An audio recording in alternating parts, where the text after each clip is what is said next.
Hello, ladies and gentlemen. We are finally here after this very long year. Welcome to Wrestling Palace 2, live from Detroit, Michigan. Now, I've got one hell of... When I say hell of a show, I absolutely mean it here today. Starting things off, the Block Party set to take on Silver and Gold after a grueling rivalry that has been going on over the past couple of weeks on MCW. This matchup is for the UPW Tag Team Championships and will be contested in a 30-minute Iron Man match. After this, Melissa Roode, Mandy, and Cindy Van Diver compete in a triple threat match. Let's see. After that, we're going to have our World Hardcore Championship on the line between Christopher Wolf and the champion himself, Deuce, in a hardcore match. Then we have Chen Shao and Damian Deaver competing in Falls Count Anywhere. That's going to be one for the ages, I can guarantee you for that much. After that, the Bakers and the Atlanta Boys in a street fight. Cannot wait for that one. Marco Rodriguez and Oxley going to compete for the European Championship after that. And then, of course, we have Doomsday, the British Invasion, and La Militia. Triple tag team match. Oh, shit. Thank you very much, Jordan, for the resub, man. Thanks a lot, bro.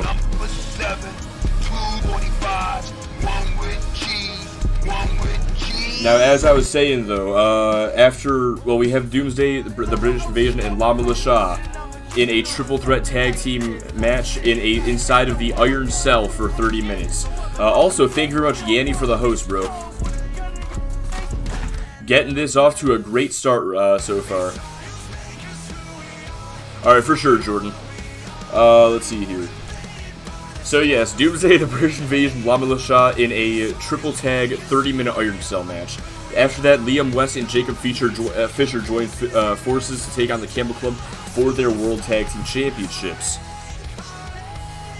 And we'll get back to the match card in just a moment here as well.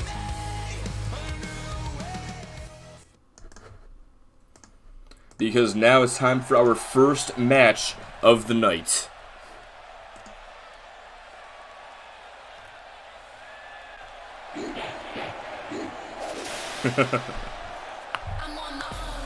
Silver and Gold picked the wrong house, fool.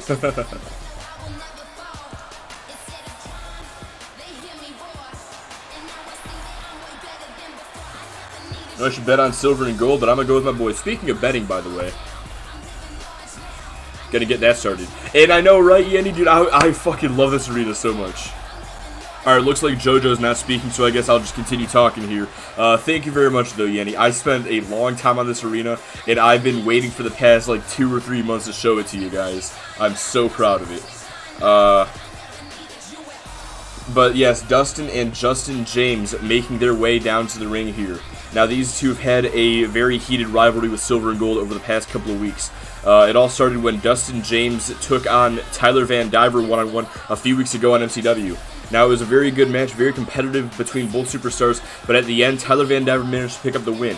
After the match, Van Diver offered to shake the hand of Dustin James, and James accepted the show of respect. And Tyler Van Diver even went as far as to offer Dustin James the ring. And after James accepted that as well, Van Diver came back and delivered a super kick, dropping Dustin James. Justin James would enter the ring to aid his brother, but he would get intercepted by Cody Gray, who would lock in the Cody Clutch on James.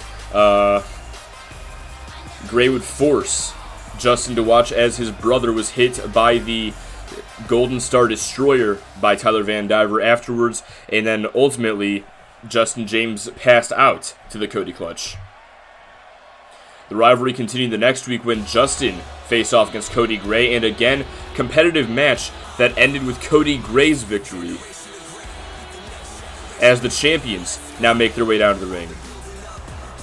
Tyler Van Diver there on your right, and Cody Gray on your left. Trying to read the words on the Block Party's pants, couldn't tell you what they say. Didn't know there were words on their pants, to be honest. Didn't even notice. But Silver and Gold making their way down to the ring now. As I was saying, Cody Gray, after defeating Justin James, he took the mic and apologized for Silver and Gold's actions the previous week before extending his hand for Justin James, which James accepted. And then Cody Gray delivered a low blow to Justin James. He would go on to deliver the Thermal Imploder as Tyler Van Diver... I forget exactly what Van Diver did to Dustin, but the message was sent by Silver and Gold that they are here for their tag team championships and nothing else. However, the Block Party did gain a measure of revenge last week, or this past week on MCW, when their team defeated Silver and Gold in an 8-man tag team match. And there you see right there the UPW tag team titles. Okay, so we're doing this. That's why she didn't talk. It's so weird how JoJo can talk without moving her mouth. On the way to the ring, at a combined weight of 455 pounds, Dustin James and Justin James. Brought the fruit snacks, damn right. Good job, man. Can always count on you, Yenny. Justin James, and their opponent. You gotta say him now? At a combined weight of 437 pounds, they are the Tag Team Cody Gray and Tyler Van Diver. Now, JoJo, are you sure you don't want to go through another round of saying Dustin James and Justin James? Or are we finally getting this match underway? Just trying to make sure here. You know, I also need to do something real quick. Gotta get this underway.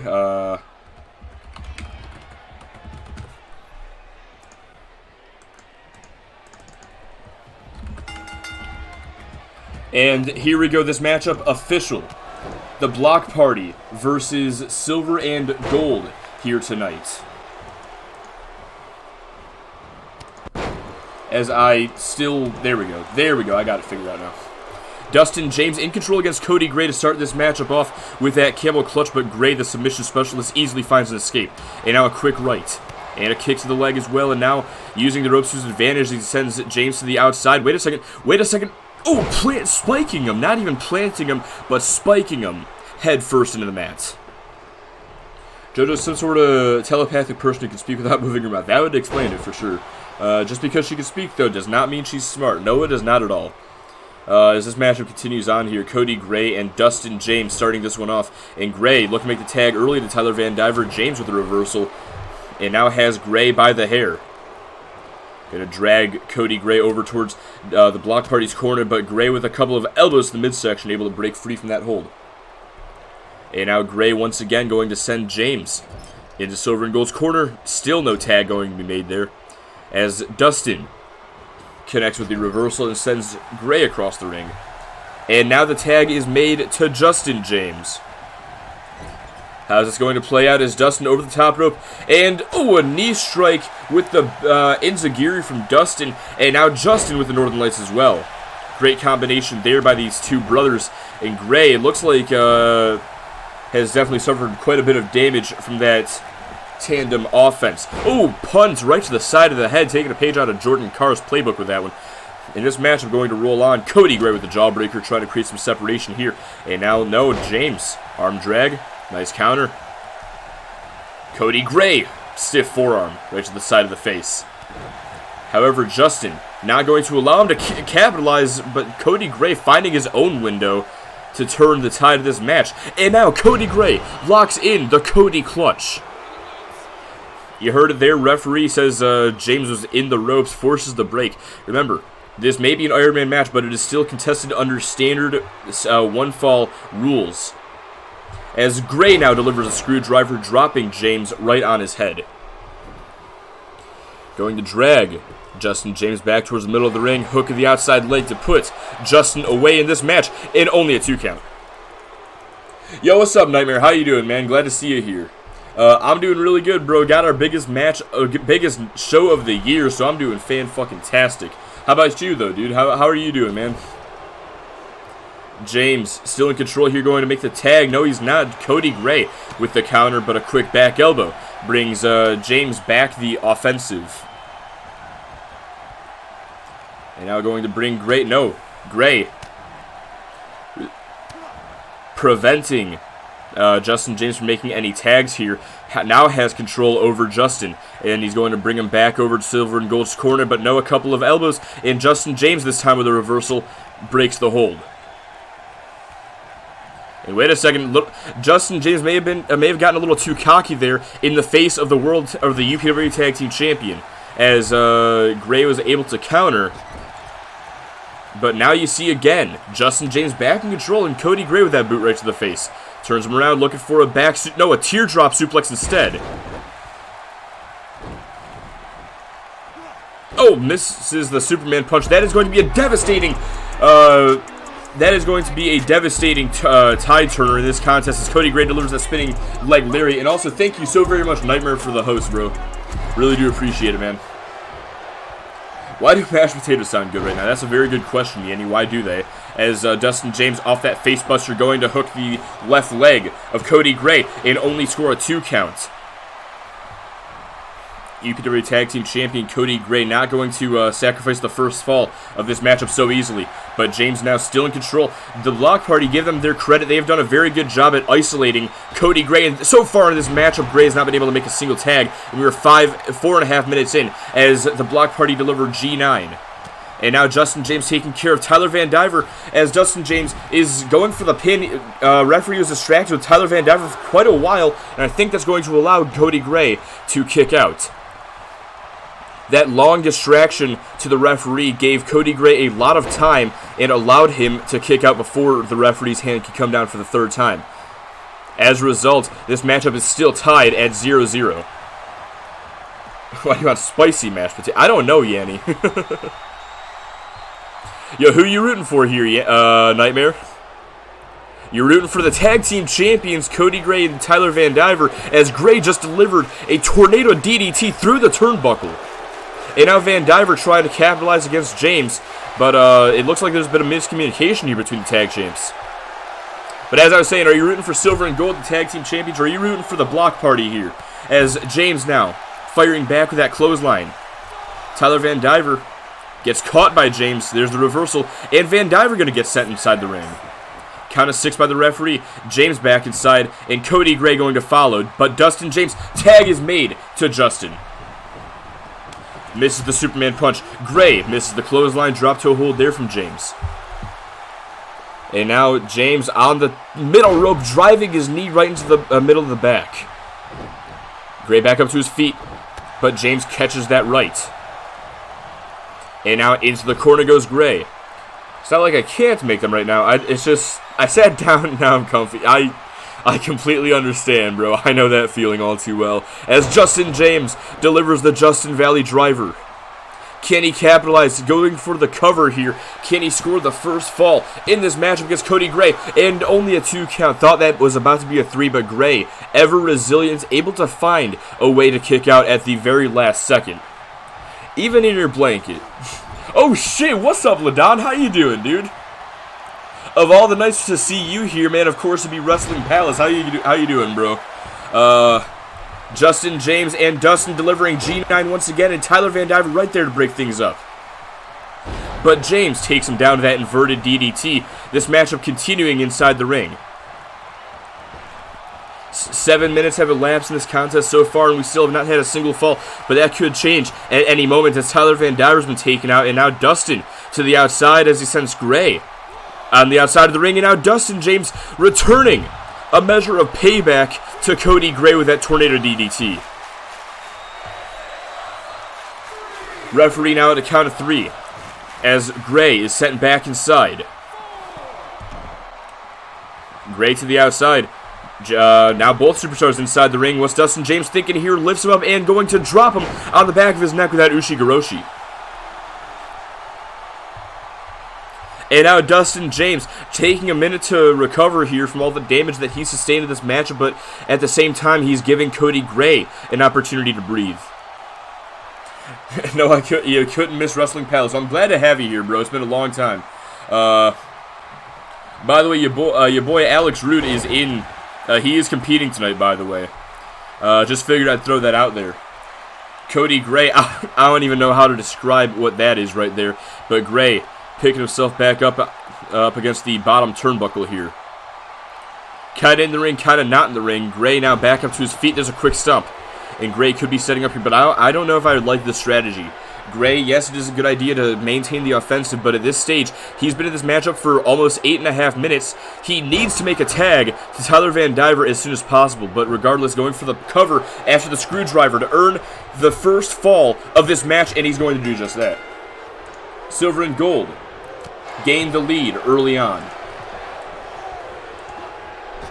And now I'm going to go ahead and put that one in the Discord as Dustin James. Tag is made to Justin. And G9 connects once again. Hook of the outside leg to score the second fall of the match, or their first fall. Tyler Van Diver breaks things up though.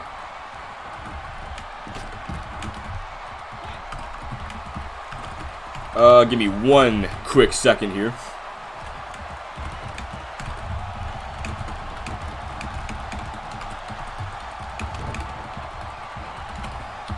There we go.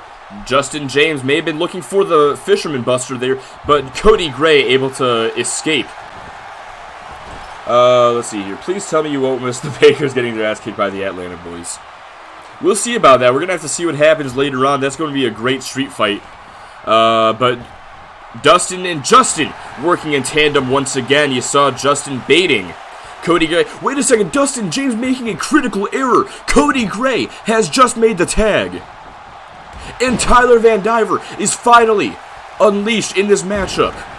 Hits the calf kick looking for the enziguri. Dustin James trying to suppress the momentum. There's a quick clothesline and a back elbow as well. And now sending Van Diver towards the corner. But no, there's the reversal. And James with that roundhouse kick from the apron. Dropping down before getting back inside the ring. And Tyler Van Diver taking advantage. Dustin James right back up though. Sends him into the corner. You know, maybe this was the strategy by the Block Party, actually. Maybe they wanted Tyler Van Diver to become legal so that they could start inflicting damage against Van Diver, because Gray can only be in the match for so long, as now goes for the cover off of the Dustin Valley Driver, only going to score a 2 count. James misses that drop kick, and Tyler Van Diver now delivering the Golden Star DDT. Going to drag James all the way back to Silver and Gold's corner, and now going for the cover. Smart strategy to get him away from Justin James, but Justin either way able to break things up. And now you see Cody Gray locking in the Cody clutch, center of the ring. But of course, neither man is legal. The submission is not going to gain a fall. Gray going to let go of the hold. And now Dustin James is all alone against Silver and Gold here tonight, as Tyler Van Diver delivers that Snapdragon suplex rather. Now a quick clothesline follows up with the second one. And off of the rebound, Van Diver follows up with a drop kick right to the chest. Perfectly placed against James. Going to pick the challenger back up. There's a kick to the gut that gets caught. And James, single leg takedown into the single leg crab. And I guess that's going to lose Yanni's support most likely. But Van Diver finds an escape and pushes away Dustin James. That is not going to score them a fall. Quick jawbreaker to create some separation. Follows up with that Superman punch. Going to flip him over and drag Van Diver back towards the middle of the ring. Oh, quick kick to the midsection, a PK. And James not even going to question exactly how the fuck he just teleported up with him. But now Dustin James, he's got Van Diver on his shoulders once again, rolls through with it, and delivers the quadruple A. And falling into the cover, hooks the outside leg. And only a 2 count. Great job by Justin, though, preventing Cody Gray from breaking things up. And now Justin, still giving aid to Dustin there. Oh, super kick.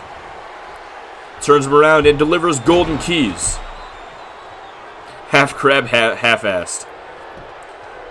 Going for the cover off of golden keys. Will that score the second fall of the match? And that is going to do exactly that. The Block Party not doing so well at this juncture.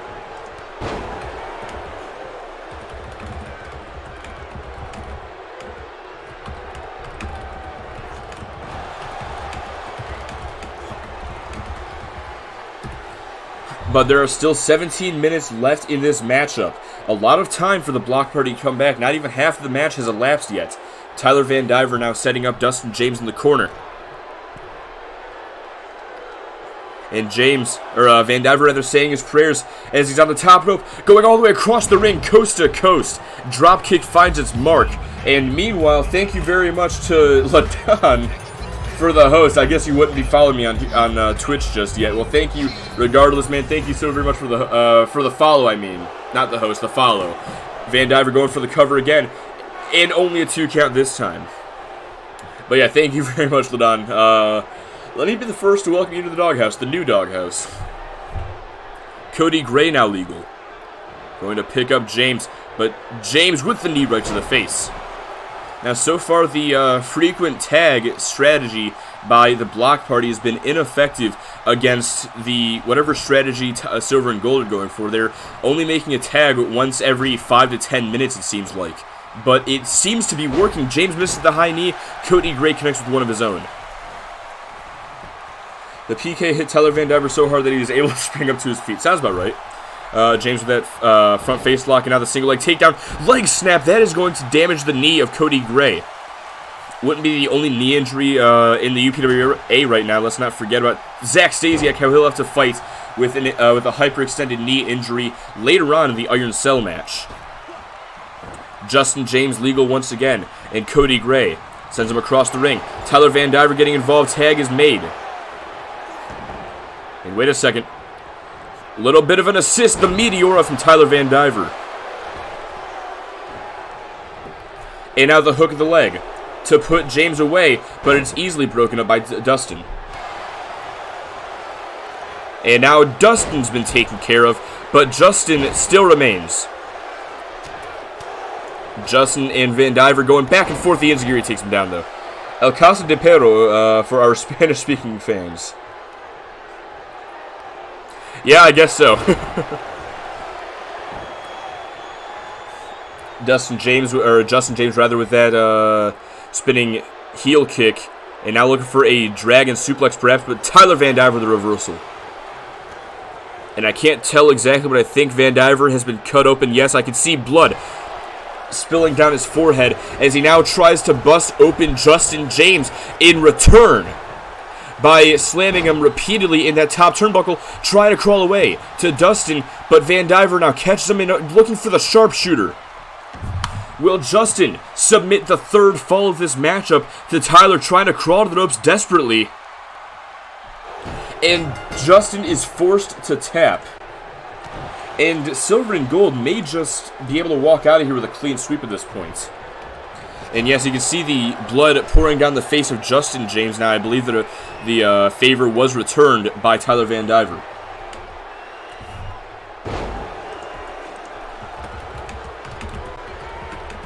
And again, the cockiness by the Block Party going to allow a tag to be made.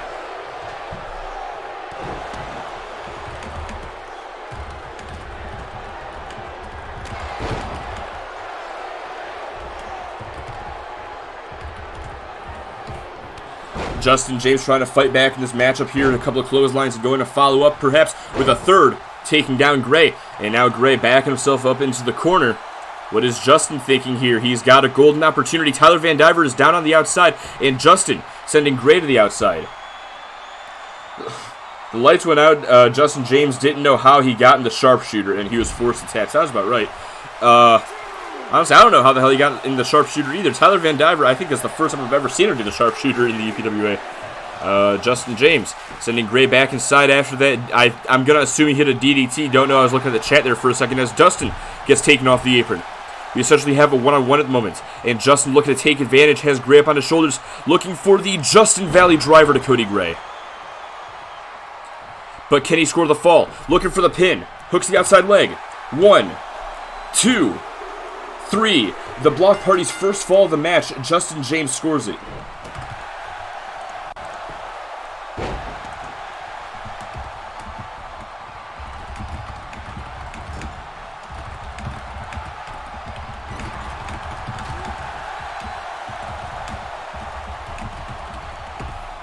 Justin going to send Gray into the corner. And wait a second, could be looking for it a second time. Yes, delivers another Justin Valley driver. Big pay-per-view, big moves. And this has been this first match is showing a big pay-per-view match right now. If that made any sense at all, what just came out of my mouth. Anyway, looking for the G9 once again. Hook of the outside leg. Can Justin prevent Tyler from breaking it up? And no, Van Diver slips through and breaks up the pin. Hey, welcome back, Jordan. Yeah, it's currently 1-3. Silver and Gold scored 3 consecutive pinfalls. Well, falls. One was a submission. The hip-hop drop, that's what it's called. Thank you very much. And the Block Party are playing catch-up. They've scored 1 fall in retaliation, but can they score 2 more to tie? They have 11 minutes, and Dustin James looking for the Dustin Valley driver. Cody Gray with the reversal. There's a quick drop toe hold. Takes him down. And now Cody Gray. No, there's the reversal from James, who has now been cut open as well. Dustin James, rather. A little bit of swinging around. Going back and forth and delivers that swinging neck breaker to Cody Gray. A card's only as good as its opener, and that means this show is going to be good. Damn fucking right, man. Gray to the outside. And back inside, just trying to escape that little bit of offense real quick, but is going to succumb to that. And now James going to roll him over. Setting up here, what's James thinking? Kick to the gut. And the Justin Buster connects. Hook of the outside leg to score the second fall. And Gray kicks out this time. Now the camel clutch trying to force a submission out of the submission specialist. Will Gray tap out? No. Able to find an escape. Oh, a knee right to the face just drops Justin James. And now just pulling against the arm, trying to rip James' shoulder out of its socket. Yo, I just realized something. I have 666 total views on Twitch now. Hold on, I want to take a picture of that. Oh, Dustin James. Getting involved here, not going to allow Cody Gray to take him off the apron. And Justin going to take advantage. And Justin going after the arm of Gray now. And continuing to attack both arms. Stomps to the shoulder, stomps to the elbow, stomps to the shoulder, stomps to the elbow. And Gray forced to use his knee to break up that bit of offense. Going to send James over towards Silver and Gold. Tag is made. There's a quick snapmare. And once again, we're going to see the assisted Meteora from the tag team champions. Hook of the leg. 1, 2, and Dustin breaks it up. 9 minutes remain. Silver and Gold still have a nice lead, but can they maintain it? Or can they further it even? Right now, the Block Party is still possible for them to come back. But I don't know exactly how possible it will be if the Silver and Gold can score another fall. Van Diver just staring down Justin here. Misses the super kick. Cody Gray taken off the apron. Knife edge chop. And now across the ring goes Van Diver. No, wait. Pulls him back in. Backbreaker. Going to pick him up. This is do or die time for Justin James. It is down to him and Van Diver. Van Diver the reversal. And now Van Diver sends him into the corner. Quick counter. And Van Diver sends across the ring. There's a big boot from Van Diver, though. Nice counter there. Now a Tiger suplex. Back into the Block Party's corner. Van Diver, very quick back up to his feet. No wasted motion here. Trying not to waste any time before Dustin James gets back up, and you can see James back up in the other side of your screen there. Our biggest show, I get 666. Wait a second. The Golden Star Destroyer. Hook of the outside leg. 1, 2, and Dustin breaks it up. Quick jab, and Dustin down to a knee. As Van Diver now setting up here. I have a feeling I might have Liam West Satan to make this a good show. Actually, I got a feeling if we got 666 views tonight, Devin Russ is winning the main event. Going for the cover off the Golden Star DDT, and I think the fate of this matchup is sealed. It was a good effort by the Block Party. They put in a good showing tonight, but I don't think it's possible at this point.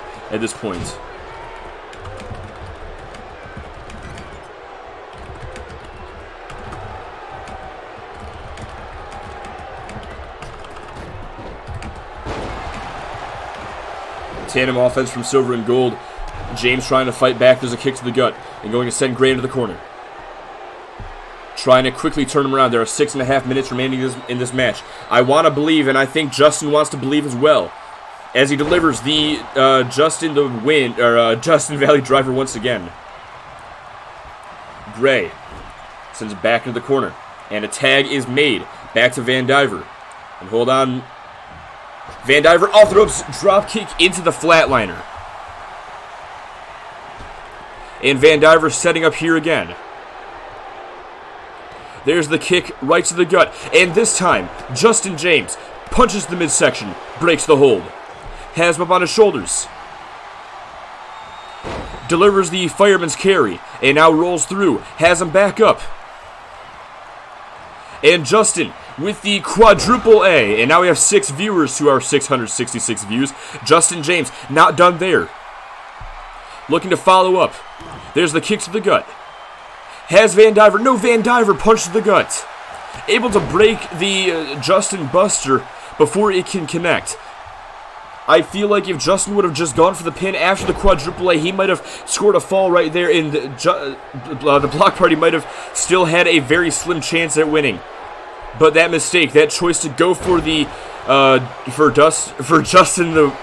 Justin Buster, god damn it, there's a lot happening right now. His choice to go for the Justin Buster instead may have just cost the Block Party this match, if there was any chance at winning at all. Into the corner. But James fighting away.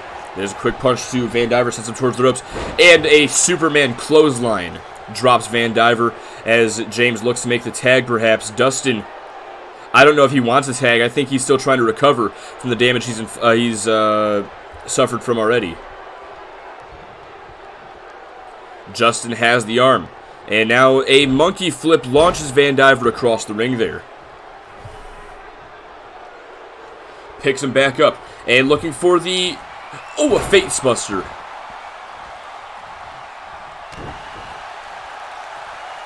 James trying to get into it here, trying to psych himself up. Going to pick up Van Diver and send him over towards Dustin. And now no tag. Van Diver with a reversal pushes him back. And now it's Van Diver sending James over towards Silver and Gold, and turning his focus back towards Dustin, takes him off the apron. Justin looking to get a measure of revenge for that with the Samoan drop. Stomps to the arm, and the camel clutch is locked in. 3.5 minutes left. Will Van Diver submit and sacrifice a fall? No, able to escape. However, James still has him here, and dropping him face first onto the turnbuckle. Dragging him away from the ropes, going for the cover off that Snake Eyes. And only a 2 count. 3 minutes left.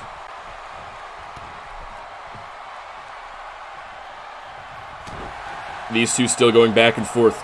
James sends him into the corner. Oh, looking for a 360 Stinger Splash, but Van Diver able to get out of the way. Justin James tried to maintain the offensive, but Van Diver caught him with that enziguri. Regardless, James still on top here.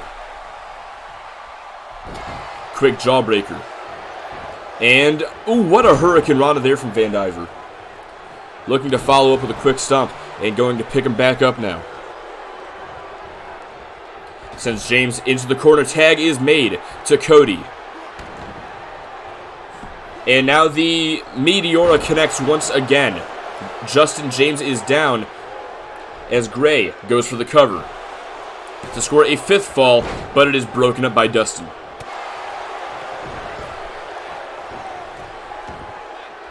And Cody Gray, well, Van Diver still in the ring.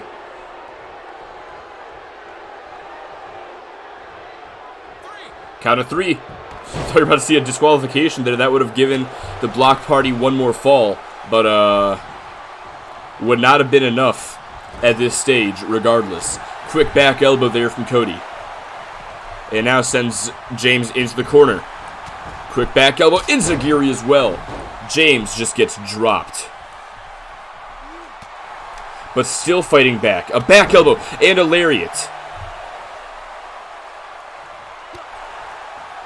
Cody Gray with that Pele kick though and sends him over the top rope down to the floor. 90 seconds remain. At this point, it's just for bragging rights. Whoever can maintain the advantage and inflict even more punishment against their opponent. And Cody Gray, I think, is going to win in that category as well as this match, as he delivers a scoop slam onto the apron. Oh, what a spinning heel kick there from James.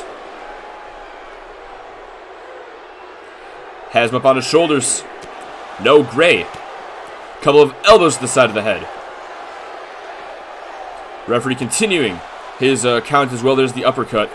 Count of 4, James brought back inside. And Gray follows him in.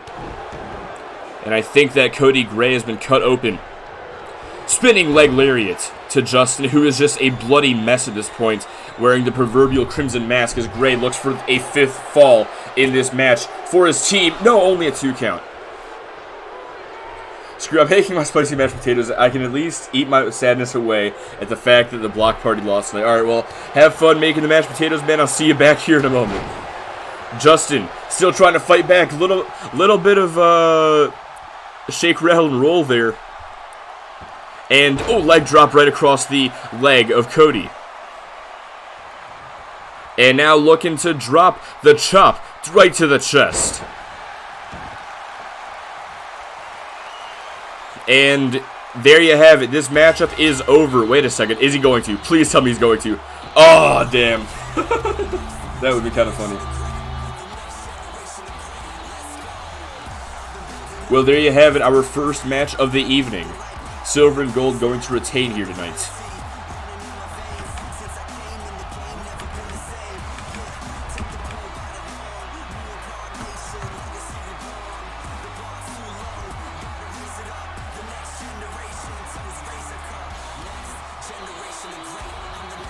Alright, what was I about to do? There was something I was about to do. Hold on. Yeah, I know now.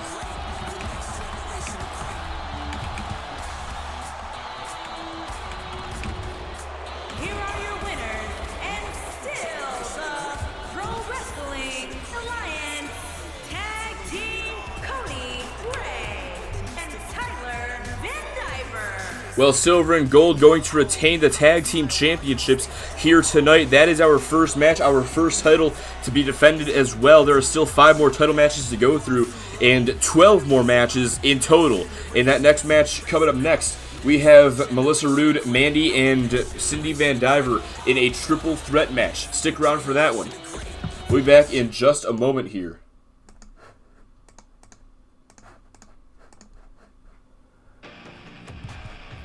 Alright, now let me see here. So Silver and Gold going to pick up the win.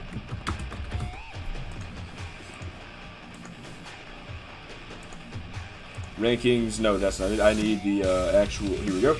So Cody Gray with his 18th win this year so far tonight. Tyler Van Diver at 22 wins now. Meanwhile, the Block Party, Dustin James suffering a 19th loss here, and Justin suffering a 15th loss.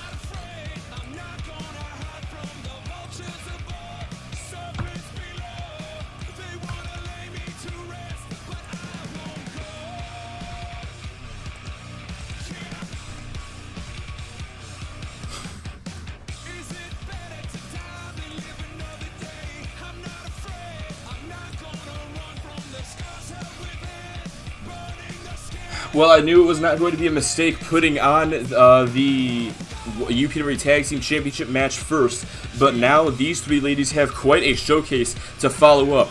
Mandy, Melissa Roode, and Cindy Van Diver, triple threat action here in just a second.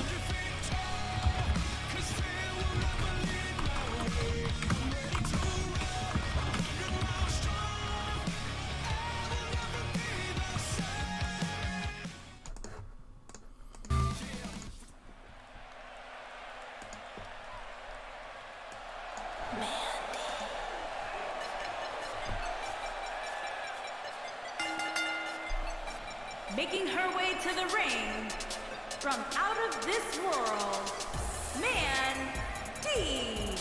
Mandy making her way down to the ring. Now, Mandy currently is ranked at number 7 in the women's division, with 7 wins and 7 losses as she enters this matchup tonight. Mandy, her involvement in this rivalry stems from a match with Melissa Roode a couple of weeks ago. Mandy and Roode went one-on-one, and it was a fair match that Roode would eventually win. However, after the match, Roode decided to continue attacking Mandy. Very poor show of sportsmanship that would result in Mandy interfering in a match the following week between Melissa Roode and Cindy Van Diver. Mandy provided a distraction from the stage against Melissa Roode that would ultimately help Cindy Van Diver in achieving victory. Van Diver was pretty upset that Mandy helped her get the win, however, as Van Diver wanted to defeat Melissa Roode clean, and unfortunately she couldn't get that. The following week, this past week, as a matter of fact, Van Diver and Mandy went one-on-one, and in that matchup, Melissa Roode interfered, attacking Cindy Van Diver, and that would give Mandy the win.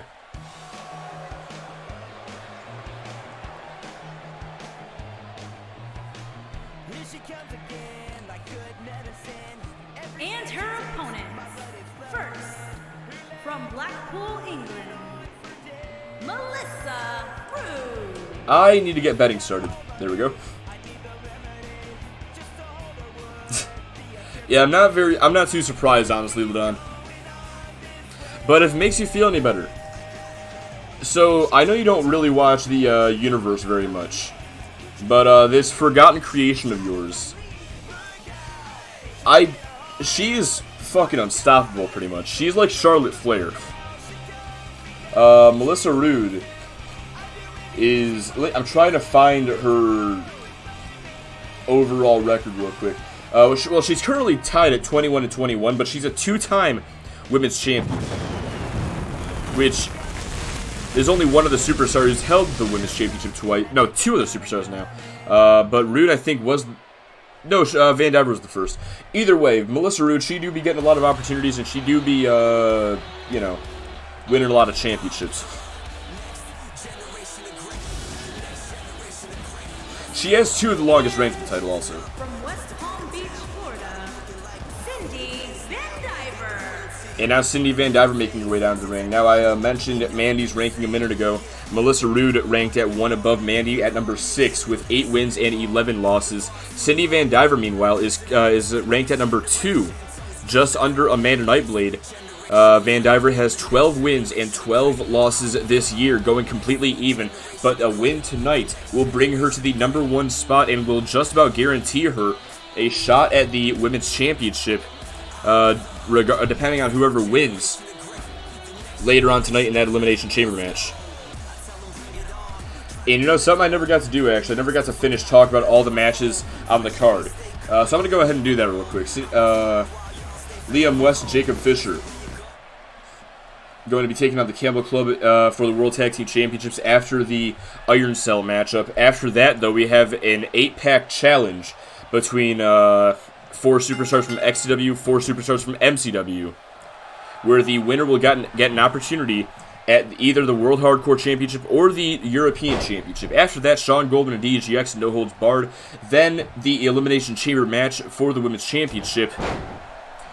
Following that, the Pack take on Locally Lopez and Straight Edge.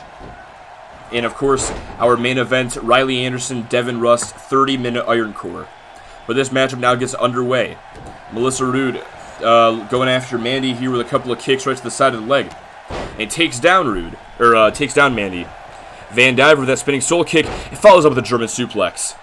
Van Diver and Roode have had many great battles over the past year, and we could be about to witness another one featuring Mandy here tonight. There's a lot of history between all 3 of these women. Let's not forget either that it was Melissa Roode who won the Women's Championship from Van Diver a number of months ago. And then Roode would go on to turn her back on her ally who helped her win the Women's Championship, none other than the 3rd superstar in this matchup, Mandy. Those two fought for the title themselves a month after Melissa Rood won it from Van Diver, where Rood would retain the championship. Sydney Van Diver looking for the Golden Star DDT. Floats over, hooks the outside leg, center of the ring. Mandy on the outside, can't do anything about it, only a 2 count.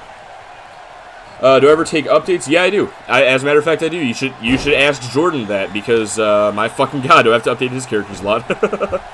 But yeah, I do update superstars if you have an updated version of them, that is.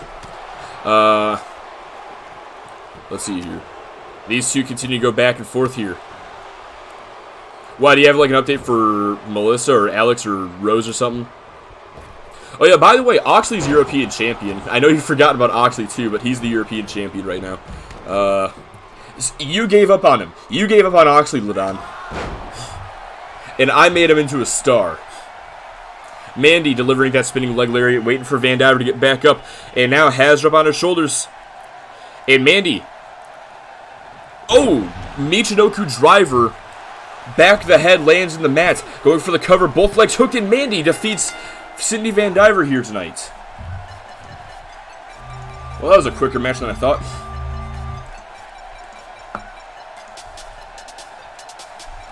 I gotta say, out of all three of these women, I did not expect Mandy to be the one to score the win.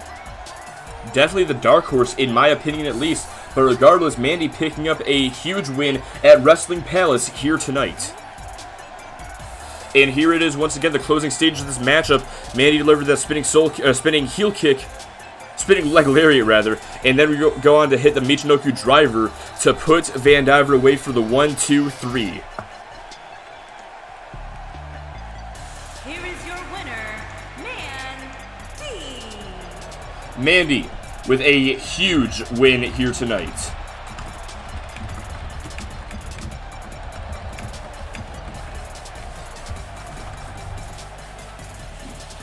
Michinoku driver, that's what it is. And you know, I gotta say, I thought this match was gonna go on a little bit longer because I didn't even get the chance to mention the fact that Tyler Van Diver just won. Then Cindy Van Diver had the chance to continue that momentum, but whatever. It's whatever. We're gonna move on to our next match of the night now. Coming up next, let's see what we got here. Christopher Wolf and Deuce are going to compete for the World Hardcore Championship. Stick around for that, because that match is next.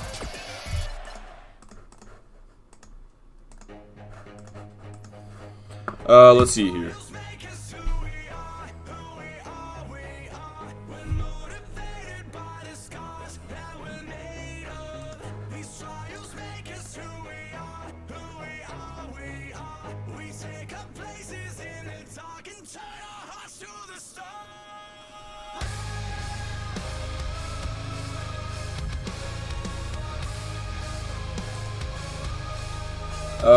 Let's see here. All right.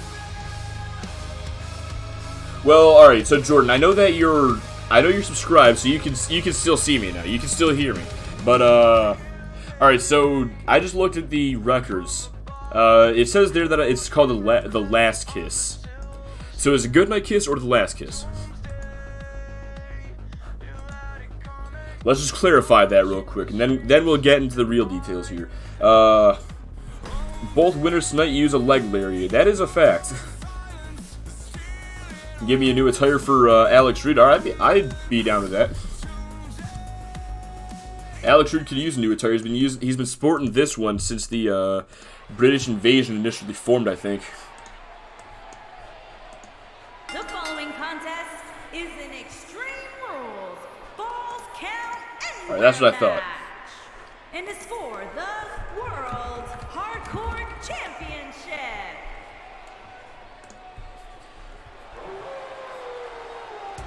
This is going to be our first real no disqualifications matchup, a hardcore match for the World Hardcore title. Christopher Wolf making his way down to the ring. He's had a lot of issues with the champion Deuce over the past couple of months, and we'll get back. Well, I was about to say we'll get back into it in a second, but I just remember that JoJo does not do the announcing yet. In that case, let me tell you a little bit about this man right here, Christopher Wolf. He is currently ranked at number 9 on Extreme Takedown Wrestling and ranked at number 16 in the entire singles division in all of the UPWA, with 13 wins and 16 losses in total. Christopher Wolf, the former enforcer of the PRA. And he was also the sole survivor. Well, he was the final man representing the winning team in the Sole Survivor 4 vs 4 match, defeating Xander Storm to keep the PRA around. Tonight, Christopher Wolf goes one-on-one with Deuce in a match that's had a lot of build-up. Deuce has been working with Locally Lopez and Straight Edge over the past number of months against Christopher Wolf and his two recruits, Joe Sullivan and Chris Hunter, the three men that formed the pack. The 6 individuals have had a very heated rivalry over the past 2 months, ever since Deuce won the championship from Jacob Fisher back at Sandstorm. But tonight, it all culminates as Deuce looks to defend the World Hardcore title against Christopher Wolf. There's Chris, but sadly no Chris with them. No, this is... Oh, you know, I forgot to pay out the bet. So good job. I'm going to guess Jordan. Yeah, good job, Jordan. Let's see here. Going to get this one set up real quick. Christopher Wolf and Deuce. Got to put a 1-minute timer on this one because we are running a little bit late on starting up the bet. But either way, we are here now. Deuce, a 2-time World Hardcore Champion, the second ever 2-time Hardcore Champion in the UPWA's history.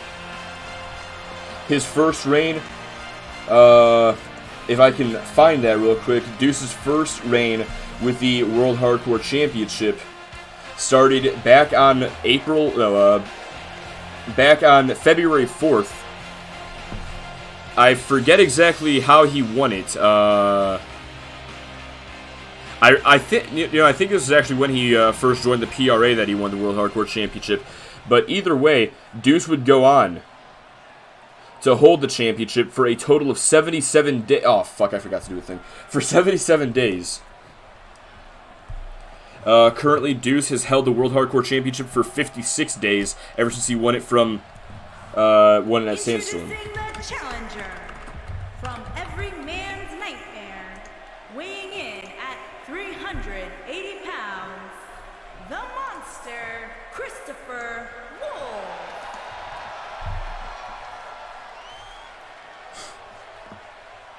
What? Introducing the champion from Blackpool, England, weighing in at 245 pounds, he is the World Hardcore Champion, Deuce. Deuce holding up the championship with pride. What's the theme song for tonight's pay-per-view? Well, we actually have two theme songs since this is one of our big 3 pay-per-views of the year. Tonight we have Trials by Starset as one of the theme songs, and the other is Waking Lions by Pop Evil. And that is what it's all about, the World Hardcore title. Christopher Wolf and Deuce, 1-on-1 here tonight in this hardcore match. There are no rules, no disqualifications, no countouts, and falls count anywhere in this match.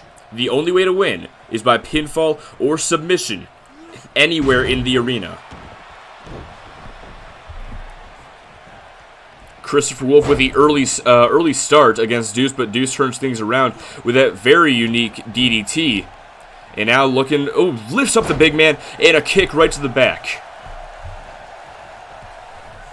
Christopher Wolf able to escape that kick attempt, and now Deuce, raking the eyes of Christopher Wolf. Now, this is an interesting situation here. So, Deuce is the smaller individual out of these 2 superstars. That already is very unusual to see in a match. But at the same time, you don't really know if Deuce has the power advantage in this contest. And now resorting to submissions, bending that leg the wrong way. Some sort of modified ankle lock or knee bar. I don't even know what to call that. That is it looks very painful, I can promise you that. But, Christopher Wolf, a very big individual, has very big muscles. You might have to give him the power advantage in this contest, but if you do, it's a very close game. Deuce, on the other hand, being the smaller competitor, has already exhibited a big speed advantage against Christopher Wolf, but don't count Wolf out. Despite his size, he is a very quick athlete in his own right.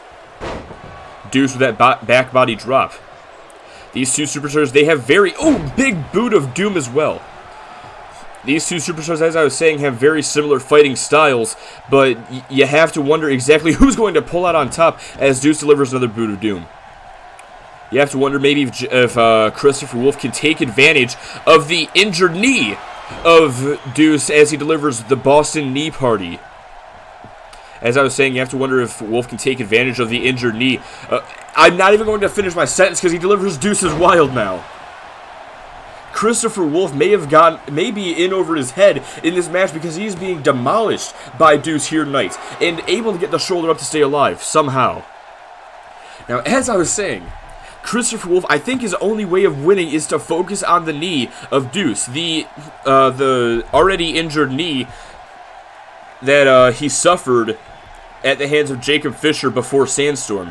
Oh, forearm right to the back of the neck.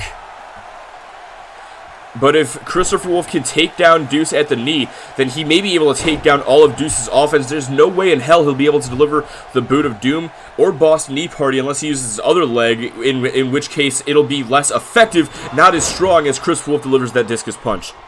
And at the same time, Deuce, I don't think he'll be able to support the weight of Christopher Wolf over his shoulders for Deuce's Wild if that knee gets taken out. But regardless, Christopher Wolf now, finding the edge of this matchup, lifts up Deuce and brings him all the way down. There's the Howling, center of the ring. Going for the cover here. Shoulders are down, and Deuce gets that left shoulder up off the mat. An Achilles lock. Alright, I'll take your word for it. But that is, like, it's a really weird submission, to be fair. Leg submissions, they're really hard for me to call it because I don't know exactly what part of the body some of them are targeting some of the time. That looked more like he was going after the knee personally, but I'll take your word for it. As Deuce, applying the Iron Claw, I swear to God, he has the Iron Claw locked in on Christopher Wolf, and Wolf thankfully escapes. Punches right to the abdomen. And now going to send Deuce into the corner. Sends him across the ring now. Oh, and the referee's been taken down. Not that it matters in this matchup. And Deuce dropping the elbow right to the arm of Christopher Wolf. A kick to the gut as well. And now turns him around, looking for an Olympic slam, I thought. Instead, Burning Hammer. Deuce delivers the Burning Hammer to Christopher Wolf, going to pick him back up now. Turns him around. No, there's the forearm instead from Christopher Wolf, and a right as well. Now going to launch him into the corner. And Deuce with a reversal. There's a stiff right. Wolf now with a reversal of his own and a right of his own. And going to send Deuce across the ring to the opposite corner. Knife edge chop. And a second one. Trying to light up the chest of Deuce. Deuce with a quick reversal now, the hook of the outside leg as well. Going for the cover. Only a 1 count.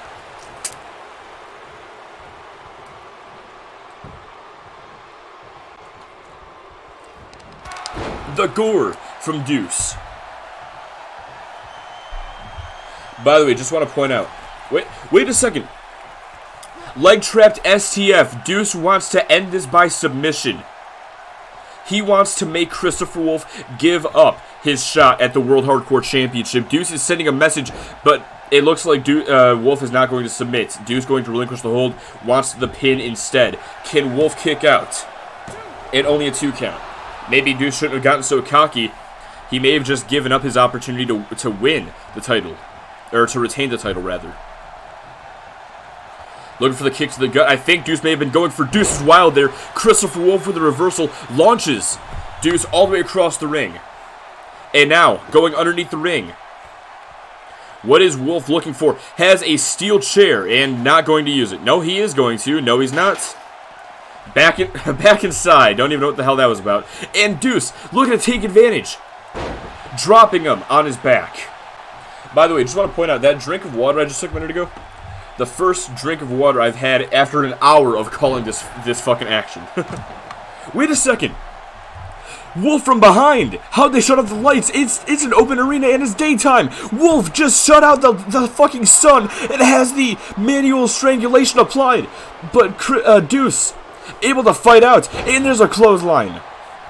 Christopher Wolf has the power to block out the sun. He just caused a fucking eclipse that lasted 2 seconds in Detroit, Michigan, as he drops Wolf on his back with that spine buster.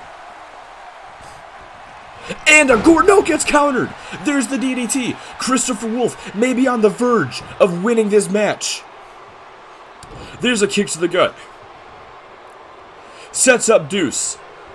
And going to bring him up even higher. And slams him all the way down to the mat. But not going for the cover yet. Bit of hesitation there. Now, hooks the outside leg. I guess he maybe wanted a stronger pin instead. Needed a better position. And Christopher Wolf is your new World Hardcore Champion. Oh my god.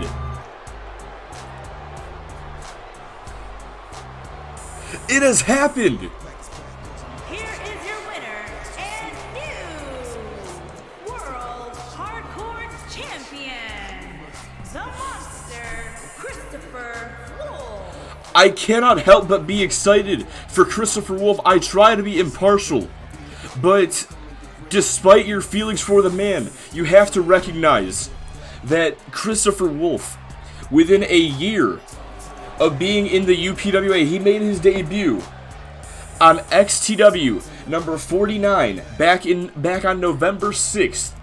That was the first episode of Extreme Takedown Wrestling in Season 2. After the last episode of Season 2, the final pay-per-view of the season, Christopher Wolf has captured his first championship and is your new World Hardcore Champion. What an incredible match. I wish somebody would have bet for Christopher Wolf. I would be paying out 3 times right now. That was incredible. Let me just read this chat real quick before we go to commercial break. Let's see here. Marty can't beat Deuce. Chris certainly can't. Well, I guess you're fucking wrong about that. Marty definitely couldn't turn off the sun in his match against Deuce by merely standing in front of it. All your bets go wrong. You sound like Rhyme, bro. You sound like blocking Rhyme. Well, Jordan, if you want Wolf to be successful, then you have to bet against him every time, I guess. Alright, and Yanni is right, the proportions are a bit out of whack right now. I'm just going to go ahead and pay that out real quick. Stick around, because coming up next, Chen Shao, Damian Deaver in a Falls Count Anywhere match. We'll be back in just a moment. I cannot fucking say enough how big of a win this is for Christopher Wolf. I am incredibly proud of this man. But now, as we enter our second hour of Wrestling Palace, it's time for our next match. See you guys in just a moment.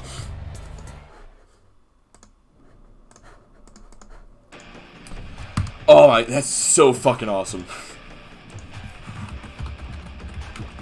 I did not think he was winning. I really did not. Especially given all the offense that Deuce had early on. I did not think that Christopher Wolf was walking away tonight as a World Hardcore Champion. But he has done exactly that.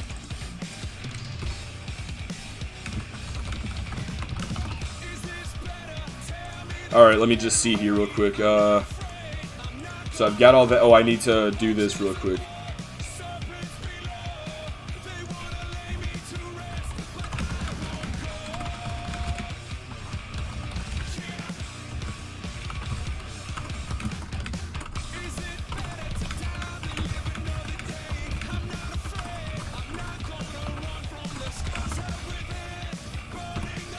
Alright.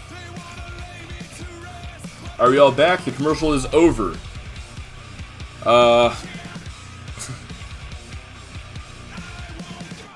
Alright, the commercial is officially over. We will be, it's time for us to start this next matchup. Chen Shao, Damian Deaver, 1-on-1.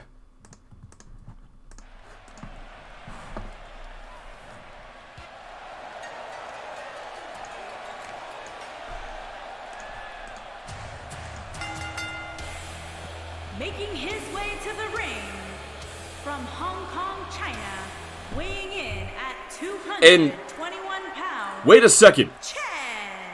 Oh, from behind. Damian Deaver with that steel chair from behind, right to the back of Chen Shao's head. And now these two battling over by the posts, the fucking, what are those called again? The columns. Clothesline from Shao. I don't think I heard the bell ring. Which, this is Falls Count Anywhere. I'm just going to make sure this is an official match real quick. I want to make sure, real quick, so that this doesn't end, like, in bullshit, you know? Oh, fuck. Here's the thing. I want to go ahead and... Give me 1 sec. I just want to go ahead and make... I'm going to get these guys in the ring so this match can officially start. So that... And then we'll go back to the stage. We'll go back to the stage like nothing happened.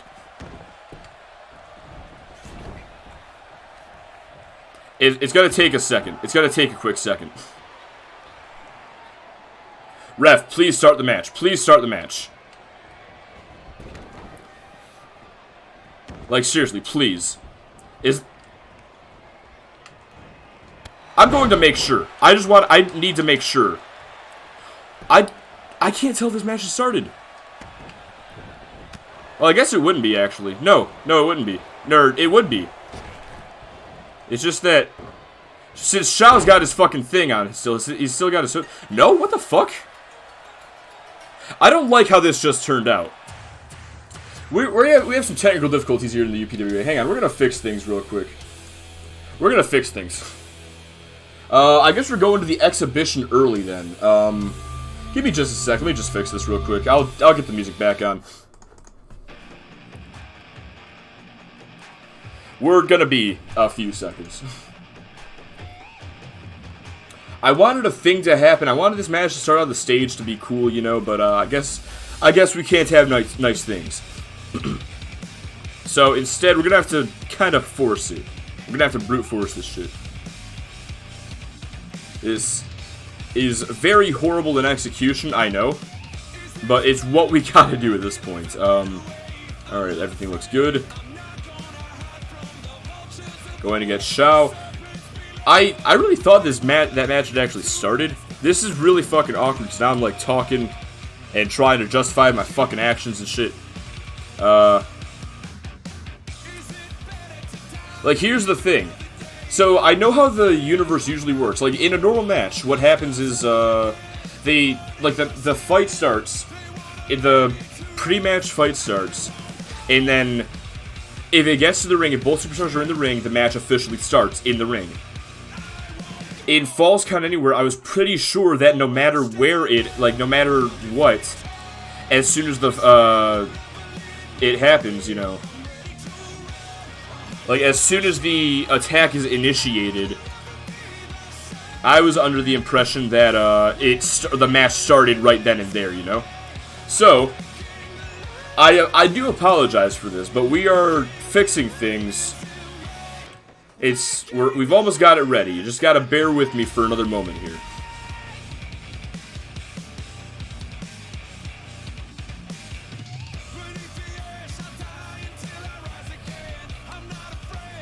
Alright. Oh, shit.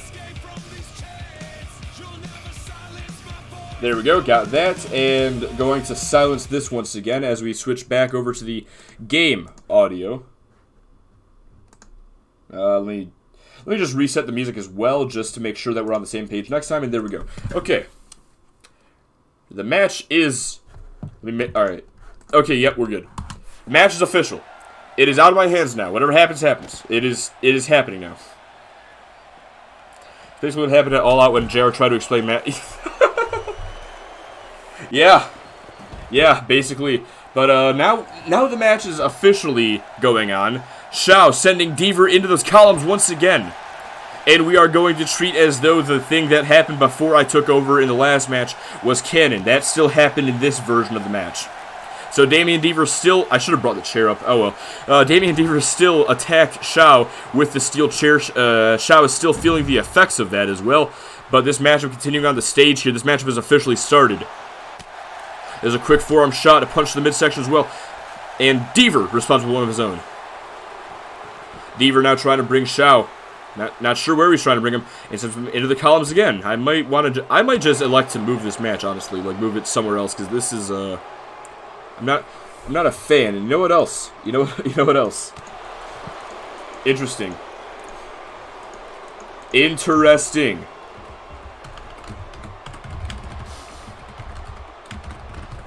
I have forgotten the things again. So there we go. 1 minute on the clock. yeah, I got a little distracted with the things that I had to do that I really forgot that I needed to start the fucking betting. So there we go. Shao back in control now, punches right to the side of the head.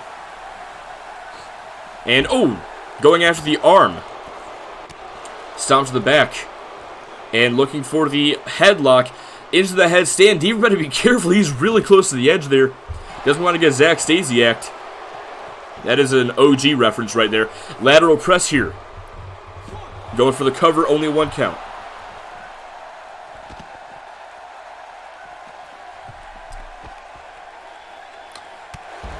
I am really thinking about whether or not I should take over and like move this match to somewhere else so it's not in this one corner of the stage the entire time. Because I guess the AI don't know how to move around then. Which is really annoying.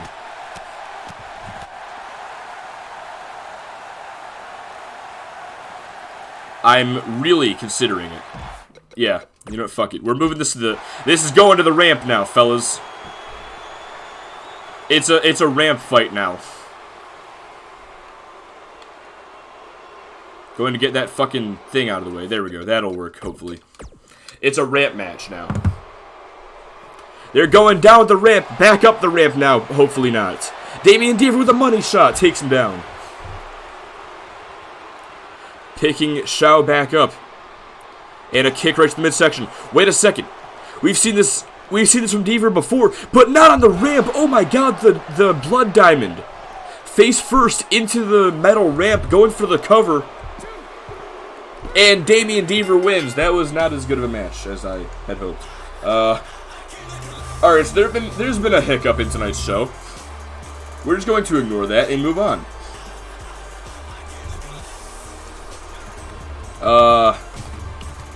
If I had to rate these matches so far, this would probably be at the bottom. I don't mean to bury Damian Deaver and Chen Shao, but damn, like, it just didn't go the way I wanted it to go. And I guess that's my fault. But still. Either way, that is the match that we got. And he's back in the ring now. In short, this game annoys me at the things you can't do.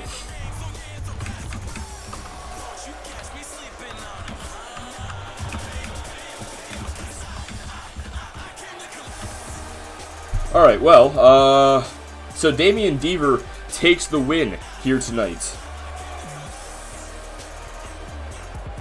And now it's time for us to move on to our next match of the night. Let's see, so let's get to it. Coming up next, we have the Bakers taking on the Atlanta Boys in a street fight. Stick around for that one.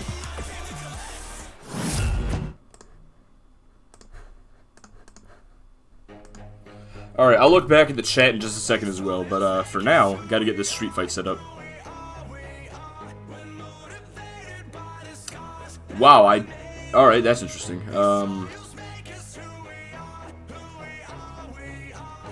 That is going to put a little bit of pressure on this. Hopefully this is still good, though.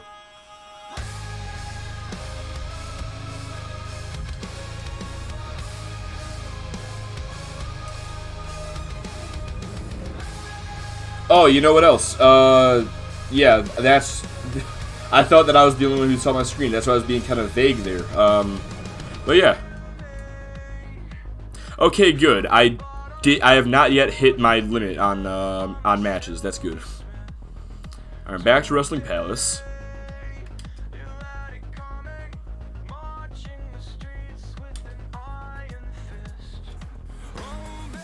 Gotta have the entrances on for this. There we go. And now to set up the actual match.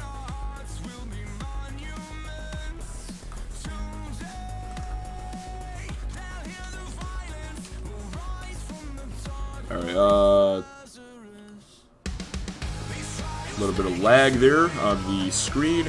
And gotta fix the attire. There we go. Much more like it. And there we go.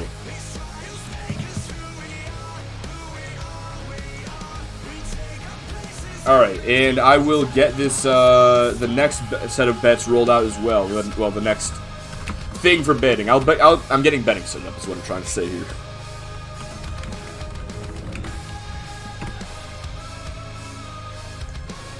Alright, while I do that, well, while that's going, There's going to be a little bit of a lack of commentary for a moment here because I need to do things.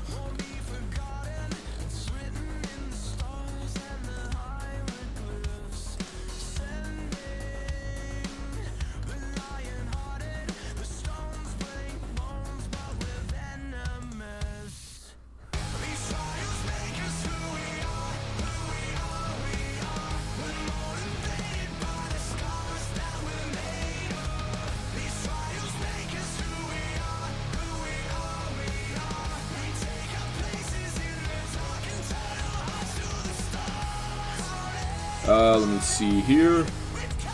Yeah, so basically the thing that I forgot to do is I forgot to, like, put in how long people have been champions for. It actually looks like Silver and Gold, extra good news for them tonight. Oh, shit. Fuck. Get that, and get that. There we go. There we go. Ran out of time, and I can't just hit the start button in Exhibition. Hell yeah, Yanni. Hell yeah, bro. The following contest is a no disqualifications match. On the way to the ring, at a combined weight of 495 pounds, Jay Baker and Jeff Baker. Alright, so as I was saying now, oh wait, did I read that right? Oh my fucking god! I'll talk about that later. But yeah, basically, Silver and Gold, extra good news for them tonight. So Silver and Gold are now the second longest reigning UPW Tag Team Champions in history after the British invasion. Silver and Gold have 86 days as champion after retaining here tonight. So congratulations to them, surpassing these two superstars, the Bakers, with that win.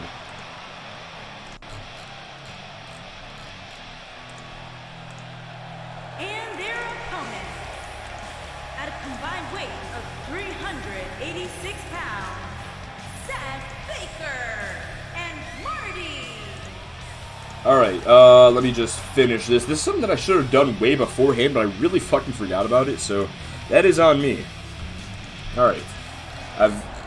Basically, the thing that I was doing, if I didn't say already, is I was, like, figuring out how long everyone's been champion for. And now I've got that done. I need to do that at some point, and I'm glad that I've done it now, and I've forgotten to do betting again. There we go. Let's see here. Leftover pizza, extra spicy mashed potatoes, and milk. Perfect dinner for an Atlanta Boys win. We'll have to see about that. We'll have to see if the Atlanta Boys can defeat the Bakers here tonight. Seth Baker and Kamikaze Marty taking on Jay and Jeff Baker.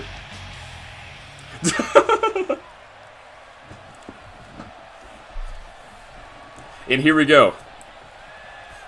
I just find it really funny that you say that, Ladon, because now Yenny's gonna have a fucking field day. Oh, high knees from both Seth and Marty. Running elbow misses. And now the Bakers, just like that, are in control. Now in this matchup, there are no disqualifications, no countouts, and all men are legal at the same time. The only way to win is pinfall or submission inside the ring. And it looks like Kamikaze Marty taking control against Jeff Baker. No surprise there, as Jay takes on Seth on the left side of your screen there. Misses the clothesline. Jay Baker with the drop toe hold, and now has him draped across the middle rope.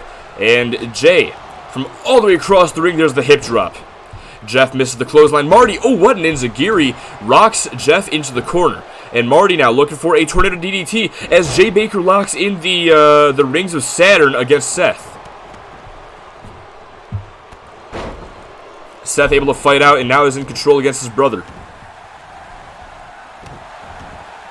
Looking for the inverted suplex is Seth, but Jeff with the reversal, and Jay with a back body drop to Kamikaze Marty. Now this whole rivalry between these four, started last month when these four were involved in a six-man tag team match against against each other. The Bakers team up with Jacob Fisher, and the Atlanta Boys teaming up with Devin Rust. Now, the Atlanta Boys were not successful in that matchup, and that sent Devin Rust on a rampage against all the superstars in the arena. Seth Baker and Kamikaze Marty were able to escape unscathed, essentially, but after the fact, Jay and Jeff went to the Atlanta Boys locker room and offered Seth Baker an opportunity that Baker would reject. That led to a tag team match the following week where the Atlanta Boys were successful after Kamikaze Marty submitted Jeff Baker using the CQK. And hold on a second, Marty, I thought was about to set up for the spear, decides not to instead. And now Jeff setting up against Seth, looking for the DD, or looking for the Baker driver, but there's the reversal from Seth into a sharpshooter. A modified sharpshooter, sort of a hybrid between that and a lion tamer, as he drives his knee into the back as well. Now, in recent weeks, things have gotten extremely violent between the Bakers and the Atlanta Boys, especially when the Bakers drove Seth Baker headfirst into an open chair. With that very move right there hit on Kamikaze Marty, the Baker driver. And now Jay looking for the cover. Will Marty be defeated here? And no, only a 2 count. Jeff picks up Seth, looking for a scoop slam, takes him down. And Jay stomp right to the arm.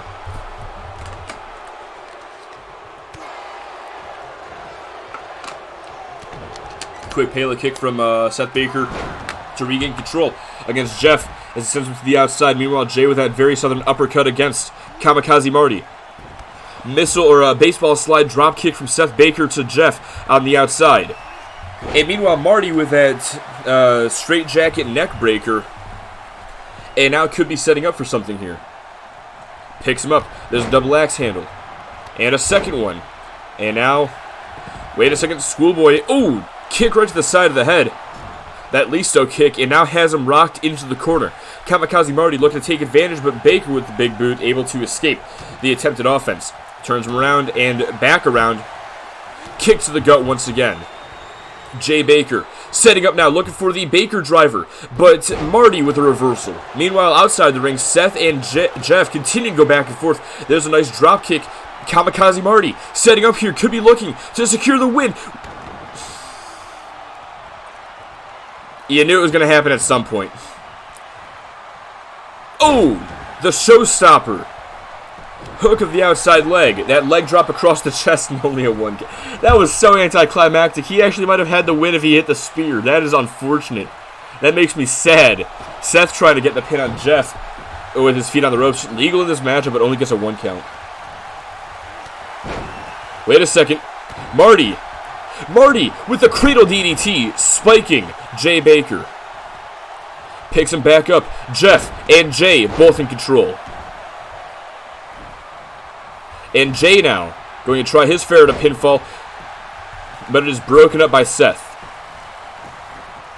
Jay deposits Seth over the top rope, and they continue their fight outside the ring once again. Meanwhile, Marty and Jay Baker, still fighting inside the... Wait a second. Dumped over the ropes. Marty! Oh my god, what a spear! Just sent Jay Baker to the outside with that spear off the apron. What a Wrestling Palace moment. That needs to be in a highlight reel. I thought Seth was about to take out Marty. Misses the clothesline, gets dumped over the top rope instead. And Marty now setting up against Jay. Wait a second. We've seen this many times, specifically against Jeff. We're seeing it against Jay now. The CQK is locked in. And Jeff breaks it up. And now Jeff. The hammerlock DDT just dropped Kamikaze Marty. But Seth Baker breaks up the pin. When he wanted to be Xander Storm. Maybe that's one of Kamikaze Marty's inspirations. Who knows? Seth Baker looking for the pin on Jay. Will that do it off the CQK a moment ago and only a 2 count? That would have been anticlimactic, that's for sure. Knee right to the gut. And a Hurricane Rana from Kamikaze Marty as Jay now starts to get back up. Seth setting up here. There's a kick to the gut. And picks him up and drops him down on his head. A Baker driver connects. And Marty takes out Jeff. There's no one to break up the pin. Hook at the outside leg. And the Atlanta Boys are victorious here tonight. Absolutely incredible match.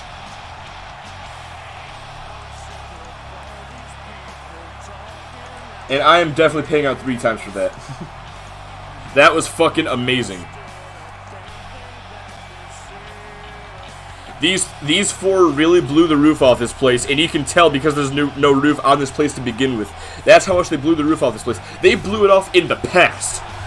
Here are your winners, Seth Baker and Marty. Yeah, I'll be honest, Jordan. I was kind of surprised that I only saw 1 bet, and then I saw it was just Yanni.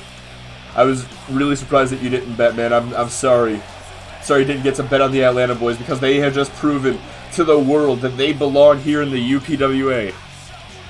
They have done good tonight by knocking off the Bakers. That was an incredible match. You cannot take anything away from these 2. Tonight they had their Wrestling Palace moment, especially with Marty delivering that spear. And tonight, Seth Baker has defeated his brothers. Stares over at the tag team titles. Alright, well, with that, it's time to set up the next match here. Marco Rodriguez and Oxley are about to compete for the European Championship in just a moment. Stick around for that one because that match is next.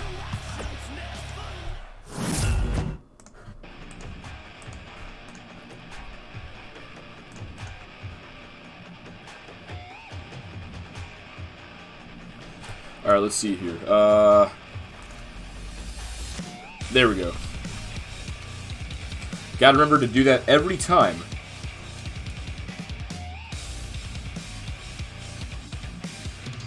Man, this has been a good fucking night so far. I'm not even gonna lie to you.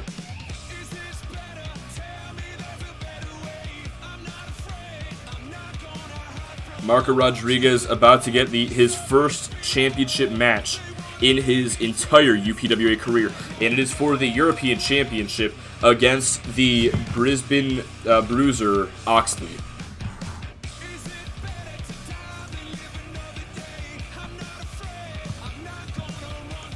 And this match is official.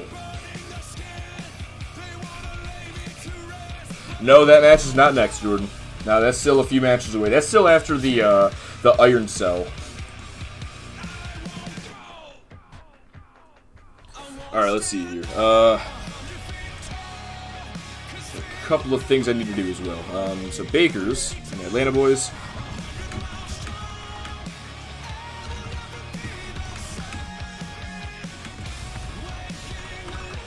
I've just written the Bakerest sentence I've ever written in my entire life. Seth Baker pins Jay Baker with a Baker driver. Oh my fucking god. Half the syllables in that are Baker.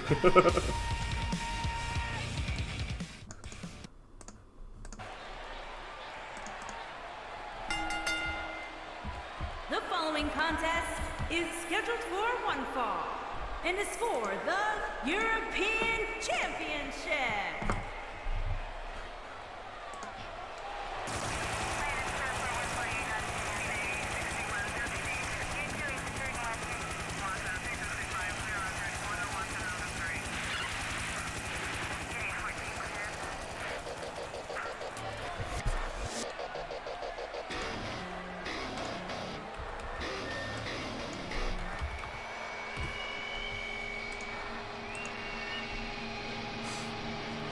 Who wants to take some shots of chocolate milk? I'm fucking down, bro. Marco Rodriguez making his way down to the ring. Like I said, this is his first European champion. Well, this is his first championship match in general in his entire UPWA career, not counting his Royal Rumble match, the first ever Royal Rumble matchup on Extreme Takedown Wrestling #1 for the UPWA Championship. This is a big match for Marco Rodriguez. He's been with the company for 2 years, and he's never had an opportunity at the title. But tonight, he's finally made it to the biggest stage for the most prestigious title. Can he defeat Oxley here tonight? Now, in recent weeks, well, actually, I'll go over this entire rivalry in just a second here. Actually, I might as well just go over the whole thing because JoJo's not going to say shit. Now, this all started when Marco Rodriguez defeated DGX and Sean Goldman in a triple threat match to become #1 contender for that championship right there. I'll talk more about that triple threat match later on as well. But Marco Rodriguez won the match to become #1 contender. The following week, Marco Rodriguez faced off against former champion Jordan Carr one-on-one. Oxley provided the distraction to Rodriguez during that match. But despite this, Rodriguez was able to pick up the win, did not let Oxley get into his head, and instead focused on Jordan Carr and managed to defeat the former champion.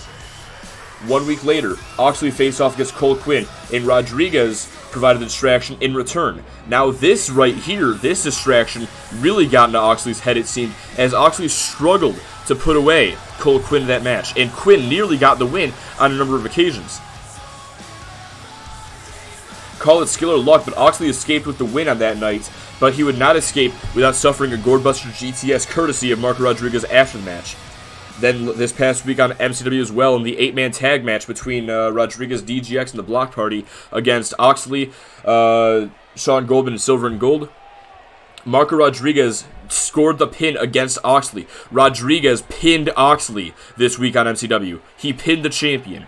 And tonight, can he do it again? Challenger from Guadalajara, Jalisco, Mexico, weighing in at 184 pounds, Marco Rodriguez. I'm sorry for repeatedly forgetting to do bets, by the way.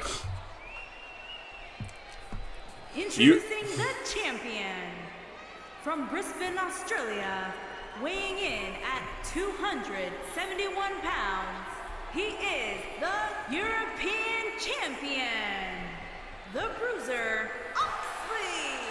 You're hoping for Oxley to take the win. I'm not surprised, but we'll have to see about it. Now, Oxley, he is perhaps the proudest European champion in history. He is one of the happiest superstars to have held the European title, despite the crowd's disapproval. And to his credit, he has been one of the best European champions in history as well. It's hard to compete with Jack Campbell's 147-day reign, but Oxley has competed against that exactly with his 111-day reign, defending against the likes of Adrian Rose and Cody Gray before losing in the 6-man Elimination Chamber. But now Oxley has this, he has to face Marco Rodriguez one-on-one. Backs him up into the corner. Now this is not where Rodriguez wants to be. Rodriguez is a quicker competitor than Oxley. He needs to use his speed to avoid Oxley being able to corner him. And Oxley again pushing him back. He can't get into these types of engagements either, or it becomes a power game. Oxley, the bigger competitor, he has a lot more muscle mass than Marco Rodriguez does, and he is more likely to win any exchange of power. However, you saw there a moment ago Oxley's technical presence as he was able to deliver that arm drag and escape from Rodriguez's offense. Now is in full control here against the challenger. Oxley turning Rodriguez over, going after the leg here, and now trapping the leg, punches right to the knee of Marco Rodriguez.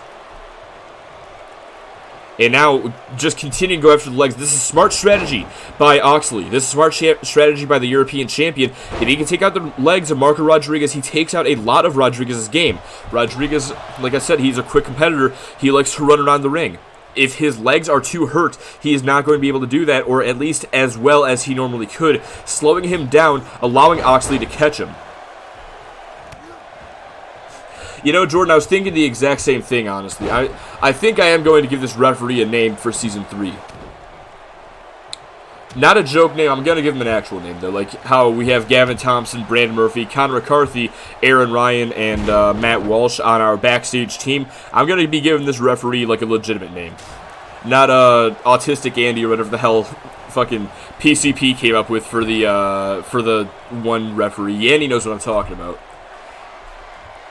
Marco Rodriguez, he's got Oxley up. He's got him up in prime position and drops him down. There's the pop-up cutter. Marco Rodriguez is in a very good way here tonight. He's been able to slow down the momentum of Oxley and is now going for the cover after that cutter. Can he score the win this early on? Only one count. This matchup going to continue. The one who counted the win for the Atlanta Boys is simply named the Atlanta Boys #1 fan, Down Syndrome Donnie. I knew it was something. I knew it was something offensive like that, but I just couldn't remember exactly what it was. As Rodriguez with the Gourdbuster GTS and almost picks up the win there against the champion. But Oxley able to get the shoulder up and stay alive. No doubt this will be an uphill battle for Marco Rodriguez. Oxley, in a normal match, Oxley is very hard to put away. But in a match for the European Championship, he is not going to give up very easily. There's the scoop slam, and now stomp to the arm. Oxley setting up here, has him locked in. The Oxley lock, he has it fully extended here. Bending back the leg very awkwardly as he goes for the crossface, but Marco Rodriguez with a snapmare able to escape the hold. However, Oxley still in control. Oh, misses the splash in the corner. That is going to be a big detriment for Oxley there. Big advantage for Rodriguez. Oh, spinning back fist has him up against the ropes. And now Marco off the middle rope. A stunner.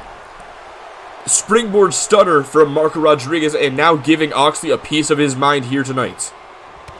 There's the double axe handle and a back elbow as well. Sends him into the corner. No, there's the reversal. And wait a second, to the outside. Rodriguez. Roundhouse kick right to the temple. He's back inside, but gets caught by the champ. And a knee right to the face, backs him into the corner. Oxley now starting to get fired up in this match. Misses the splash once again, though. And now Rodriguez is setting up here. And another cutter.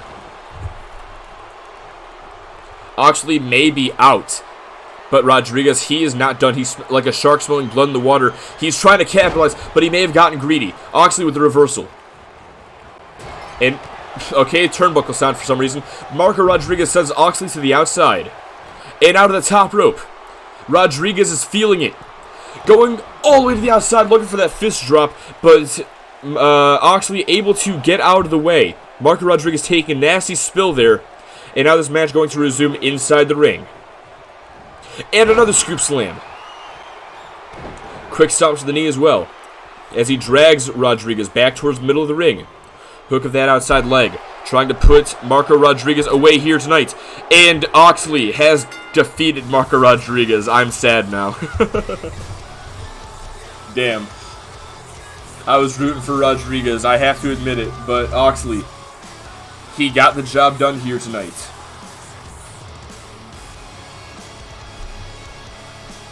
On the grandest stage, Oxley has defeated Marco Rodriguez and retained the European Championship.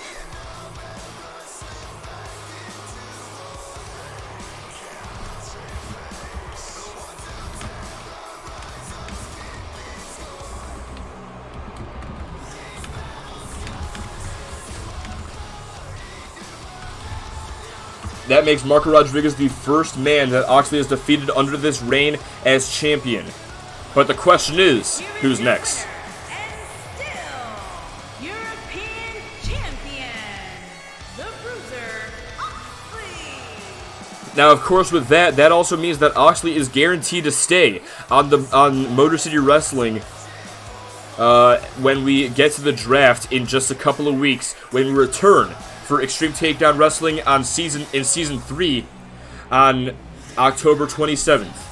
I'll talk more about the draft later on, but for now it's time for us to move on to our next match of the night.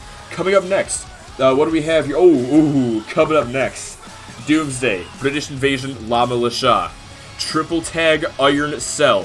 Stick around, that is going to be a fucking insane contest. We'll be back in just a moment, people.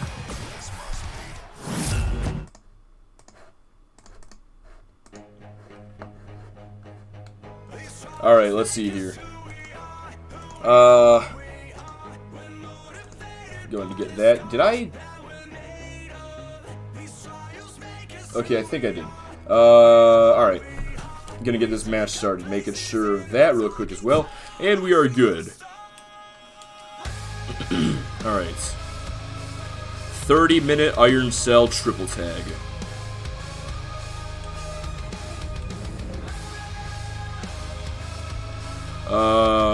Where's that? What am I looking for here? Wrestling Palace is what I'm looking for, of course. And there we go.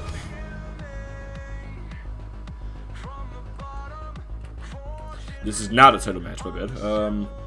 Alright, Doomsday. Doomsday. That's fucking awesome.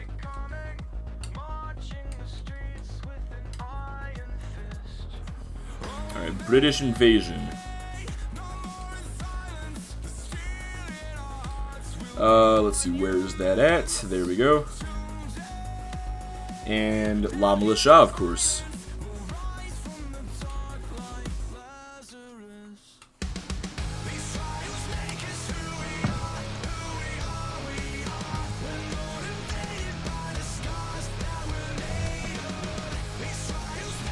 Fucking love this song, dude. This is perfect for tonight.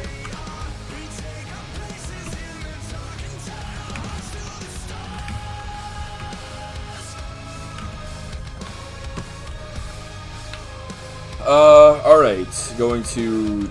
Oh, there's still a couple things I need to set up as well. I'm going to do one of those real quick.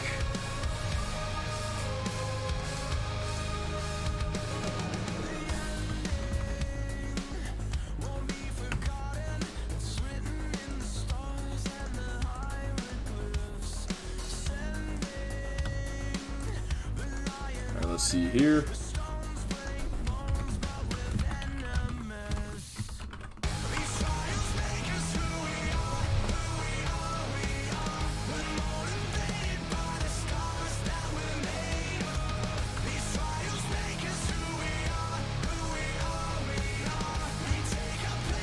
Basically, what I'm doing right now is I have to set up the thing, you know, the Iron Man shit, the score, basically.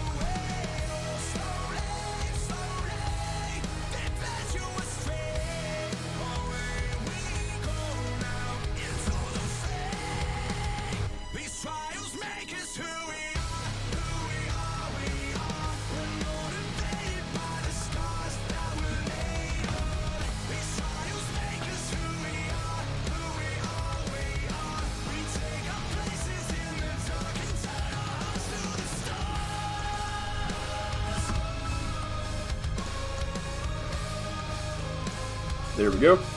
Alright.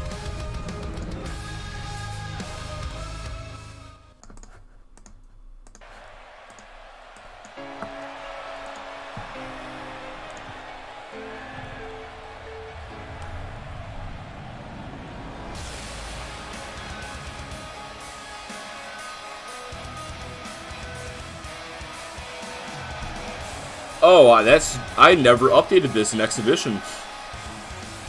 Their animation, that is. The following contest is a triple threat tag team Hell in a Cell match. Making his way to the ring at a combined weight of 470 pounds, Kenny Knight Blade and Johnny Knight Blade. Well, it looks like Kenny and Johnny are sporting an old look here tonight. Kenny returning to his blue and Johnny returning to green for this match. Yo, what's up, Yanni? Just realized something. What's up? Might be a Doomsday fan.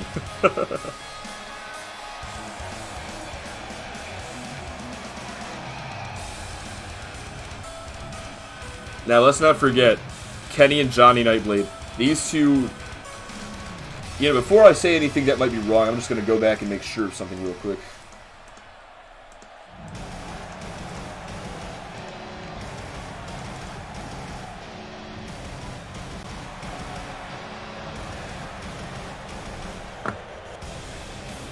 And his opponent, first, at a combined weight of 461 pounds, the chosen one, Alex Rude, and King J. Haas. Rude and Haas going to be representing the British Invasion in this match. Of course, Riley Anderson does not want to suffer an injury in this match. That is why he is not going to be participating in tonight's Iron Cell match, as he already has to deal with Devin Rust in our main event for the UPWA Championship.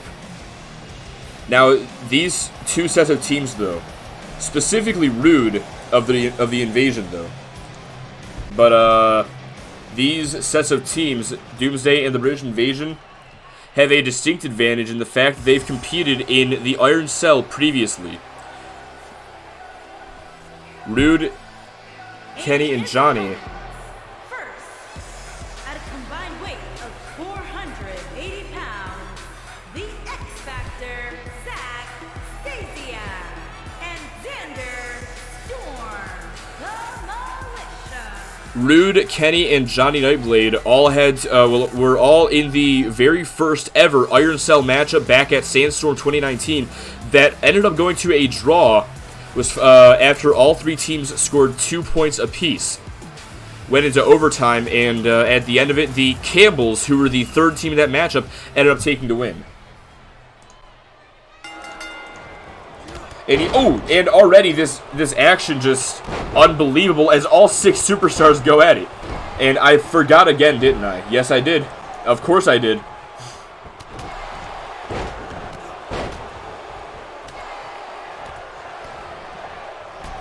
Let's see here. Why not have each team occupy one space? Because I want to keep track of overall points for the record, you know. Like I did the one team for each space earlier, but I'd rather do do this for the record, honestly, you know. Makes it easier to keep track. And besides it all, honestly, I think it's a little more interesting. I think it's a little more interesting seeing exactly who scored each fall. Now, already 4 superstars on the outside as Kenny gets back inside the ring. There's a right to Jay Haas. And now looking for a spinning bomb there. Not entirely sure what to call that one besides a power bomb. Looking for the small package to score the pin early. 2 count. Only a 2. Nightblade able to kick out of the count of 2 and keep, prevent the British Invasion from scoring their first fall. Now, of course, these 3 teams are locked in here for 30 minutes. It's going to take a long time for any of these teams to score a single fall, if you ask me. Most likely that is going to be the case, at least. But Jay Haas now taking a break on the outside. No, Johnny Nightblade. Miscommunication takes out his tag partner. Zach Stasiak going to take advantage of that back suplex. And now back up to his feet with a German suplex to Johnny. And now looking to complete the trifecta, turns him around and delivers a standing vertical suplex. Now, you may have noticed Zach Stasiak has a knee brace on as well as the protective tape over his right knee as he delivers that Zach Stabber to Kenny Nightblade. Alex Rude breaks things up, though. Of course, that is a result of the injury he suffered this past Thursday night on Motor City Wrestling. Zach Stasiak, it started with a half crab from Johnny Nightblade that initially damaged the leg. As the match would go on, all 3 members of the British Invasion would take advantage of the damaged knee of Zach Stasiak, and it would eventually cause Stasiak's knee to become hyperextended. Wait a second. Jay Haas suplex through the cage. We are 2.5 minutes in, and this cage has already been broken. Getting more mashed potatoes. Have fun, bro. Zach Stasiak and Jay Haas now battling outside the cage. But you have to think this gives La Militia and the British Invasion a distinct disadvantage in this matchup. Now Doomsday have both members at their disposal, while the British Invasion only have Alex Rude and Xander Storm inside the ring, able to go for pins. If I were Haas or Stasiak, I would get back inside the ring, back inside the cell, as soon as possible. Alex Rude, that very European uppercut, and Xander Storm. It seems like an alliance may have formed between the Canadians and the British here. Not too surprising given the history of the 2 countries, but either way, Johnny Nightblade takes out Storm with that forearm off the ropes, and Rude trying to capitalize against Johnny Nightblade, takes him down to that clothesline. Hold on, Nightblade. San Diego Starlight to Xander Storm. And Rude trying to steal the pin. Nightblade right there break things up. Spinning heel kick takes down Rude. And Nightblade now trying to take advantage against Storm. Now going to go for the cover with his feet on the ropes as well. Hooks the outside leg, only a 1 count. Jay Haas back inside the cell for just a moment. The fight continues outside. The War of 1812 all over again. I got no problem with that personally. Honestly, the way that I see it... Oh, okay, and Kenny Nightblade outside the cell as well. Okay, if this results in all 6 guys outside of the cell, I'm going to have to take control and bring these guys back in. There is no question about it. Yeah, I think that's what's going to happen here. Maybe I'll let them fight outside for a little bit. Or you know what? Oh, nope, actually looks like we're good. Johnny Nightblade going back inside to take on Alex Rude. Meanwhile, Zack Stasiak just getting clobbered by both Jay Haas and Kenny Nightblade outside the ring. Wait a second. Only a 2 count. Nightblade inside the ring trying to score a fall against Alex Rude. Not going to be successful. Meanwhile, Xander Storm. And Johnny Nightblade with San Diego Starlight. Hooks the leg. Only a 2 count.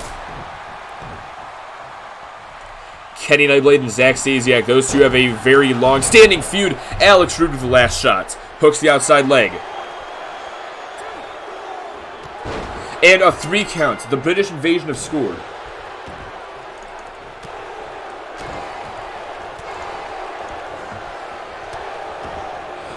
Wait, he's got him down the Storm Drain. Gets broken up.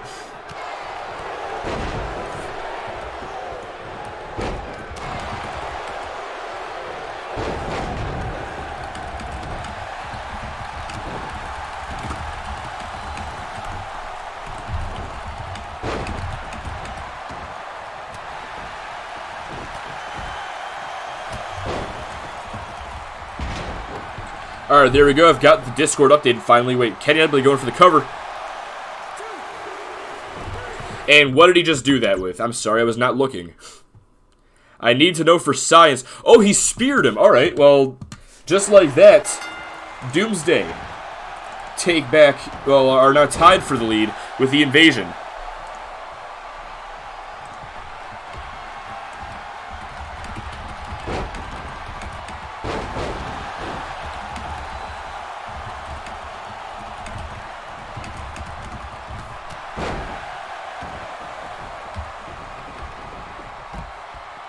And we only have 2 superstars standing inside the ring as Jay Haas takes down Storm with that Russian leg sweep. Kenny Nightblade back up to his feet now.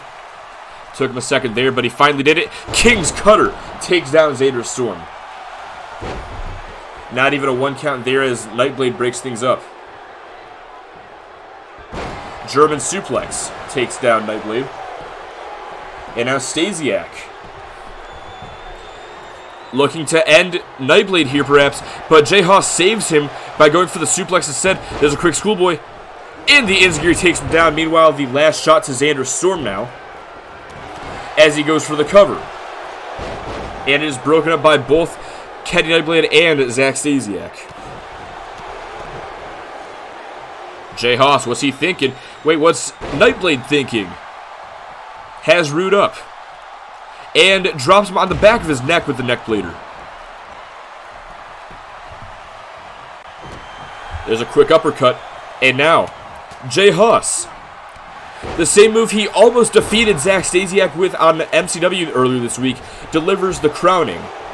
But the pin is going to be broken up immediately by Johnny Nightblade. Nightblade now going for a camel clutch, gets broken up. Now as, X-Plex to Johnny. Now as this matchup continues on, we've only gone through 7.5 minutes so far. Only a quarter of the match has elapsed. However, I do want to go over the rules real quick, that if this matchup ends up in going into a tie, whichever superstars are tied for the lead, whichever teams are tied for the lead, will compete in a sudden death round as Nightblade off the Sunset Flip goes for the cover, only a 2 count. Spear takes down Zack Stasiak. And Alex Rude, the cheeky bastard, going for the cover on Johnny's behalf. Not even going to score a 1 count before Johnny breaks it up.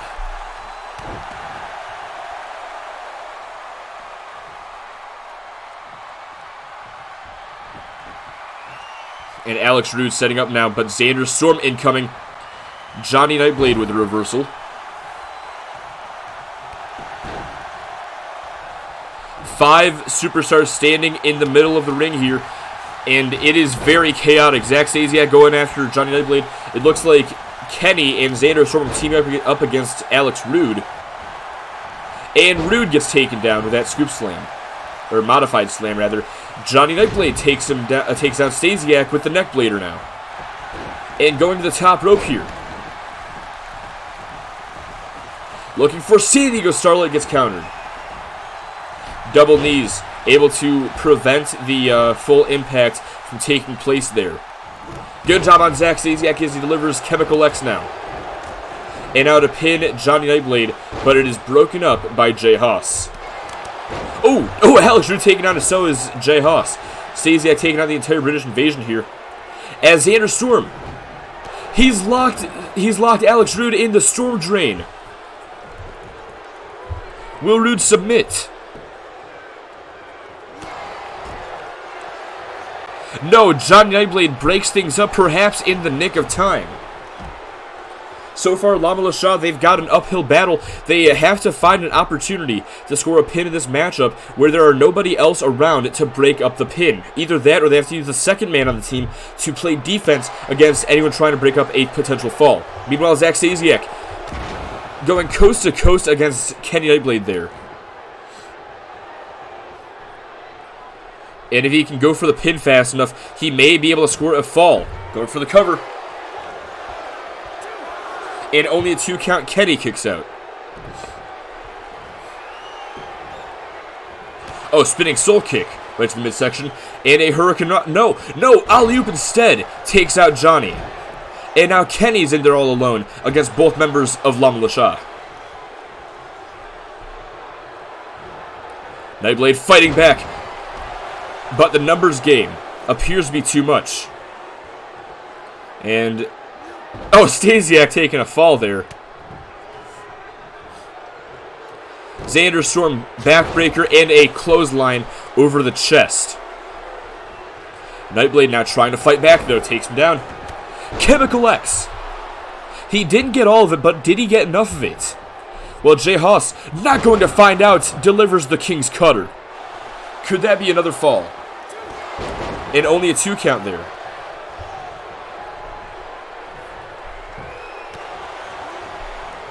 Total insanity inside the ring. 5 superstars standing. Well, 3 now. Maple Leaf Lariat. Xander Storm just took out 2 men with 1 Maple Leaf Lariat. And now could be on the verge of scoring Lama LaShaw's first fall with the Thunderstorm Driver. But just as soon as he delivers it, both Kenny Nightblade and Jay Haas are right there to break it up. Sleeper Slam from Zack Stasiak. There's a quick clothesline. And Storm takes down Nightblade. And Stasiak sends it over the top rope and down to the floor. There's a powerbomb. Going for the cover. Only a 2 count. Nightblade kicks out. Spear takes down Xander Storm to score the second fall. And just in time, Alex Rude and Zack Stasiak break up the pin. Rude breaker to Johnny. Going for the cover. And Kenny breaks things up.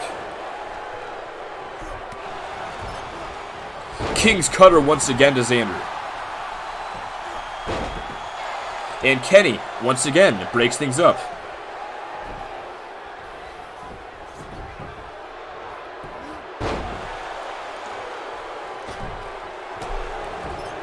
All 6 men inside the ring, a rare sight to see in this matchup as the first 12.5 minutes have elapsed. And Rude sent to the outside. Kenny Nightblade going to the top rope. What's he thinking here? As Xander Storm with a wheelbarrow neck breaker to Jay Haas. And Kenny looks for San Diego Starlight. Nobody home though.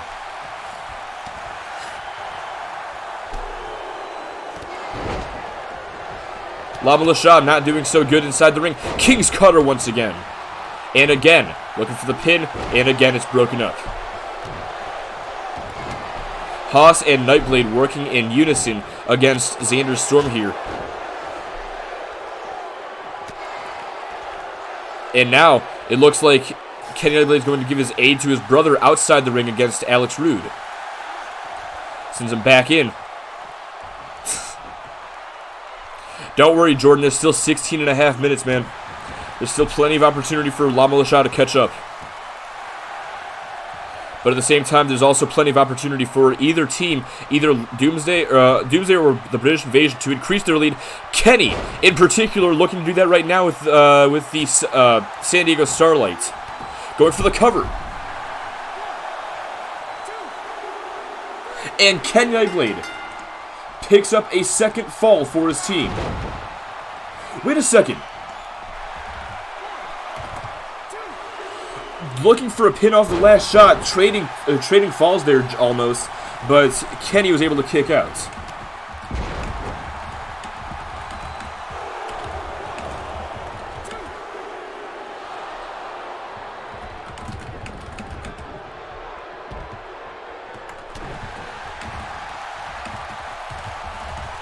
Wait a second, the crowning connects against Kenny Nightblade, going for the cover. Zack Stasiak breaks it up.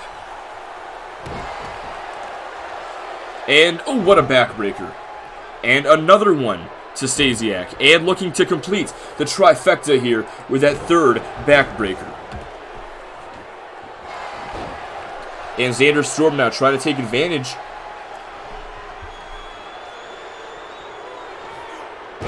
Doomsday are in a very good position here.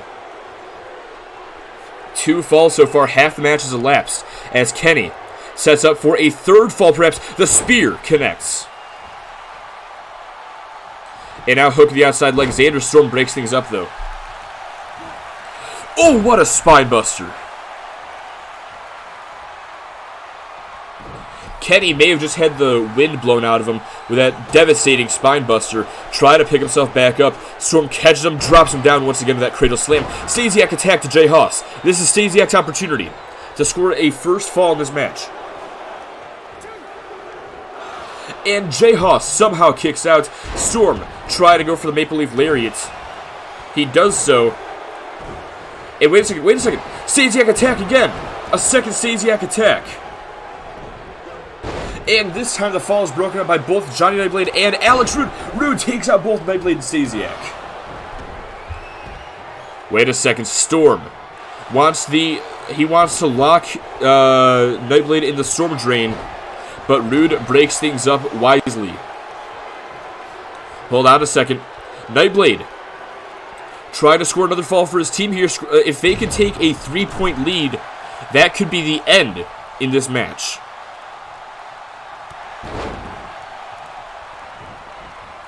Three points ahead of La Militia, 2 points ahead of the British Invasion. That would most likely spell the end for La Militia, first of all. The British Invasion themselves would have some catching up to do at that point.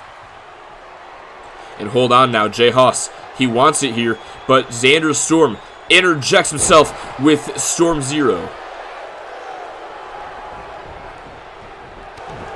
Haas kick to the gut. And looking for that German belly-to-belly suplex. And the kip up as well. Haas escapes the ring. And where exactly is Xander Storm going? Going after Kenny Nightblade. Curious decision there. He had Johnny and Alex Rude inside the ring at his disposal, but he decided to go for Kenny instead. And Kenny now taking the fight to Xander. Wait a second, going to the top rope here. Could be looking for it. San Diego Star. No, he gets the knees up. This is a golden ticket. And I think Stasiak just ruined it. No lie. Wait a second. The Zack Stabber. Go for the pin, man. Stasiak with a monkey flip to Nightblade instead. Oh, back and forth they go. This is what Zack Stasiak gets for being a no-selling, overprotected snurd burglar.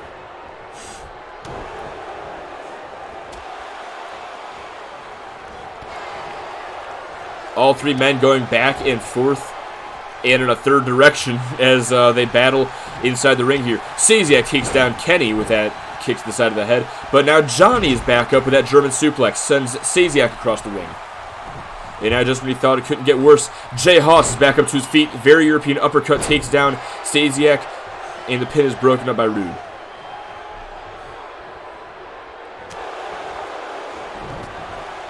Haas with the Falcon Arrow. And now the British Invasion have the advantage here. Both their superstars are active, whereas Stasiak and Nightblade are on their own. They have to forge an alliance here against the Invasion if they wish to survive at this moment. Alex Rude deposits Stasiak to the outside. The King's Cutter once again. And wait a second. I think Haas would have had a fall there if he had just gone for the pin, but instead driving his knee into the back of Nightblade's head. This is no time for Haas to get cocky when there's 11 minutes left and his team is behind in this matchup. And now you see 5 men are inside the ring once again. The only missing variable here is Kenny Nightblade, who is still recovering on the north side of the ring. Wait a second. Xander Storm. He's locking him into Storm Drain. And Jay Haas breaks it up. Saw that his partner was in trouble, broke up the Storm Drain, and now Stasiak is setting up against Nightblade. Maple Leaf Lariat. Chemical, no. Sidestep, and Jay Haas back in control. Nightblade back in control. Noetic Lama taking advantage. And Stasiak with a Frankensteiner to Johnny Nightblade. Kenny Nightblade back inside, and a Cradle Slam takes him down. Zack Stasiak is setting up here. And so is Xander Storm. Stasiak attack, as well as the Storm Drain. Can he submit Nightblade? Stasiak gets a fall.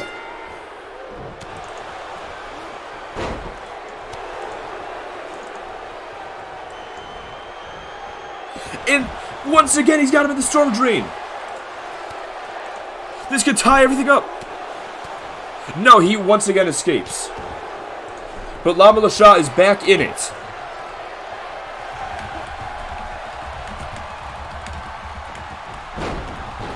Cradle DDT takes out Storm.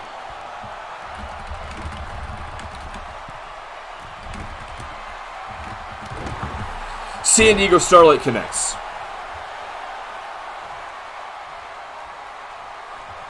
Going for the pin, but it looks like Alex Rude is going to be right there to break things up.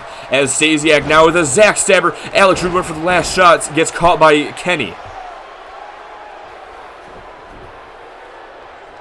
Stasiak, feet on the ropes. Only a 1 count, gets broken up by Kenny. Wi-Fi acted up for 1 tiny second. You're already at the door of your garage with Kenny the Candlestick wanting to kill a goose. King's Cutter, Rude Breaker. I don't know who got the fall there. I'll give it to Haas. Fuck it.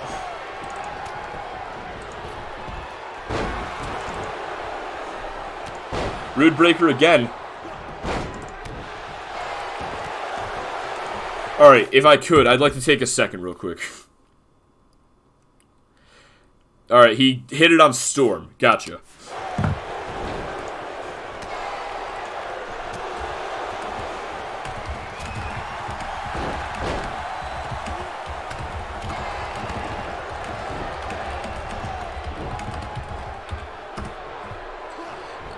Well, Lama Lasha is still... Wait a second. Knee bar. Stasiak trying to submit Alex Rude. And no, Rude escapes. But was that the smartest idea for Stasiak to use his leg for a submission like that? That could have further damaged his own injury.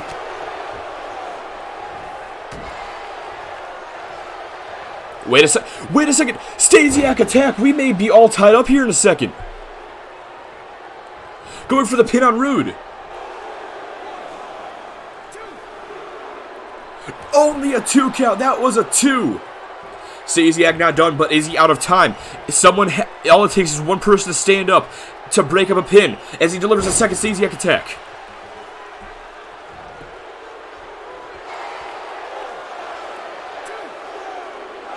Only a 2! Only a 2!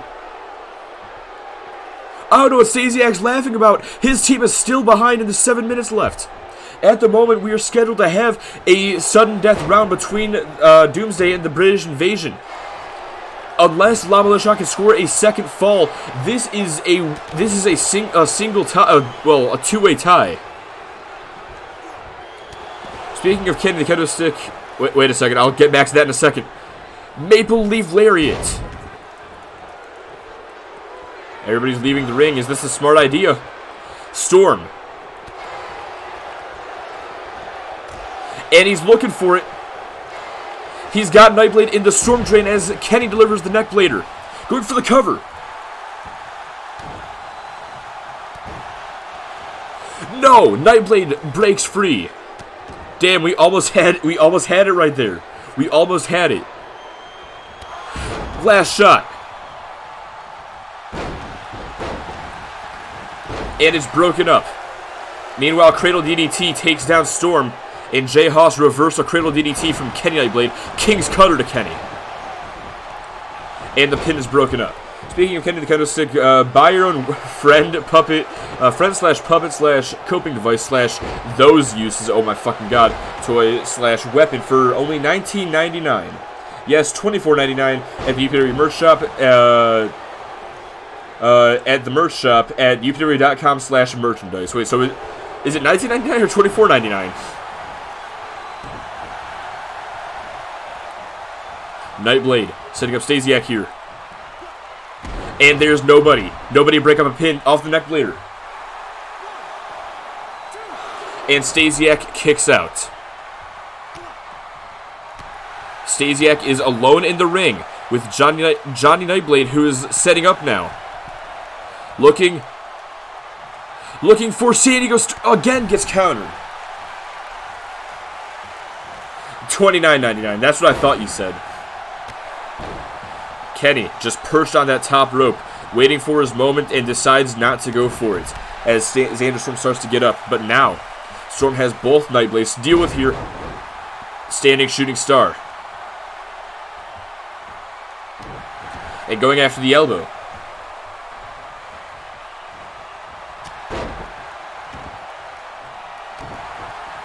Hold on, looking to lock him in the Storm Drain once again, but it is easily broken up by Kenny Nightblade, who is just standing right there.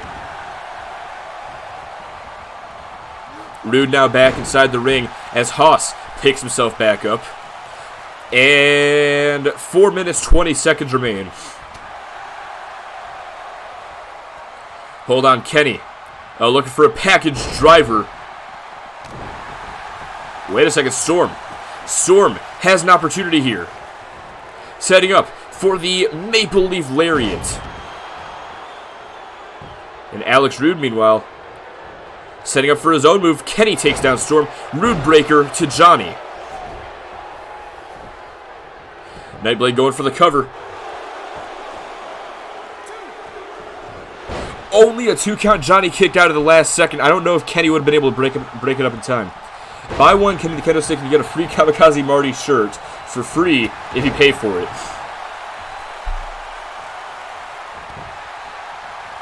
It's free plus an extra $39.99. 3.5 minutes remain. La Militia, it is still possible. But at the same time, Doomsday or the British Invasion, all they need to do is score one more fall. That's all they need. Rude with the very European uppercut.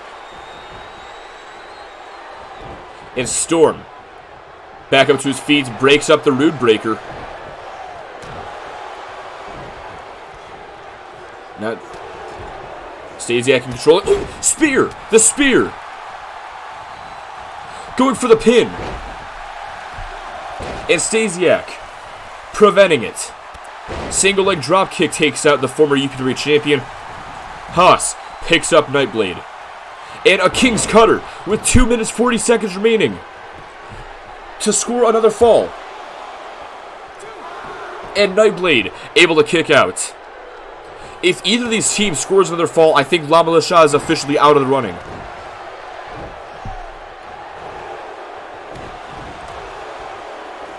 But Doomsday and the British Invasion, they have a real chance of winning this match. They have 2 minutes and 18 seconds left. But of course, this match will resume if we do not have a winner, an official winner, within the next 130 seconds. A lot of stuttering went on during that sentence, but it's whatever. But if we do not have a winner declared in the next 2 minutes, then La Militia is essentially eliminated, and it becomes a one-fall matchup. Nightblade trying to take out Storm. Wants to gain that extra fall so we don't have to go into overtime. Delivers the Cradle DDT. Can he score the pin? He's not going for the pin. Go for the pin, Nightblade. 100 seconds remain. And a clothesline takes him down. Nightblade wants Alex Rude. Kicks the chest and driving his knee into Rude's face. Nightblade exhaustedly to the top rope. San Diego Starlight. And Zack Stasiak has a real opportunity here. Nope, fucked it up. Breaks up the pin regardless, but I was thinking Stasiak, if he could have attacked Nightblade, taken him down, and then took the pin for himself, evening the score. And that would have been a total Zack Stasiak thing to do, too. Chemical X! Go for the cover!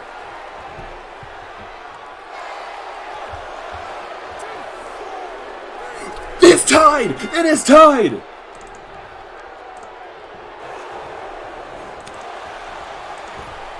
The European uppercut! 40 seconds!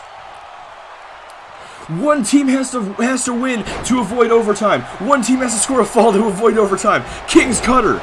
But Haas is down. Nightblade could take the pin. He decides not to.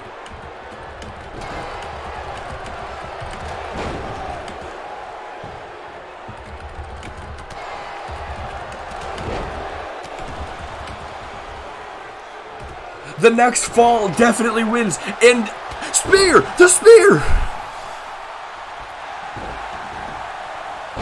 But the pin is broken up. 4 seconds remain. We are going into overtime. This is the second ever Iron Man to go into overtime in UPW history, and it is happening at Wrestling Palace. We'll be back in just a moment as I set up this overtime match. Give me just a second here. We are going into overtime. There we go. Or wait, I think that's the wrong song. There we go. Oh my god, what a match so far. Hell in a Cell triple tag. No entrances, of course. My god, this is an absolutely incredible matchup. This is actually shades of that fucking the first ever Iron Cell match. The first ever triple tag Iron Cell. This is fucking incredible. Alright, let me get these guys back in real quick. Hold on. We'll actually get back into the matchup a lot quicker because entrances will be turned off for this, obviously. So we don't have to wait for very long to find out our winner of this match. This is fucking incredible. Zack Stasiak with the clutch play at the very end of the match. Within less than a minute, I believe it was 38 seconds left, that he hit Chemical X. Oh, that's the wrong thing. There we go. Let's see here. You know, the British Invasion technically win if you count the double pin for them. No, we only count that as 1, unfortunately. Gotta go after this, you work at 6. Alright, understandable, bro. Well, in that case, well, you're sticking around for this one. You gotta see the conclusion, the dramatic conclusion of this anime saga between these 3 teams. Well, after this entire rivalry that's been building up for so long. And here we go. We are back from overtime. Or for overtime. This is one fall to the finish. Xander Storm with a death massage applied to Alex Rude. Johnny Nightblade going after Zack Stasiak. Jay Haas takes down Kenny Nightblade. Ooh, what a rolling axe kick there from Zack Stasiak. Rude already taken out of action here. And another axe kick takes him down. Quick drop kick from Stasiak against Nightblade. Has him up against the ropes. And La Militia taking control here. They have been rebirthed here tonight. Zack Stasiak scoring 2 falls in this matchup in order to tie the match. In order to keep La Militia alive. That was absolutely incredible. Talk about a clutch play for sure. Literally shaking. I don't blame you, man. This is an absolutely incredible match. This is the beauty of the triple tag Iron Cell. This is the most ideal it can possibly go. Where after 30 minutes, it just goes to a draw, and then you have to go with 1 fall to the finish. And Xander Storm with a powerbomb to Alex Rude. I think I'd have all the time in the world so I can watch the rest of this card, the rest of this show. And you are not going to want to miss a single second of it, Yenny. Zack Stasiak setting up here. Has Kenny Nightblade. Stasiak attack. Maple Leaf Lariat to Alex Rude.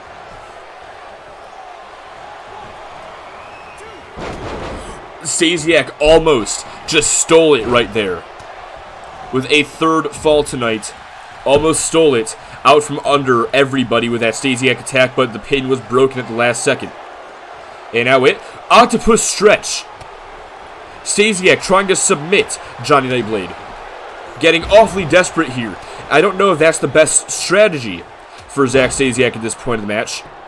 Although I guess a win as soon as possible is the best scenario.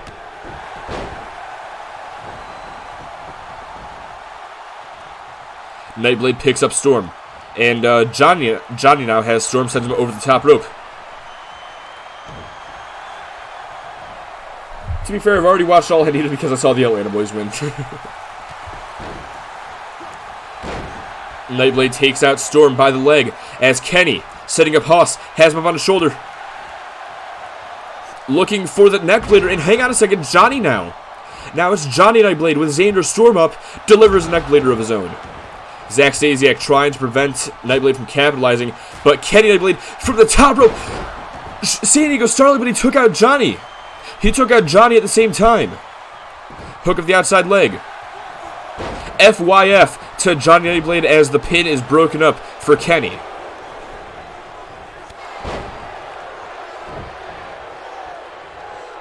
Meanwhile, Zack Stasiak tying up Johnny Nightblade with a full Windsor knot. Oh, there's a kick right to the rear. Let me just take a look and see what matches after this as well. Did I Google Sheets Freeze? Alright, there we go.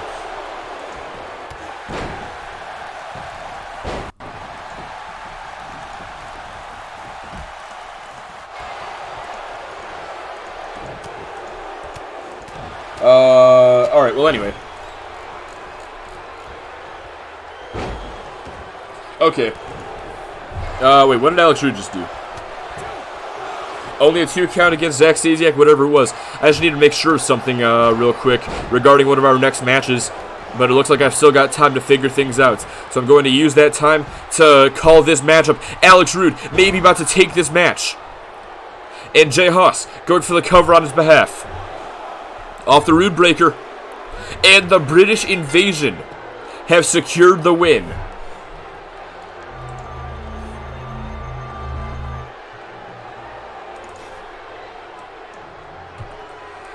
And there you have it. Jay Haas and Alex Rude. It was the right place at the right time.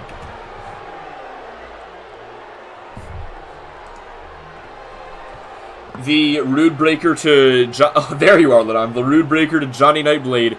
Jay Haas goes for the cover, and that would be the end of the match. A 30-plus minute classic that we have just witnessed. Here are your winners, the chosen one, Alex Rude, and King Jay Haas. The only person happy about this is Ladon. My god, what a fucking match, though. Cannot take anything away from any of these guys. That was a fucking beautiful match that we just watched. Let's see.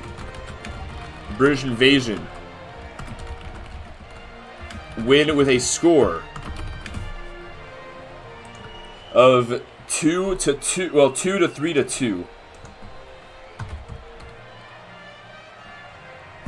Let me just take a look at that real quick. Give me one quick second now.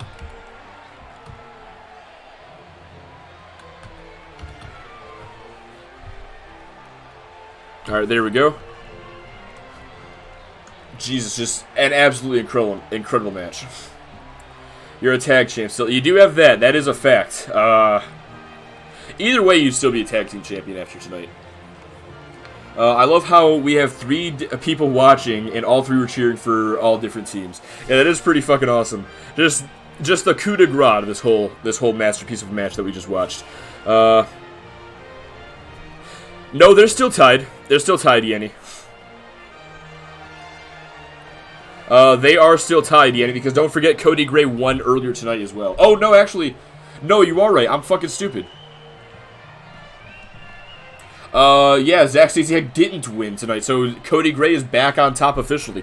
Alright, that's enough talking. We're moving on to our next match. Coming up next, Liam West and Jacob Fisher to team up against the Campbell Club for the World Tag Team Championships. Stick around for that. It is up next.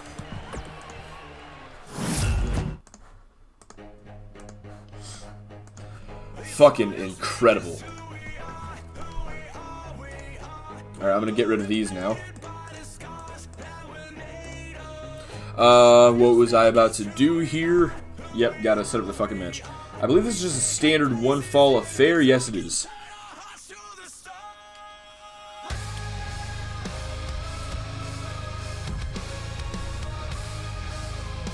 Let me just set this up real quick. Wrestling Palace, of course. Let me make sure it's not too late in the day.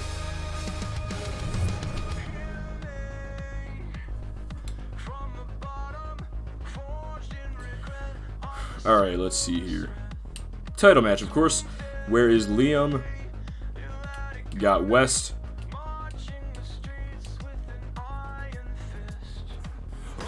And got Fisher as well.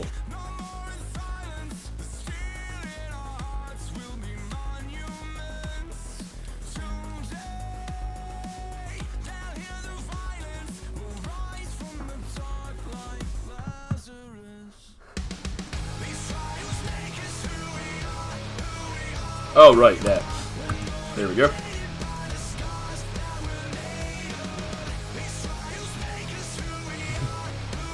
Alright, for sure, Jordan.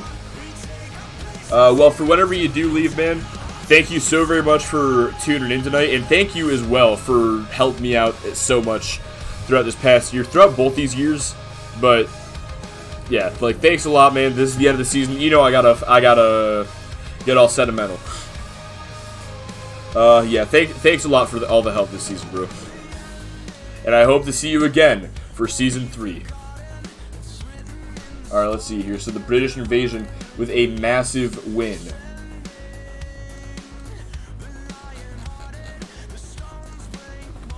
Man, dude, I thought Doomsday was gonna have that. I was rooting for Doomsday. I had to. Those are my boys, dude. But at the end, it looks like Rude picks up his 50th career win in the UPWA here tonight, and Jay Haas, meanwhile, if I can find him somewhere, picks up his 20th career win. Zack Stasiak and Xander Storm. I need to find those names now. It's weird that Lava Shah. It's weird that they were like the underdogs of that match too, considering how dominant they've been throughout most of the storyline.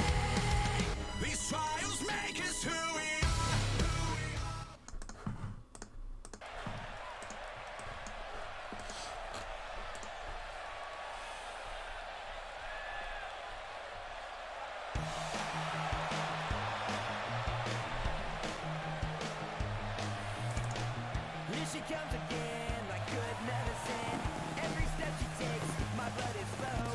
as Liam West makes his way down to the ring. I will talk more about this matchup in just a moment as well.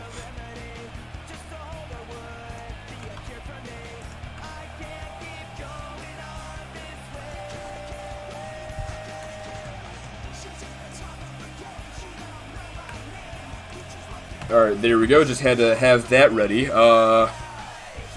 Liam West and Jacob Fisher. These two have a very interesting history, to say the least. Initially, let me take a look at these real quick. I'm getting flashbacks to Dustin James versus Sean Goldman. Officer West reporting for duty while Zach Stasiak wasn't in 100% no-sell mode. No, he was not. Might have been the injured knee, honestly. So yeah, as I was saying, Jacob Fisher and Liam West, they have a very complicated history, dating back to a few weeks ago after Jacob Fisher lost the World Hardcore Championship to Deuce. No, that's not where this rivalry stemmed. The rivalry came about a few weeks ago after Jacob Fisher lost to Devin Rust on XTW number 92.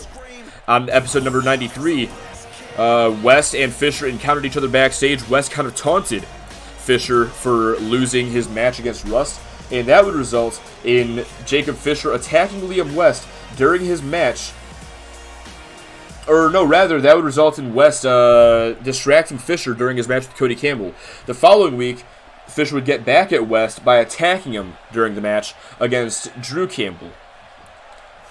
As a result, Drew and Cody Campbell picked up wins against both these superstars over those 2 weeks, and then they went on to talk to Aaron Ryan about how they easily beat both superstars.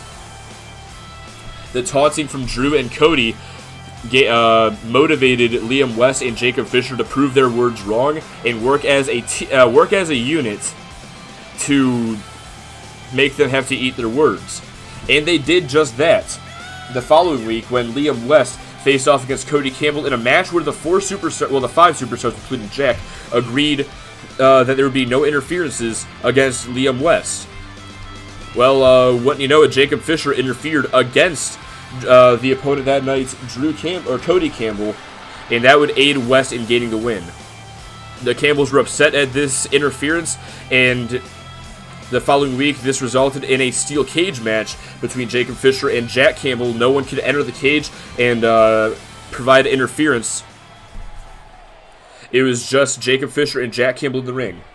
Jacob Fisher was not able to defeat Jack Campbell, but he put on an impressive showing against the former European champion.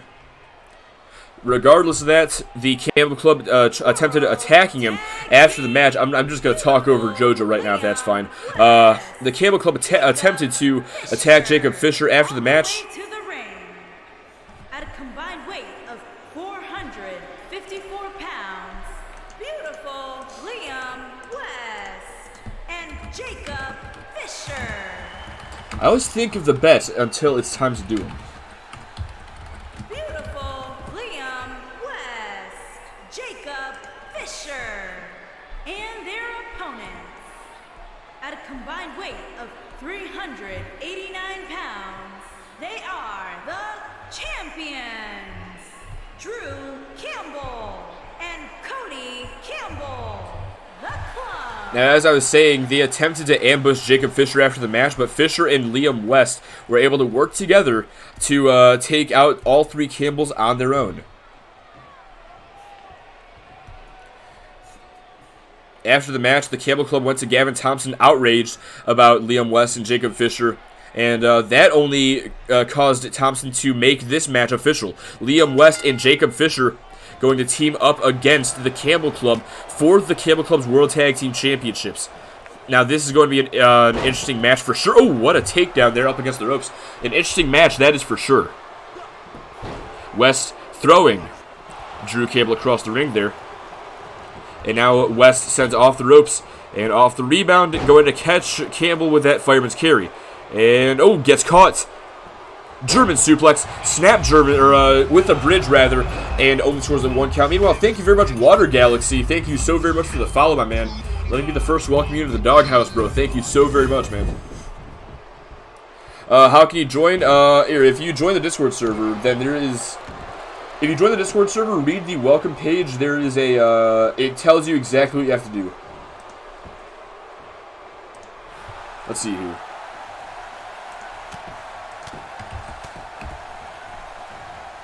It's weird that Discord command didn't work right there. I might need to go ahead and see what that's about. But yeah, I just manually put in the thing, the Discord link in the chat. So hopefully that should work.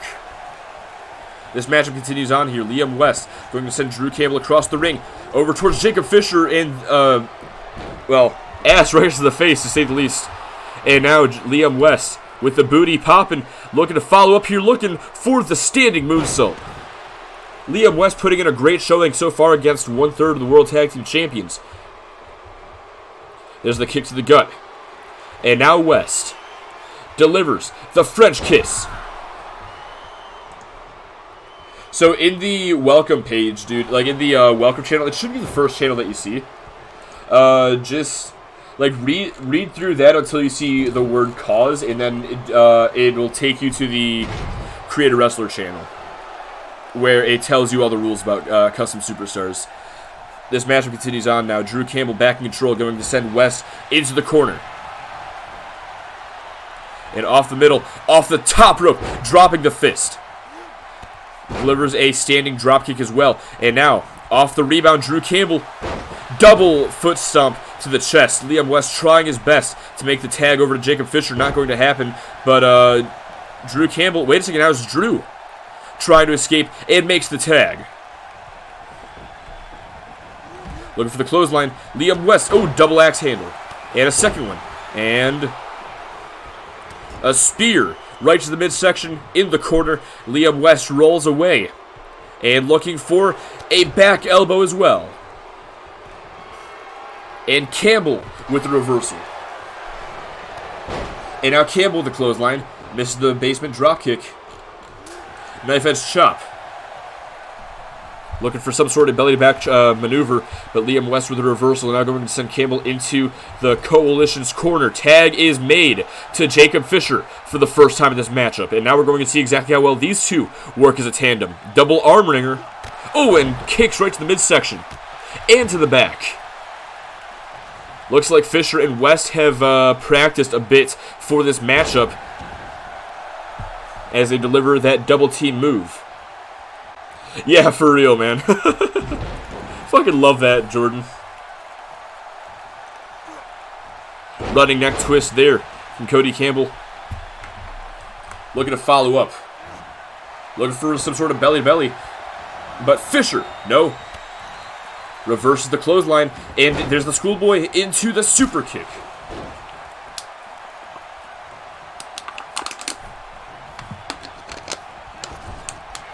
And Campbell sends Fisher into the corner. No, wait, there's the reversal. Drop toe hold. Takes down Campbell. Kicks to the gut. Wait a second. Wait a second. The cherry bomb to Cody Campbell. And now the cover. Hooks the outside leg. Trying to put Cody Campbell away and win the tag team championships, only a 2 count. Now, something that I think is very worth noting about this matchup, specifically about the Campbell Club, is that today they have held the World Tag Team Championships for an absolutely historic 172 days. That is by far the longest reign with any championship in UPW history, surpassing the previous longest reign set by Jack Campbell with the European Championship at 147 days. If the Campbell Club can retain tonight and hold the championships until the next pay-per-view, which I believe will be Hardcore Hell, they will have held the championships for a total of 200 days exactly. Being the first superstars in history to have a 200-day long reign. Liam West tagged back in. Oh, kick right to the chest. And a second one. Just brutal shots and a third. How is Campbell even getting up from these? And now Campbell's forced to make a tag. Liam West and Drew Campbell, the original 2 in this match. Legal once again. Basement dropkick misses. Liam West. Oh, the Enziguri gets him though. And Liam West spun into that.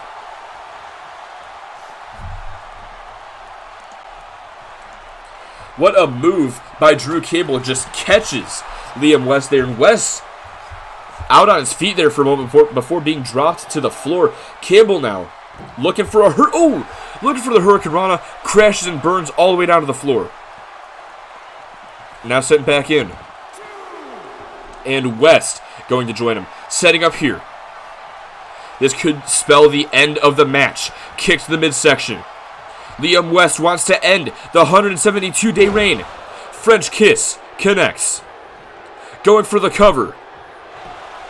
1, 2, and Campbell miraculously getting that right shoulder up off the mat. Tag is made to Jacob Fisher once again, and Fisher looks like he's been busted open at some point in this match. You have to wonder exactly how that's going to affect Fisher's endurance. Wait a second. Schoolboy super kick from Jacob Fisher.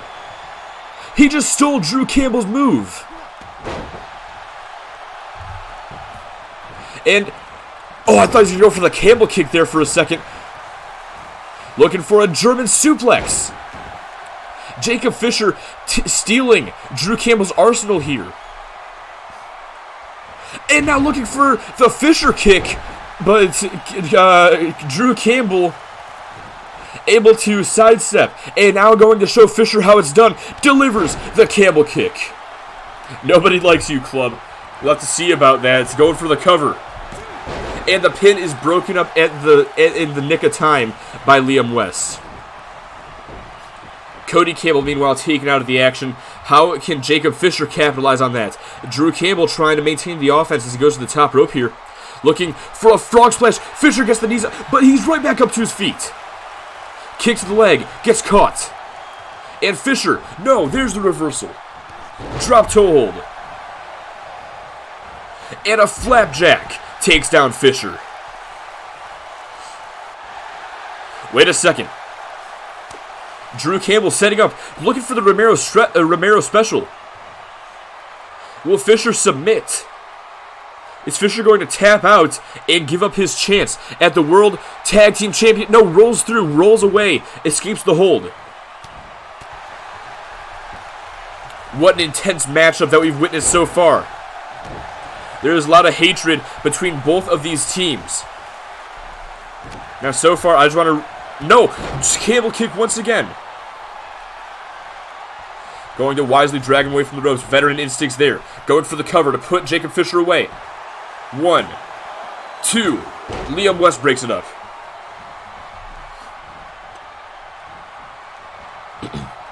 Now, I just want to go through the statistics of this night so far. So far, we have had 3 title matches and only 1 title change.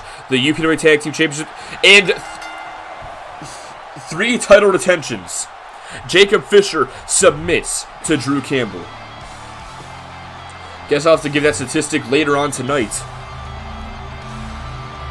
But the important thing to note is that Drew Campbell has just submitted Jacob Fisher here tonight.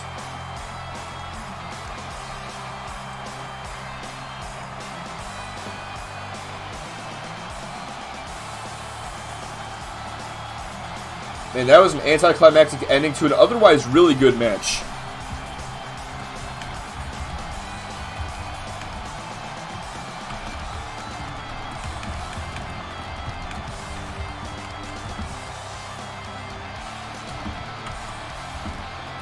We gonna get a victory scene? There we go.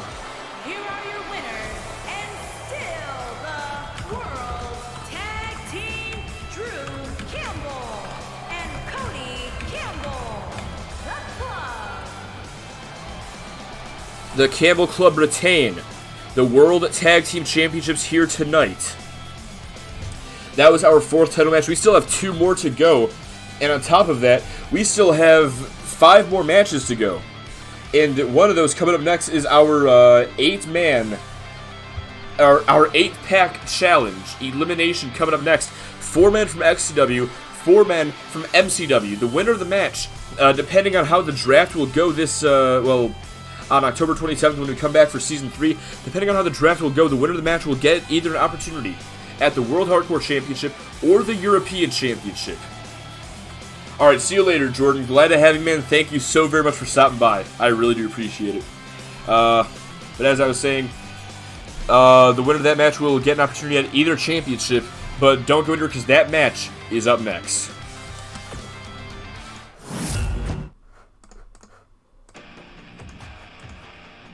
Alright, let's see here. I gotta set this matchup now. So yeah, just give me a quick second here. This is going to take me a fucking minute with 8 different guys.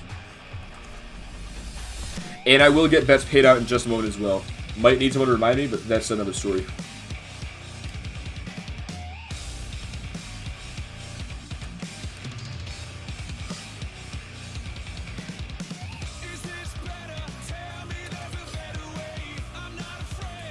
Let's see here. You know, this show really isn't accurate if you think about it, because the way that I've been doing the daytime cycle, you know, is when we started, it was daytime at 8 o'clock in Detroit. When we and now it's finally night at 10:47. I can tell you right now, basically, that when I looked out my window at 8 o'clock, it was not daytime. All right. I'm going to stop talking about that for now, though. Also, I am going to keep this screen up. This, match creations... Oh, the... I'm gonna keep the we'll be right back screen up during the loading screen for this matchup also.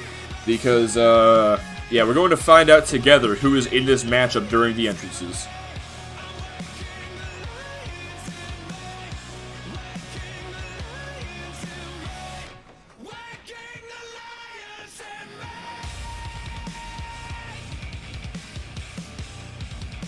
Yo, so who we still got in the chat, by the way? Who's all still with us tonight?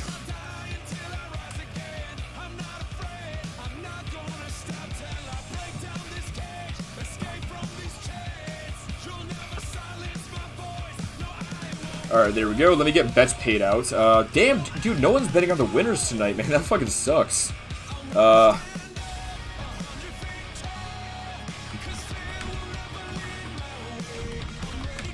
Now the rules of this match, again, I'm not putting the loading screen up yet because we do have some surprise entrants in this match. So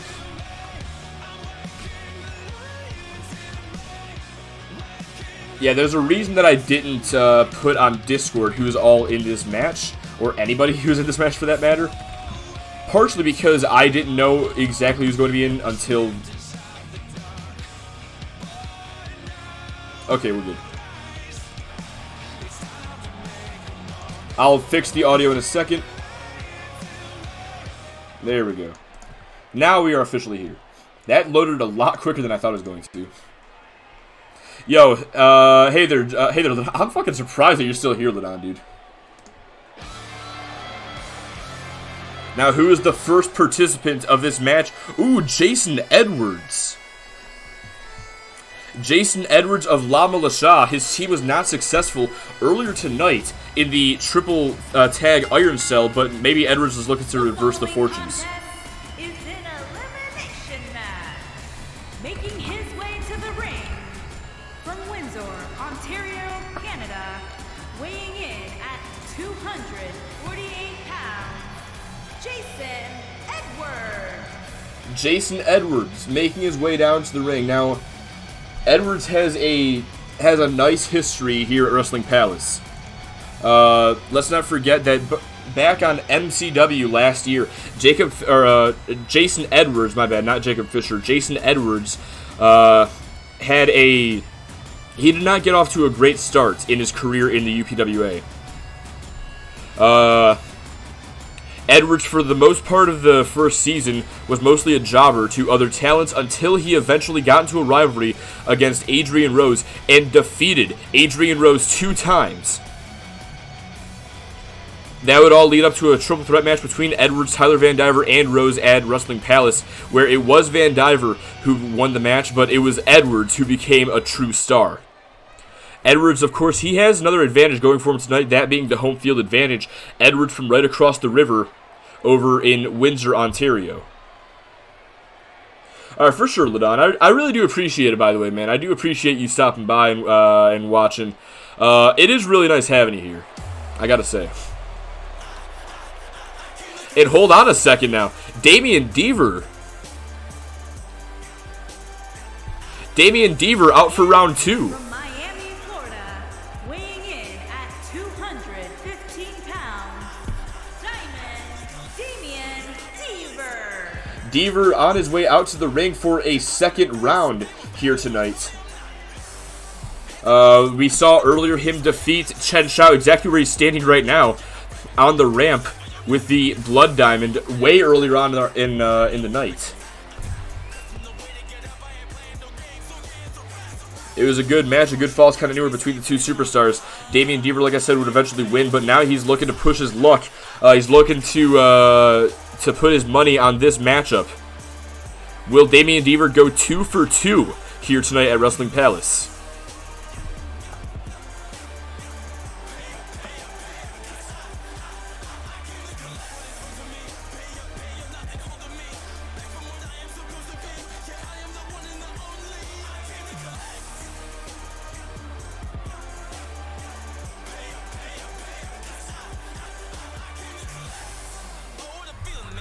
Let me just check something real quick.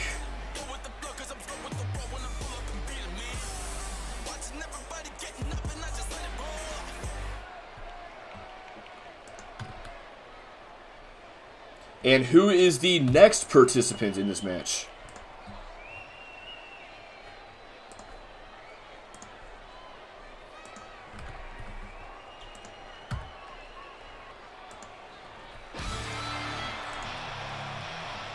And hold on a second. Speaking of superstars who competed earlier, it looks like Seth Baker is coming back out for round 2. And from Atlanta, Georgia, weighing in at 211 pounds, Seth Baker. Now this matchup was an open invitational. Anybody is allowed to join this match. As long as there are 4 from XTW and 4 from MCW, Seth Baker currently an Extreme Takedown Wrestling superstar. I say currently because remember, we have the draft in just a couple of weeks when we return for Season 3.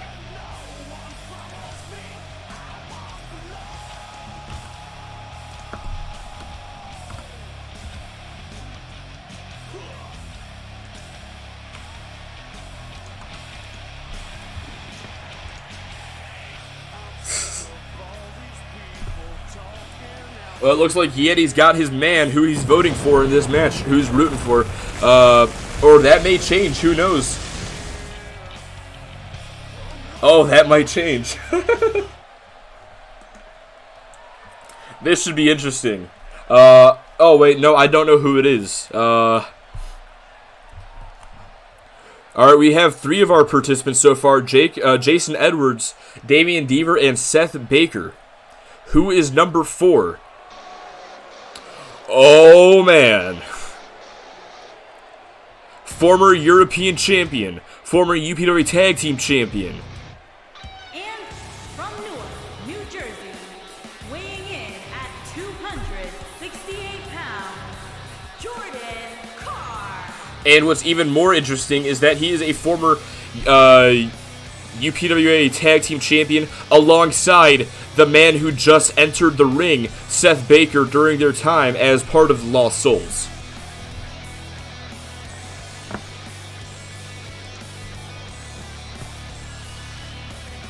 Gonna take a second to look at the rankings of each of these superstars real quick. So Jason Edwards is so far the highest ranked superstar out of these competitors, with 16 wins and 14 losses this year, ranked at number 7 on Extreme Takedown Wrestling. Damian Deaver way lower than him on MCW. Actually, first of all, Jason Edwards number 13 in the entire UPWA singles division. Damian Deaver 6-21, ranked number 19 on MCW. Let me go down here. Number 44 overall. Seth Baker, number 17 with 10 wins, 19 losses on XCW. And number 32 overall, Jordan Carr. And well, Jordan Carr ranked at number 7, 15 wins, 14 losses on MCW, 15 overall. And wait a second, we just saw the Campbell Club a minute ago. From Ann Arbor, Michigan, weighing in at 202 pounds, Jack Campbell. We just saw the Campbell Club a minute ago. Jack Campbell, now the third Campbell on his way down to the ring, former European champion. If he can win tonight, imagine what that might mean for him. As far as the World Hardcore Championship is concerned, because we now know the Campbell Club will not be drafted over to Motor City Wrestling as they are still World Tag Team Champions. But if Campbell can do it again, if he can hold the mid-card title while he is a tag team champion, well, he'll be the first and possibly only superstar ever to have done that. Of course, referencing the time that he was European champion while he was UPW Tag Team Champion last year on MCW. And wait a second. Now, this man also competed tonight, but he was unsuccessful in his matchup.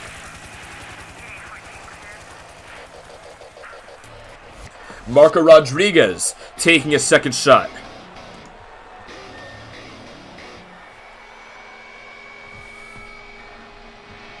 And from Guadalajara, Jalisco, Mexico, weighing in at 184 pounds, Marco Rodriguez.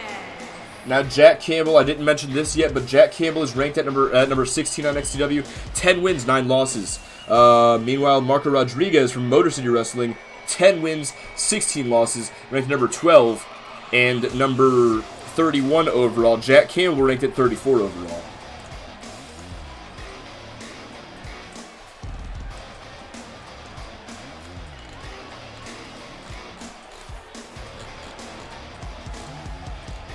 Now, if I've got any time, I want to go over the accolades of these superstars as well. Jason Edwards, a former World Hardcore Champion, won the Soul Survivor 4 vs 4 match as part of Team MCW in 2019. Damian Deaver, meanwhile, I don't believe has accomplished anything quite yet. No, he has not in the UPWA, but tonight could change that. Seth Baker, though, former UPWA Tag Team Champion. And Jordan Carr, former UPWA Tag Team Champion and former European Champion. Jack Campbell, as we know, he's accomplished many things. Wait a minute. There's no way. And he's still got the title. And he's still got the title. He hasn't given it back quite yet. But, From Blackpool, England, weighing in at 245 pounds, the World Hardcore Champion, Deuce. So that was a bit of an oversight on my part, but I guess Deuce is going to bring down to the ring the title that one of these superstars could win if they win this match. Deuce, well, Jack Campbell, first of all, a former European champion, current World Tag Team Champion, and a former UPW Tag Team Champion. Marco Rodriguez, another superstar that has yet to accomplish anything so far in the UPWA. But Deuce, you can see it right there, holding his former championship. Deuce is a 2-time World Hardcore champion, a UPWA champion, former UPWA champion. He won the champion versus champion match at Soul Survivor earlier this year. And speaking of Soul Survivor, he won the Soul Survivor tournament back in 2019. Alright. Well, to be fair, that's because you haven't been around as long as the Hardcore Championships have been around, Yanni, but yeah, I would agree with you, though, because Deuce has held it for a long time, and he's probably been the proudest World Hardcore Champion. That's the Deuce Core Championship. Wait a minute! There's no way! We haven't seen this man in months! And their opponent, from Calgary, Alberta, Canada, weighing in at 225 pounds, Adrian Rose. We have not seen Adrian Rose since he lost the UPWA Championship to Zach Stasiak at High Noon. But he makes his return tonight and he wants another shot at the European Championship. Rose. Well, alright, first of all, Deuce. Ranked at number 4 on XTW, number 6 overall. 20 wins, 8 losses. Adrian Rose ranked at number 4 on MCW. Ranked at number 12 overall, 16 wins, 9 losses, and a draw. Adrian Rose, former UPWA champion, former European champion, winner of the first ever Elimination Chamber match, and he is also the first European champion in UPWA history. This is a game changer right here. By the way, 8 times payout. 8 times payout if you guess the correct winner. And Yanni, since you're the only one who bets, that only applies to you. Here's your chance to win $80,000. Adrian Rose. Man, this is a game changer. This is a star-studded lineup.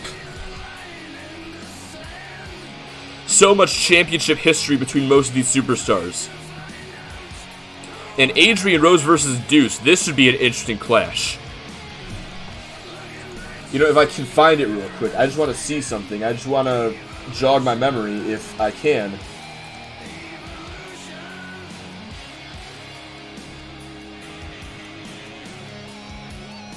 No, okay. Forget what I was about to say. Alright, and here we go. And you can see Deuce and Rose immediately staring down. That is going to be an interesting clash. Jordan Carr after Damian Deaver. Marco Rodriguez going for Seth Baker. And Jack Campbell taking on Jason Edwards. Let's not forget, these Campbell and Edwards have had heated rivalries in the past regarding the Campbell Club in La Militia. However, in every instance, somehow, someway, be it serendipitously or by skill, the Campbell Club have been able to retain their World Tag Team Championships against the La Militia whenever they have targeted the titles. Deuce deadlifts. Adrian Rose up and drops him down. Military press gutbuster. Marco Rodriguez and Jordan Carr. Those two I mentioned way earlier on tonight during Rodriguez's match with Oxley that Rodriguez faced off against Carr a few weeks ago on MCW, where Rodriguez was victorious. You gotta wonder if Carr maybe looking to exact some revenge for that. How to tell if Jordan created a superstar? If the singles entrance for that superstar has the pyro that goes all over the ring. No, don't you be saying shit like that. Don't you talk shit because you're wrong. The thing is, you are wrong.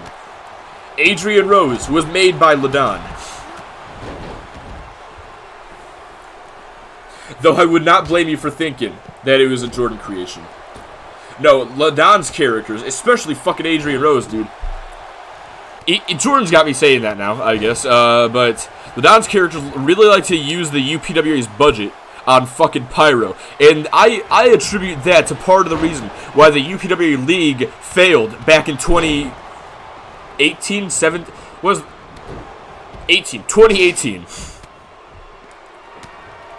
So yeah, fuck you, Ladon. Anyway, this match continues on, though. Damian Deaver trying to secure the first elimination, the Blood Diamond, to Jason Edwards.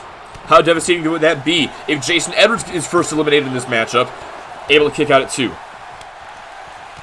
As I was saying, how devastating would that be if Edwards was the first eliminated in this matchup? First, La Militia failed to win the triple tag Iron Cell earlier tonight, and then, out of 8 men, Edwards is the first gone. Seth Baker and Jordan Carr attacking each other. That's interesting to see. That is for sure. Remember, these two are former tag team partners as part of the Lost Souls. That is a faction that existed for many years until they eventually were destroyed by the Last Call earlier this year. Jack Campbell and Marco Rodriguez inside the ring, and now Jordan Carr and Seth Baker joins them in there. Remember, this match, eliminations can only occur inside the ring by pinfall or submission. There are no disqualifications, no countouts, as this is a multi-man matchup. However, these superstars still have to remember that they can only eliminate people inside the ring. Seth Baker remembering that exactly, and Jack Campbell remembering that as he rolls to the outside after that Baker driver. Smart strategy there.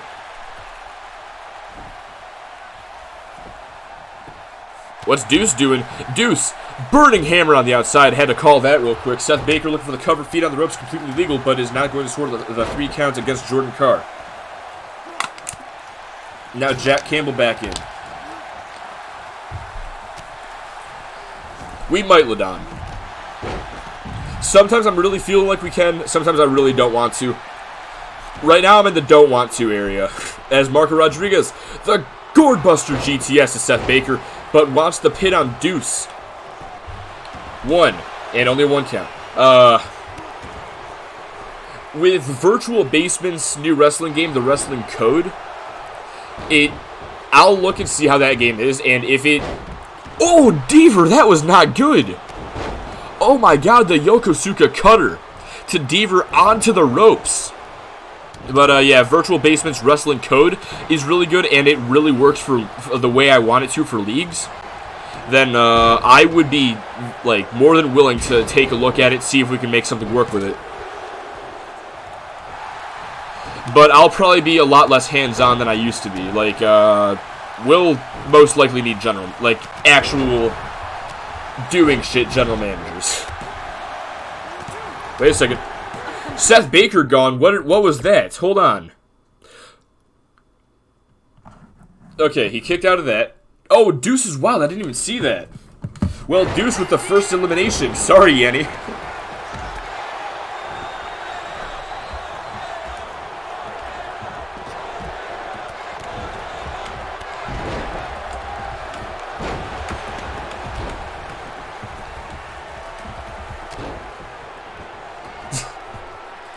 I would appreciate that, but I'm not even just talking about for recruiting. I'm talking about for, like, actual making matches and shit like that. Like, the stuff that I used to do. Because my main focus at the moment is just purely the UPWA universe. And I feel like this is going to be my main focus for a very long time.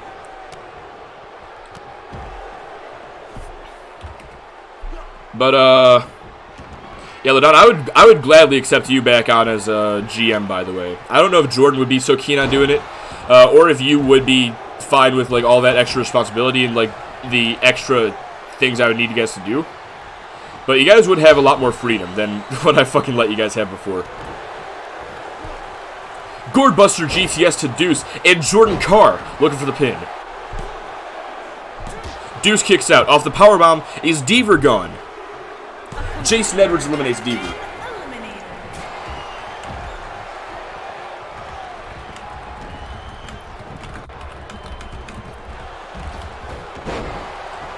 Rodriguez with some sort of splash there against Deuce. Now looking at the field here, Marco Rodriguez from MCW, Adrian Rose from MCW, and Jordan Carr from MCW. Going for the pin on Marco. Only a 2 count. Meanwhile, Campbell, Deuce, and Edwards from Extreme Takedown Wrestling. This matchup's still even as far as brands go. And Deuce looking to swing Rose around. It's okay. Seth Baker can celebrate backstage with Marty over their win over the Bakers. Yanni is... When I say GMs, I'm not talking about the universe. I'm talking about for an actual online league. Going for the cover off the swing. And Rose is gone. His return was very short-lived, but I believe he made an impact tonight regardless.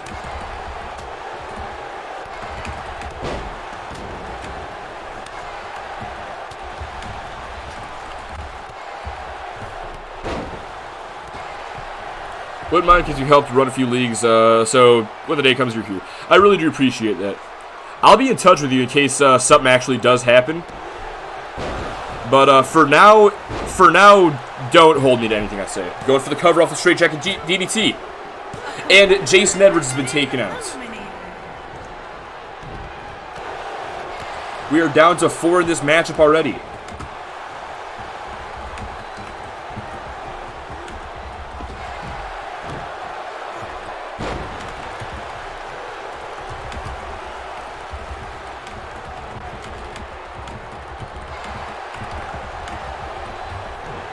We're down to 4. Jack Campbell and Deuce from XTW and Marco Rodriguez and Jordan Carr from MCW. You have to wonder if at any point brand loyalty is going to come into play in this matchup. Right now you can kind of see it taking shape as Jordan Carr and Jack Campbell battle it out while Rodriguez and Deuce have a separate match on the outside.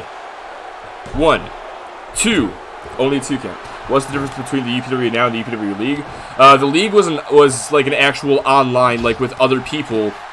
Other people played as the wrestlers, essentially, you know? It wasn't controlled by AI, it was actually...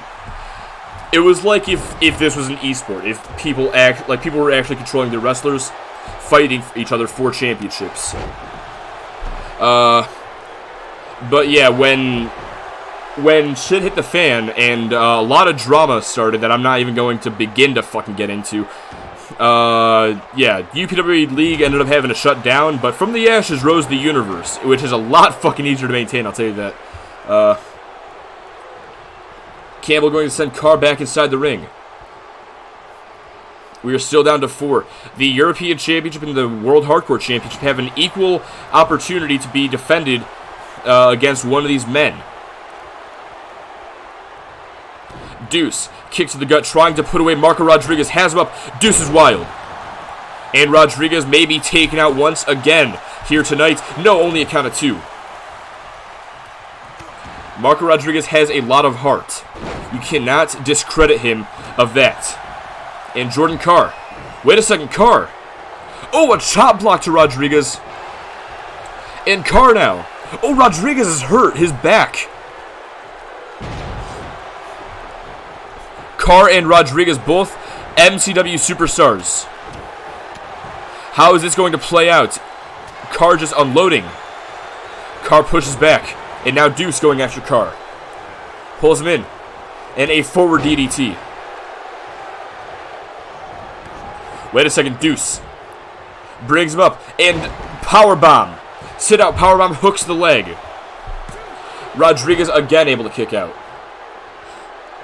Now Jack Campbell back in, and Deuce trying to get rid of Campbell. Now, in my opinion, out of these 4 superstars, I believe Deuce is the most likely to come out on top in this match. Based on his resume, his ranking, and just his sheer ability in the ring. If these 3 men are smart, they will gang up on Deuce to get him out as soon as possible. Jack Campbell would be the second most likely target for these men, if you ask me. Campbell going to send Deuce over the top rope and down to the floor. No men in the ring. There are no falls to be taking place at this moment. And remember, the winner of this match, depending on what brand they are on, they will get either an opportunity at the World Hardcore Championship or the European Championship. High stakes on the line in this originally 8-pack challenge, now down to a fatal 4-way. Oh my God, Rodriguez! I don't know if Rodriguez is okay after that. He may have just broken his neck. Jordan Carr sending Rodriguez back inside. Rodriguez pulling himself back up to the ropes, desperately. And now placed up against the ropes. What a clothesline there from Deuce on the outside. Carr back inside, reverse hot shot. Drags him back towards the middle of the ring. And lifts him up. Just to plant him back down with that Dominator. And now Carr could be looking to put Marco Rodriguez away for the second time tonight with the drive-by. No, Rodriguez sweeps the leg. There's still hope yet for the Luchador. Misses the single leg drop kick. Carr able to get out of the way. But Rodriguez still has him. Front face lock applied. Facebuster.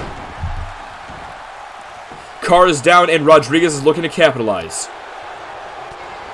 Meanwhile, Deuce and Campbell back inside. Rodriguez, Gourdbuster, GTS, and Carr wisely, ever so wisely, escapes the ring.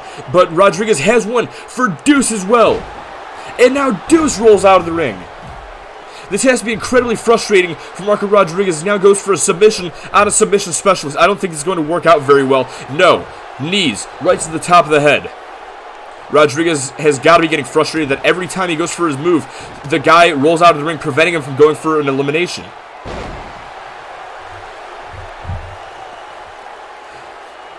And now desperately trying to eliminate Marco Rodriguez. Only a 2 count there. It has to be especially heartbreaking knowing that Deuce, the strongest individual in this matchup, rolled out of the ring when he may have been defeated off the Gourd Buster. Rodriguez valiantly fighting back against both these men. Carr with that kick right to the shoulder. Now going to drag him back towards the middle of the ring, trying to gain some more room here. And hold on, Carr maybe about to eliminate Marco Rodriguez. We've seen him take out people with this move before. Has the torture rack locked in. Shaking up and down to apply pressure. And Rodriguez, amazingly, somehow, someway, has escaped. Clothesline takes down Carr. Goes out of the ring once again. Deuce is wild. Campbell's down. Going for the elimination here. And a count of 2. Rodriguez and Deuce working together against Jack Campbell. But again, I don't think this is the strategy. You have to take out Deuce. And Rodriguez again. Rodriguez again. Gourdbuster GTS, center of the ring. Nowhere for him to go. Deuce has to kick out on his own will. And only a 2 count. How is he still in this? After everything that's transpired so far. How is Deuce? Wait a second. No. No. The Elevator. Going for the pin. 1, 2, and 3. Marco Rodriguez. He gave it everything he had. But Deuce, in the end, just put him out of his misery, it seemed. But we are now down to 3. This night is not over yet. Jordan Carr, the last remaining superstar for Motor City Wrestling. That's annoying.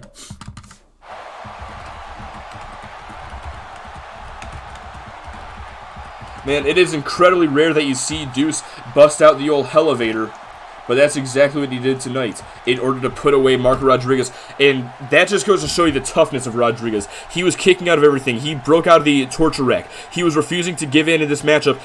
It took him being dropped on his head from almost 10 feet in the air to finally be put away. Going for the pin off this German suplex with the bridge. Only a 2 count. Jordan Carr wants to put away Deuce. Wait a second. Turns his attention towards Jack Campbell. Drops him on the back of his head. Straight jacket DDT. Hook of the outside leg now. 1, 2, 3. Jack Campbell is gone. Does the anime story continue for Jordan Carr?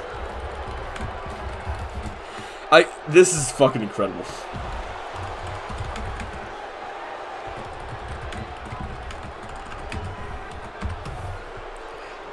Jordan Carr and Deuce, your final 2 competitors in this match. Only one is going to walk away with an opportunity. It is XCW versus MCW. World Hardcore versus European. Deuce versus Jordan Carr. Both these men have held the respective titles they are trying to earn #1 contention status for.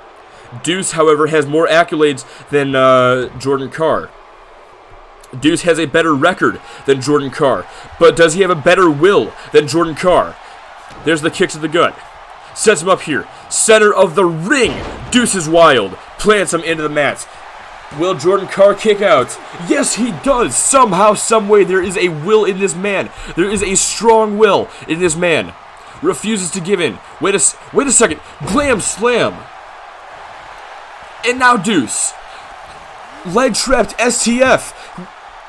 Both these men are bloody messes. Can Carr hold out? Can Carr escape? Yes, he does. He rolls him over. And now Deuce has him again. Deuce has him again. Vertical suplex. Come on, Plot Juice. Let's get Carr a win. This would be the ultimate story if Jordan Carr could re-emerge onto the title scene by knocking off Deuce tonight, but I don't think it's going to happen. Knee right to the side of the jaw. Boston Knee Party connects. Hook of the outside leg. And that is it. Deuce is on his way to fight Christopher Wolf in a rematch for the World Hardcore Championship, so long as Deuce does not get drafted.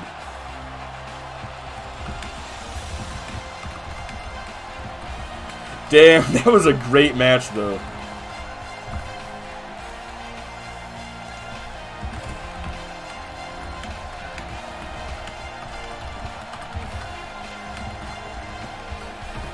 That was a fucking fantastic match in my opinion. Don't take anything away from any of these men. They all gave their all tonight, especially in our final four.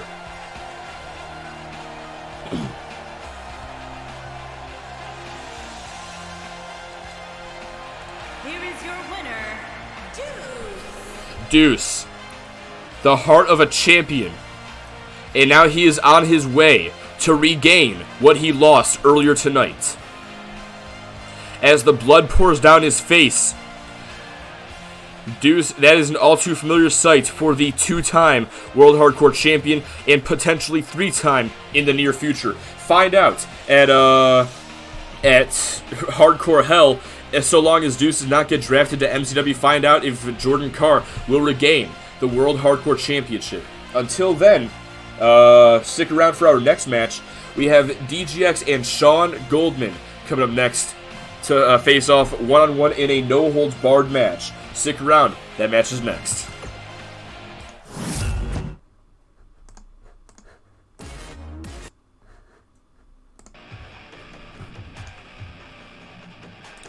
Oh man, I'm losing my fucking voice. I don't know if you guys can hear it or not, but yeah. This is just incredible, man. Alright, let's see here. That was a fantastic match. Deuce may have lost the World Hardcore title earlier tonight, but he made up for it by earning number one contention status for it once again.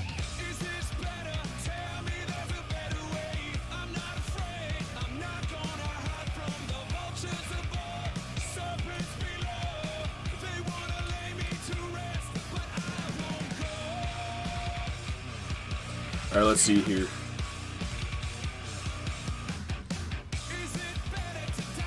Just want to take a look at the rules real quick of this match so I know what I'm talking about. Alright, looks good to me.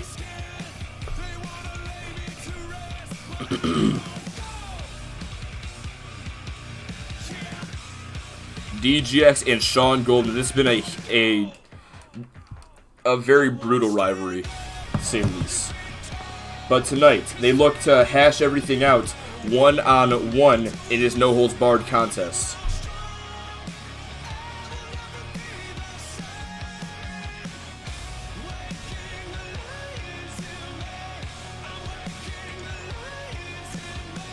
Damn it, Deuce took out Carr's plot juice straight out of his hands and chugged it. God fucking damn.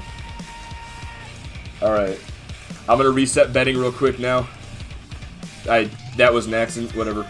Doesn't affect anything anyway. There we go. Alright, I'm going to take a quick second now. I just want to take a quick moment to get the wins and losses situated after all that.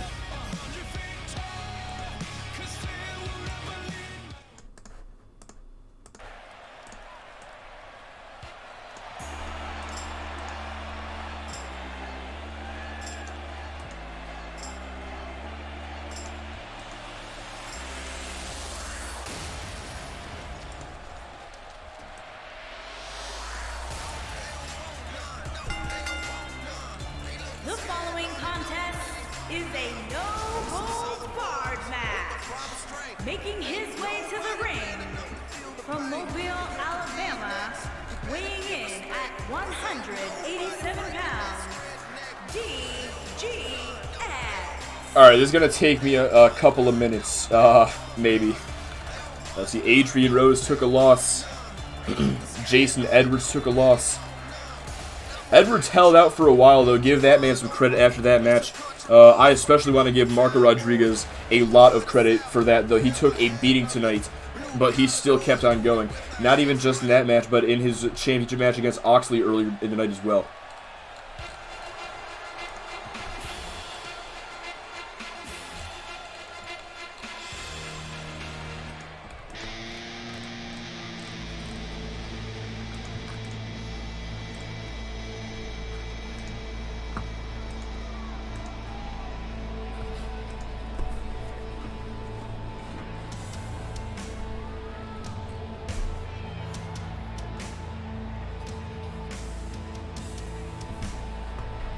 As we wait for Sean Goldman to make his way down to the ring, I just want to let you guys know that DGX is ranked at number 10 on MCW with 10 wins, or 11 wins and 17 losses, ranked number 28 overall. Sean Goldman, meanwhile, in the top 3 with 18, 19, and 1 on MCW, number 9 overall.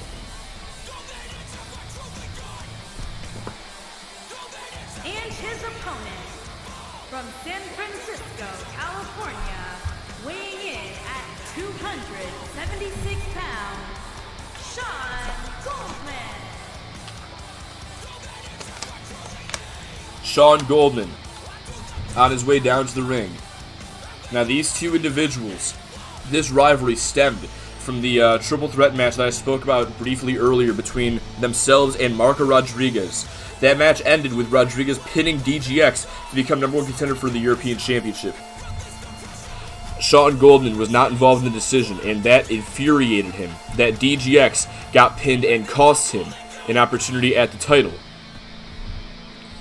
As a result, Sean Goldman, when DGX was leaving the ring, Goldman slammed him into the steel steps, then into the apron, before throwing him inside the ring, grounding and pounding him until ultimately delivering the F5.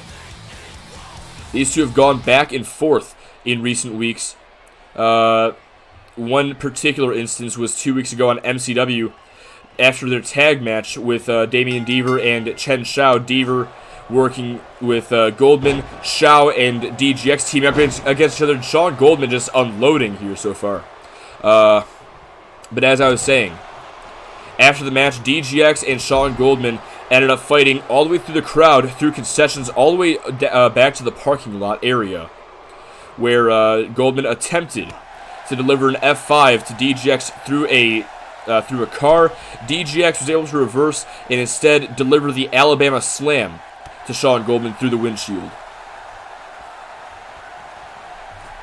This past Thursday night on MCW, these two were supposed to face off again in the 8-man tag team match, but as Tyler Van Diver, a member of Sean Goldman's team, was reaching out for a tag, Goldman, the only superstar available on the apron to make the tag, Goldman decided to drop down to the floor and leave the arena, leaving his team high and dry. That handicap would ultimately aid the team of the Block Party, DGX, and Marco Rodriguez in securing the win at the end of the night. But unfortunately for DGX, he did not get a chance to get his hands on Sean Goldman. Goldman sent right into the steel steps. Similar treatment to that of DGX a few weeks ago, as I mentioned. And these two just continuing to battle it out around ringside. Goldman bringing DGX over to the announce table. And looking to bounce his head off the announce table cover. And no, there's the reversal DGX with the jawbreaker. And looking for a back suplex, perhaps. No, Goldman. Too heavy, just shifting his weight to prevent DGX from lifting him. And now a military press drop, or a slam rather, almost sent DGX through the Spanish announce table. Now going to bring DGX back inside the ring finally. DGX to the outside. And now both men outside once again. Clothesline! Goldman nearly took DGX's head off with that one. And now, going to launch Goldman back, or launch DGX back inside the ring.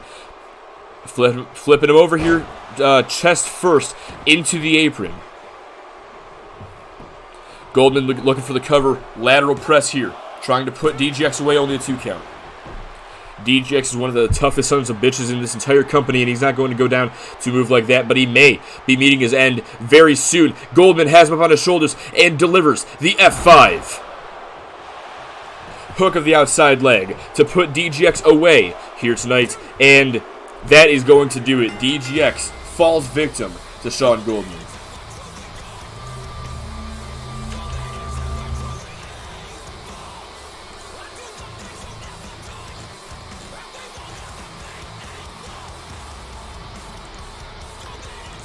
Goldman picking up his 19th win of the year with that victory. DGX at his 18th loss. But DGX gave it everything that he had tonight, but Sean Goldman is just an absolute brute in the ring. Here is your winner, Sean Goldman. And clearly, the no-holds-barred stipulation did not help DGX's chances very much either. Sean Goldman making relatively short work of DGX here tonight. But don't go anywhere, ladies and gentlemen. We've still got 2 more title matches still to come, including our next match. Coming up next, Kyo Del Rio, Donna Kay, Amanda Nightblade, Sarah Baker, Cassidy, and the UPW Women's Champion Brittany Foster set to compete inside the Elimination Chamber, where only one woman will walk out as your UPW Women's Champion. Until then, stick around after the commercial break.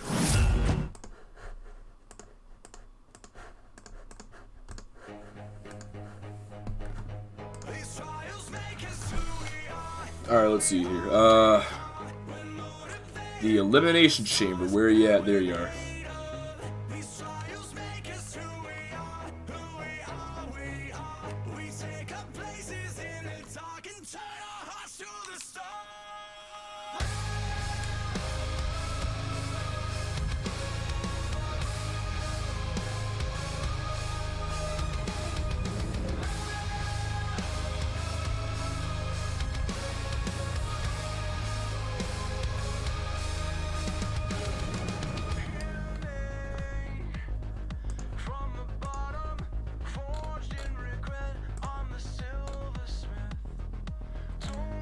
Let me just check something real quick.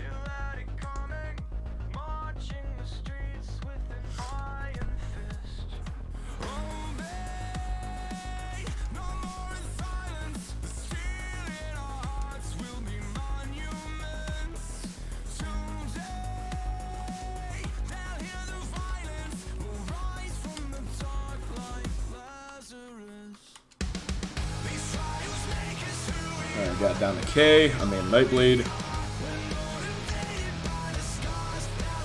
Sarah Baker,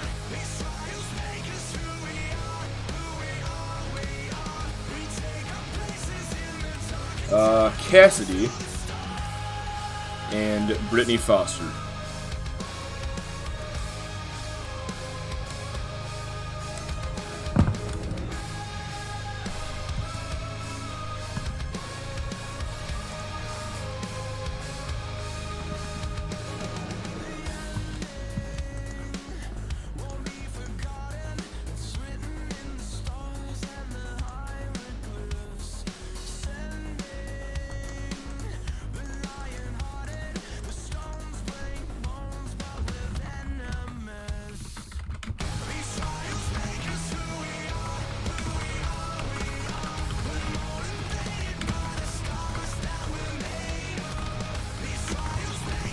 There we go, got the betting ready. Doesn't mean I'm gonna hit the fucking start button in time, but I got it ready at least.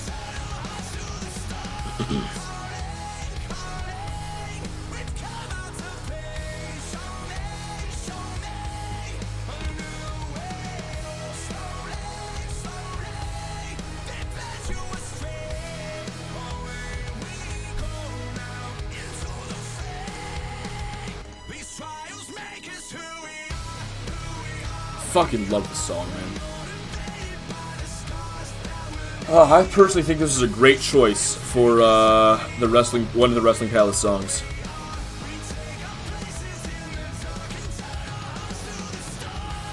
This was one of the later decisions as well. Like, I made this choice like a month or 2 ago that I was going to use the song for Wrestling Palace. Up until that point, I was going to use Be Legendary by Pop Evil, but I think I'm going to save that one for next year now.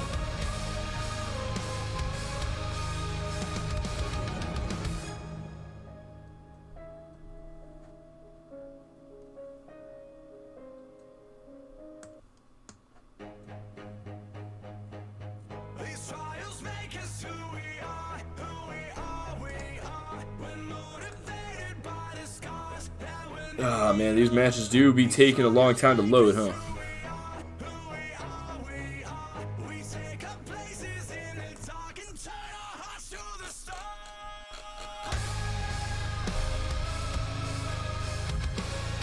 You know, I gotta say, by the way, like, matches aside, this Wrestling Palace has been better than last year's. I say matches aside, even though tonight has been really good as far as matches go, but this Wrestling Palace has just been a lot more fun than last year's in general.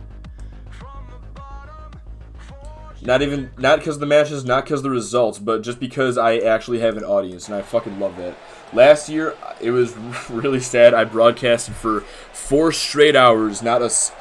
I got the occasional viewer, but nothing ever stuck. Just talked to myself for about 4 hours. It really, really sucked, but The following contest is an Elimination Chamber match, and is for the Pro Wrestling Alliance Women's Championship. Making her way to the ring from Chelsea, England, the rock star Donna Kay. But yeah, last year was really annoying. This year, I'm really happy. Yanni, Ladon, I'm happy y'all have stuck around for this long, assuming that you're both... I can see you're still here, Yanni. I'm assuming you're still here as well, Ladon. Jordan, if you're watching this during the VOD at all, I'm happy that you stuck around as long as you did. Looks like Donna Kay going to be one of the people starting off in the pod. Meanwhile, Brittany Foster, the UPW Women's Champion herself, on her way down to the ring.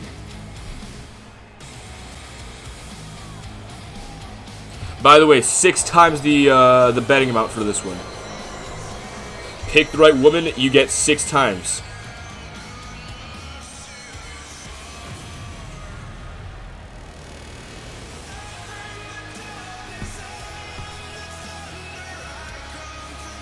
And her opponent, first, from Augusta, Maine, she is one half of the Pro Wrestling Alliance Women's Brittany Foster. Brittany Foster, as JoJo just said, is, well, according to herself, is one half of the co-women's champions. The other half being Cassidy, of course, as part of the Division of Darkness. But the co-reign has not been recognized by UPW or by Conor McCarthy. As Brittany Foster about to enter the Elimination Chamber for the 2nd time in her career. Last time Foster was at this stage. Last time that Foster entered the Elimination Chamber, she was the 5th participant in the match, and would become the first ever woman to hold that very championship she holds over her shoulder. And now going to hand the title over to the referee. Brittany Foster won the championship last month, or on MCW number 93 rather. Wait a second. Well, that was a very quick cut. Won the championship from Sarah Baker on MCW number 93. With the help of this woman in the 6-pack challenge, the other half of the co-women's champions. And from Limbo, she is one half of the Women's Champions, Cassidy. By the way, this theme song reminds me. So what'd you guys think of Lars Sullivan coming back last night? That was a fucking hoot, wasn't it? Cassidy on her way down to the ring. Cassidy, still relatively new here in the UPWA. Her first official match was back at Sandstorm against Donna Kay and Cindy Van Diver. Kay and Brittany Foster would win the matchup. And since then, well, as you can see there, the results of Cassidy being in Brittany Foster's corner are right there.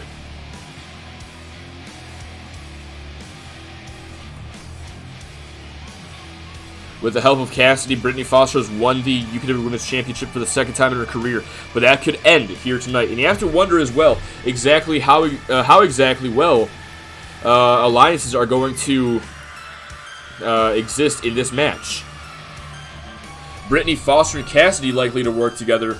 Sarah Baker and Amanda Nightblade likely to team up. And Donna Kay and Kio Del Rio likely to forge an alliance. However, just because they're likely to does not mean they are going to. Gomez Palacio, Durango, Mexico, K.O. Remember, this is for the Women's Championship. There are no friends in the title picture. As Kio Del Rio now makes her way down to the ring. Del Rio, a former women's champion herself, she won the title singular from Melissa Roode back at High Noon before losing 29 days later, I believe, to Sarah Baker. And that's how this whole thing started in the first place. The whole co-women's champion thing. Because Sarah Baker won in a triple threat match against Del Rio and Amanda Nightblade. But Nightblade and Sarah Baker worked together to win the title. And so they call themselves the co-women's champions. Ever since Brittany Foster won the championship from Baker on MCW 93 in the Six-Pack Challenge, Baker and Cassidy have called themselves the co-women's champions. And yes, it was a 29-day reign. Just to clear up the air right there.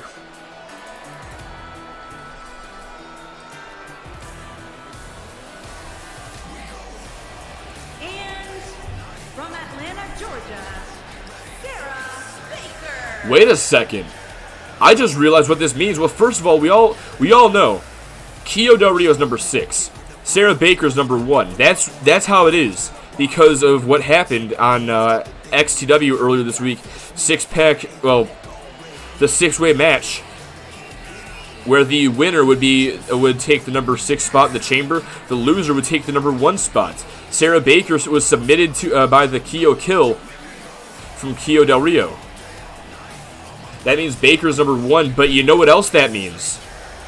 Who is the only person not in the chamber right now? Sarah Baker is going to have to face Amanda Nightblade to start this matchup off. I think the alliance is going to have to fizzle out immediately. This is going to give the Division of Darkness, Kio Del Rio, and Donna Kay a huge advantage in this matchup. Sarah Baker going around talking trash to the other participants of this chamber match. And here she comes now, Amanda Nightblade. I don't think anybody anticipated this. Amanda Nightblade and Sarah Baker, the sisters, the two who started the whole co-women's championship thing, are about to fight one-on-one in the chamber to start this matchup off. From Atlanta, Georgia, Amanda Nightblade. Nightblade on her way down to the ring.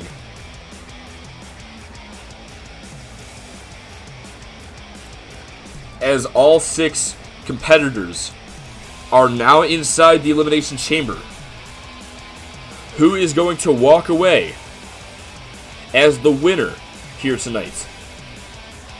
You can bet the results of this match is going to be heavily influenced by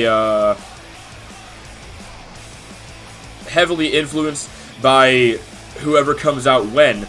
Kio Del Rio definitely has the best shot at winning this matchup with her number 6 position. Nightblade and Baker have the worst chance at winning. Brittany Foster, meanwhile, give the experience advantage to her. Competed in the first ever chamber match in the women's division. At the same time, so did 2 of these other ladies, Sarah Baker and Amanda Nightblade. But it was Brittany Foster who won the match, is the difference there.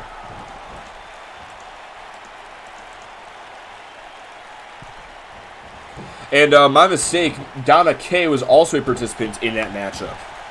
In the first ever chamber. These two going back and forth here to start this matchup off. Oh, there's a right and a forearm. Backs her up into the corner. There's the reversal. And a back elbow there from Nightblade. And a shoulder block takes down her sister. Kick to the back of Baker. And now the fists to the midsection. There's a knee strike right to the face. And a takedown by Sarah Baker. Misses the kick. Nightblade able to roll away. And now going to send her into the corner. Clothesline to the back of the head. And picks her right back up. No, there's a reversal. These two know each other so well. They've grown up with each other. They've tag teamed for so many years. And Amanda Nightblade with the very southern uppercut. There's the arm drag. Nice reversal there. Going for the club right to the back.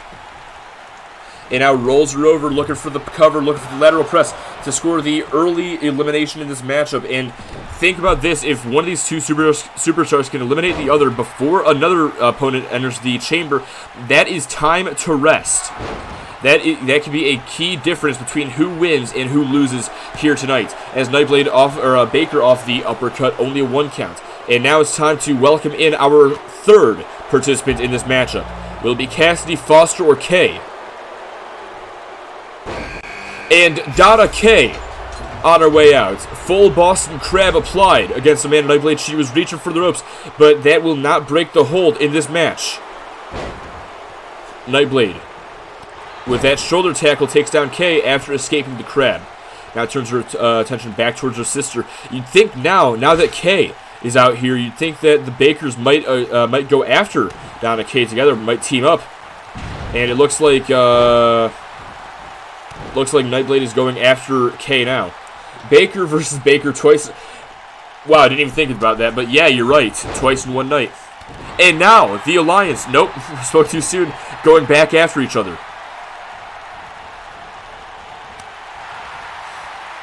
A little bit of disrespect shown there from Amanda Nightblade. And now Kay takes her down to that backbreaker. Oh, and a clothesline.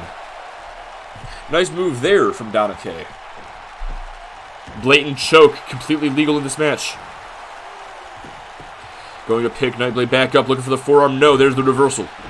By the way, for those of you who are still with us here tonight, don't go anywhere after this match. We still have 2 more matches to come on this historic card. Sarah Baker drops her sister on her head with that Baker driver. And now the hook of the outside leg. Shoulders are down. 1, 2, 3. Amanda Nightblade's gone. Spinebuster from Donna Kay. And now hooking the leg to put Baker away. And only a 2 count.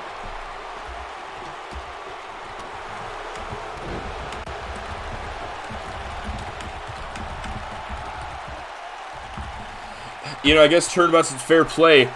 I seem to recall last year at Sandstorm 2019 in the Elimination Chamber, the first Women's Elimination Chamber, it was Amanda Nightblade who eliminated Sarah Baker from the match. Kind of interesting to see the tables turn here tonight as Cassidy enters this match. This is going to be interesting. Kay has Baker on the top rope.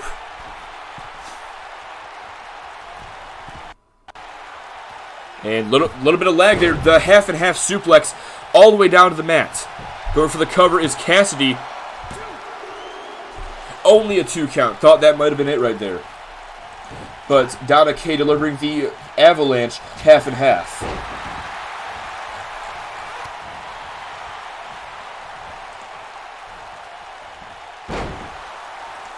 There's the takedown from Donna Kay. And oh, knife edge chop. Forearm from Baker. And a fireman's carry from Kay. Cassidy going to pick her back up. And oh, kicks right across the throat. Baker and Cassidy now stare down. Now what has to be noted here is that in this, so far there's only been 1 elimination. That being Amanda Nightblade. And with that elimination, Sarah Baker no longer has an ally in this match.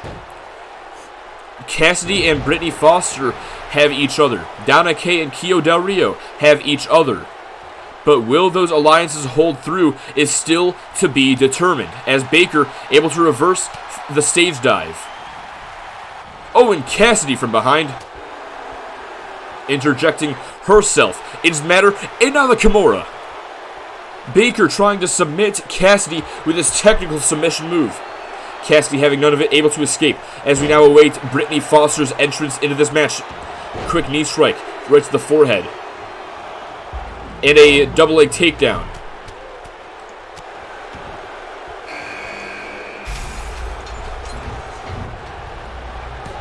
Going for the cover, only 1 count.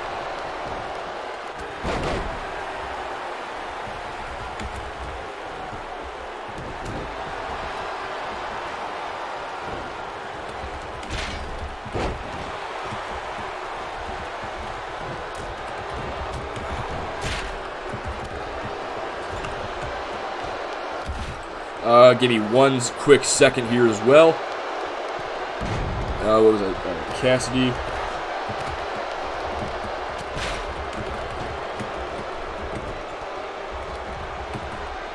There we go. Alright. Now you can see the alliance already paying off. Brittany Foster and Cassidy going after both opponents in this match, but it looks like Baker and Baker and Kay have taken control. Everett should just wait until KDR comes in and gang up on her. Honestly, with that fucking, with that Keo killed bullshit, oh my god!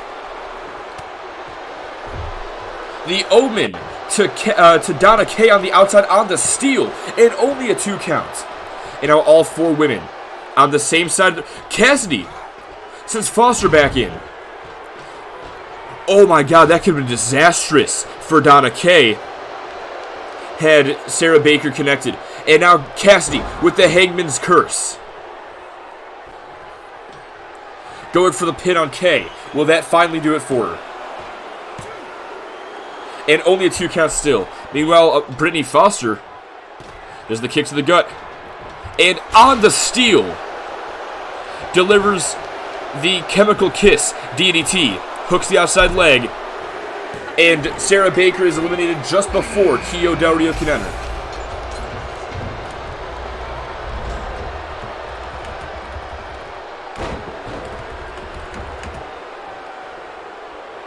Oh, Foster deposited to the outside by Cassidy now.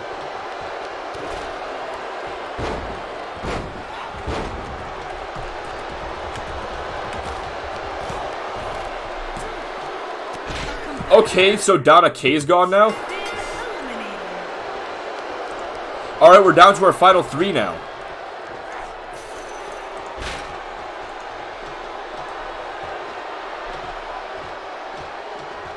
Keo Del Rio, Brittany Foster, and Cassidy. Talk about being stuck between a rock and a hard place for Del Rio. But now Cassidy and Foster turning on each other.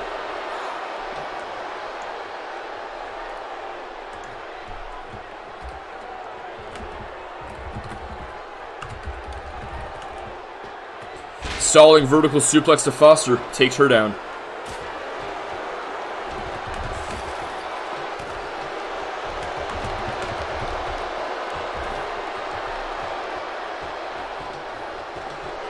Down to 3 in this matchup so far. Oh, there's the clothesline to the back of that. Oh, what a big boot there from Cassidy. And now going back after Foster. Sends her back inside. Del Rio now trying to take care of Cassidy. Oh, lands right on top of Foster. 1, 2. That was a pin right there. Referee was not counting it. Going for the pin. Only a 1.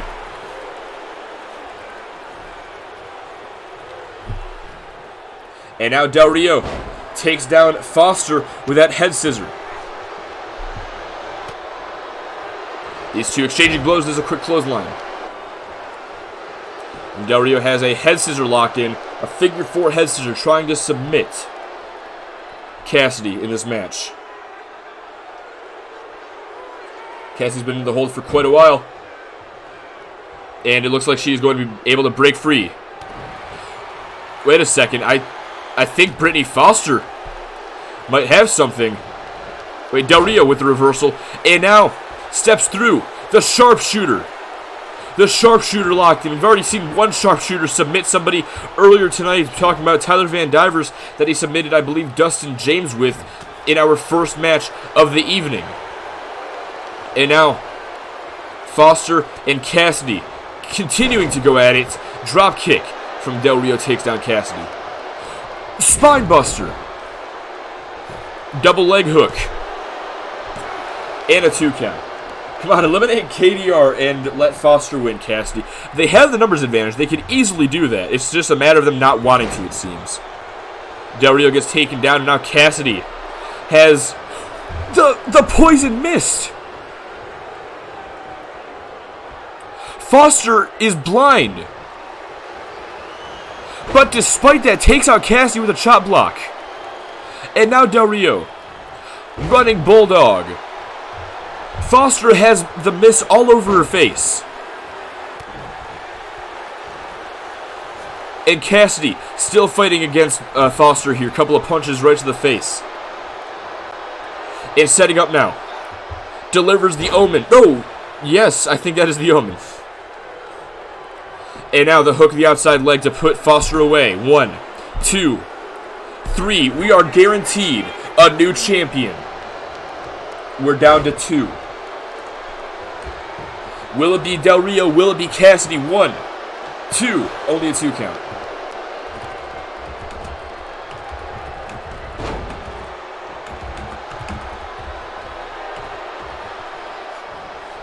Cassidy has the opportunity to break away from Brittany Foster here tonight. Has the opportunity to forge her own path, step out of Foster's shadow, and become women's champion here tonight. Del Rio misses the missile dropkick.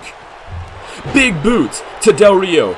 Meanwhile, Del Rio has a chance to cement her legacy as the 3rd ever 2-time women's champion.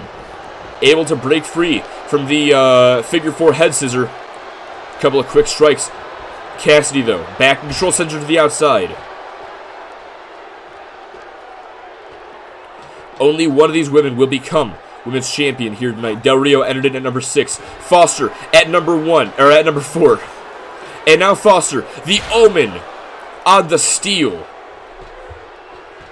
And she's not done there. She wants to ensure that that Del Rio stays down. Was this a mistake, though? No. Oh, right out of the steal once again, and onto the apron as well, I think. The Hangman's Curse to put Del Rio away and win the match. Cassidy is your new women's champion.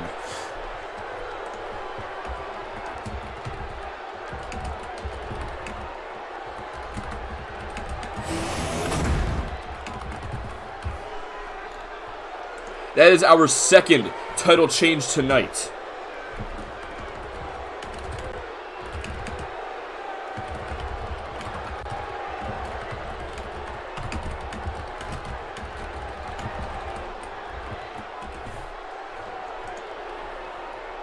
Absolutely incredible. It was hard fought for Cassidy. But in the end, Here is your winner and new Pro Wrestling Alliance Women's Champion, Cassidy. in the end, Cassidy is officially your UPWA Women's Champion. She only debuted 2 months ago, and she has already climbed the top of the mountain thanks to her association with Brittany Foster. And she is now your 10th, I believe, Women's Champion. No, she is your 11th Women's Champion. Congratulations to Cassidy on this historic win here tonight. But now, like I said, don't go anywhere. 2 more matches still to come. The Pack take on Loco Lopez and Straight Edge up next. And after that, we have our main event of the evening finally. We're about to enter our 4th hour. Riley Anderson, Devin Rust in a 30-minute Iron Cord is our main event. Stick around for that one. But first, tag team action still to come up next. Stick around after the commercial to catch this action.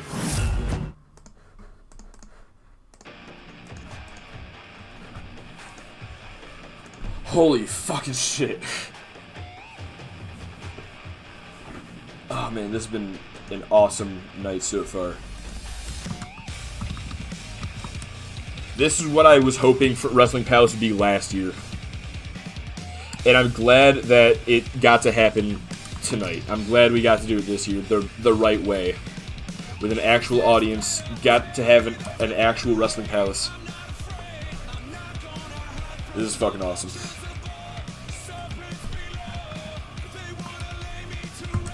Alright, this will be a standard tag team match. There are no gimmicks involved.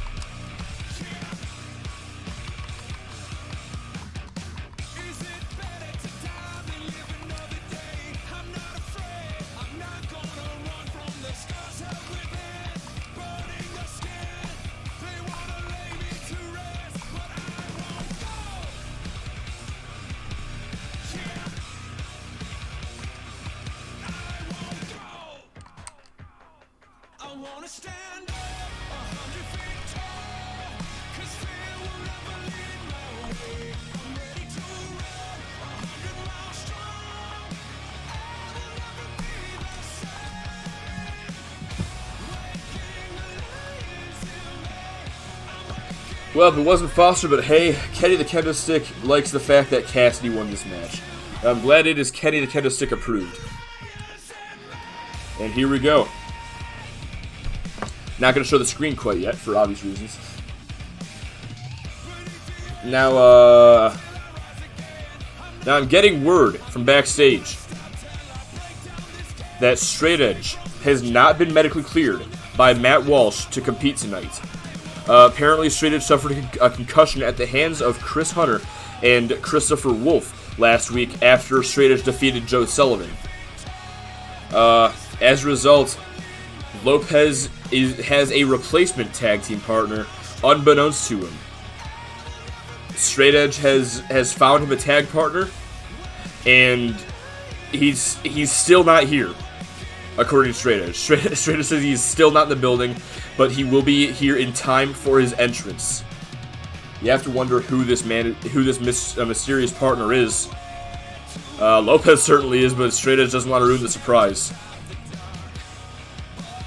So, without any further ado, it's almost time to figure out exactly who is competing in this match alongside Locally Lopez.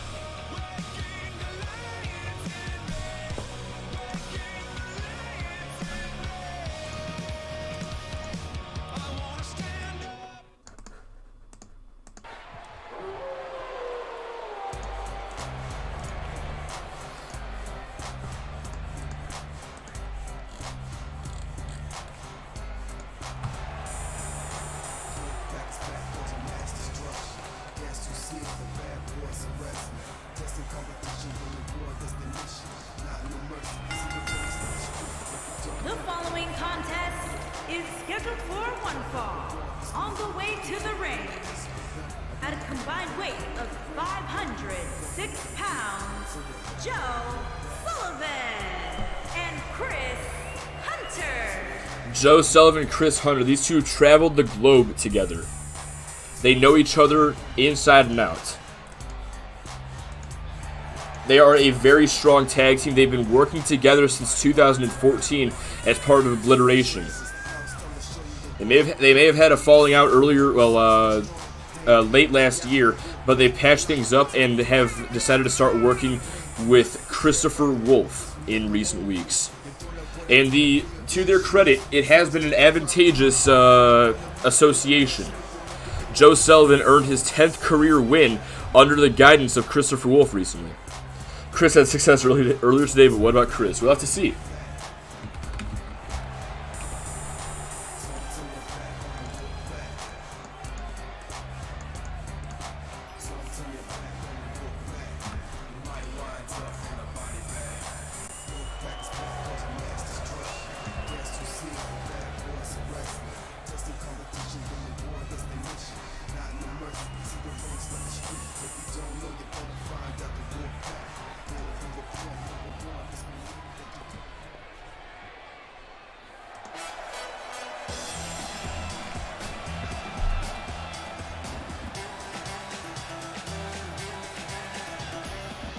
And there's Lopez, And their opponent, there's Santos and Straight Edge. accompanied by Santana Santos.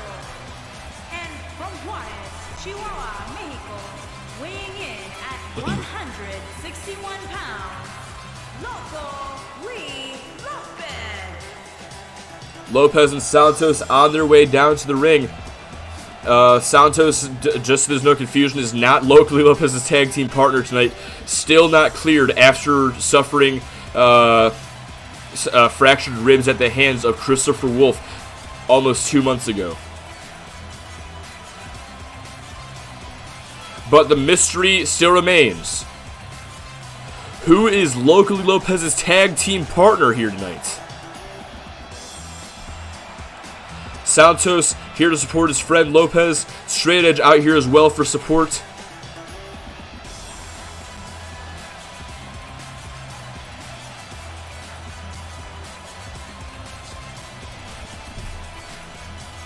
And here we go. It's time to find out.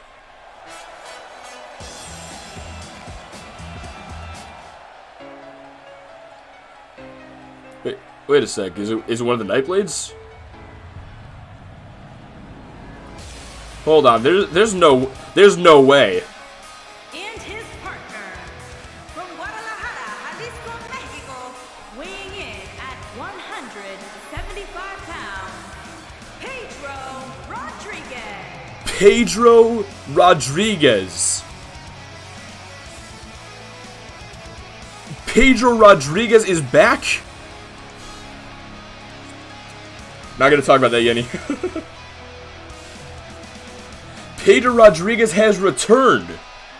We haven't seen this man, besides the Royal Rumble, as a special one-off appearance. We haven't seen this man since No Holds Barred. Back when Rodriguez put the existence of the PRA on the line against the UPWA. Rodriguez and the 7 members of the PRA fought against Team UPWA in an 8-on-8 Hell in a Cell gauntlet. Rodriguez and Lopez were the last 2 standing for their team until they were ultimately defeated by Adrian Rose and Riley Anderson. Rodriguez was fired immediately after the match, and it looks like he is officially back here for competition in the UPWA. Hey, welcome back, Jordan. Yeah, by the way, Jordan, if you want to bet real quick, 0 is the pack and 1 is Lopez and Rodriguez. You've got approximately 45 seconds.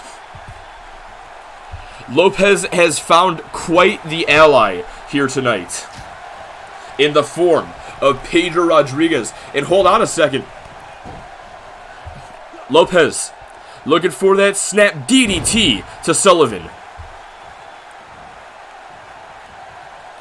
And Sullivan retaliates. Shoulder block to Lopez, takes him down. Looking for the bell clap. Sullivan, though, with that punch right to the forehead. And Lopez now with that reversal forearm right to the face.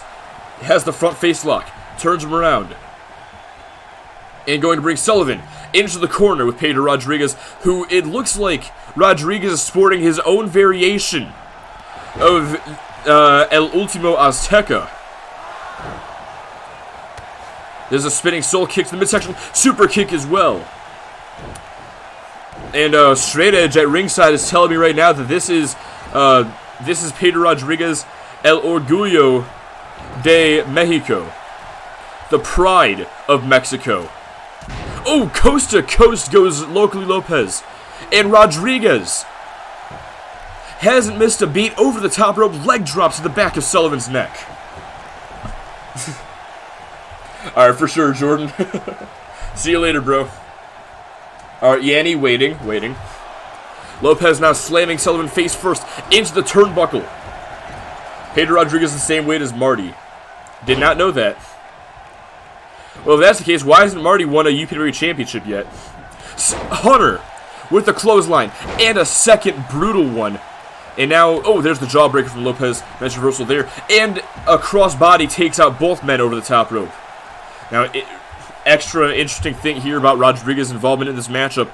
Rodriguez, former tag team partners with Chris Hunter and Joe Sullivan as part of Obliteration up until last year. Rodriguez eventually turned on the pair after he felt that Sullivan was going to betray him and try to take away the UPW championship from Rodriguez. Led up to a match where Rodriguez and Sullivan face off one-on-one at Wrestling Palace 2019 for the UPW title, where Rodriguez was the victor. Lopez with La Profecia Azteca. And now going to drag Hunter out to the middle of the ring. Hook the outside leg to put him away, and only a 2 count. He gets cashed in by Tyler Van Diver after winning it.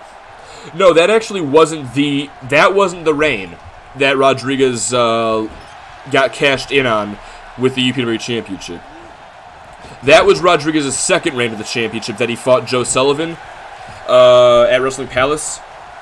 But his third reign is when Van Diver cashed in or redeemed. You don't cash in a contract. Hunter sending Lopez across the ring. I want to see Rodriguez in here, man. I want to see Rodriguez get back into the ring after all this time away. This is Rodriguez's first non-Royal Rumble matchup. The first match that he's been in many months where a decision can be made via pinfall or submission, as Hunter goes for the pin off that drive-by drop kick, only a 2 count. And now Sullivan, legal once again. Lopez back up to his feet. Quick jab. And a left, going to send Lopez over the top rope and down to the floor. And now Sullivan to the top rope himself. Very interesting, to say the least. And now off the top rope. Oh, misses the clothesline. Devastating. Roundhouse kick. Looking for the kick to the leg as well as Santos comes around the corner. And a leaping lariat takes down Lopez. Back inside the ring. Elbow right to the nose. And going to drop the leg across the face as well. Referee count of 5, I believe I heard. Sullivan to the top rope again. Looking for the dive. Oh, he missed. Lopez tags in Rodriguez. Oh, what a big boot. Holy shit. Misses the drop kick. Sullivan able to sidestep. And now Sullivan catches Rodriguez. Inverted DDT. Now this is the kind of match that we saw last year. Sullivan versus Rodriguez.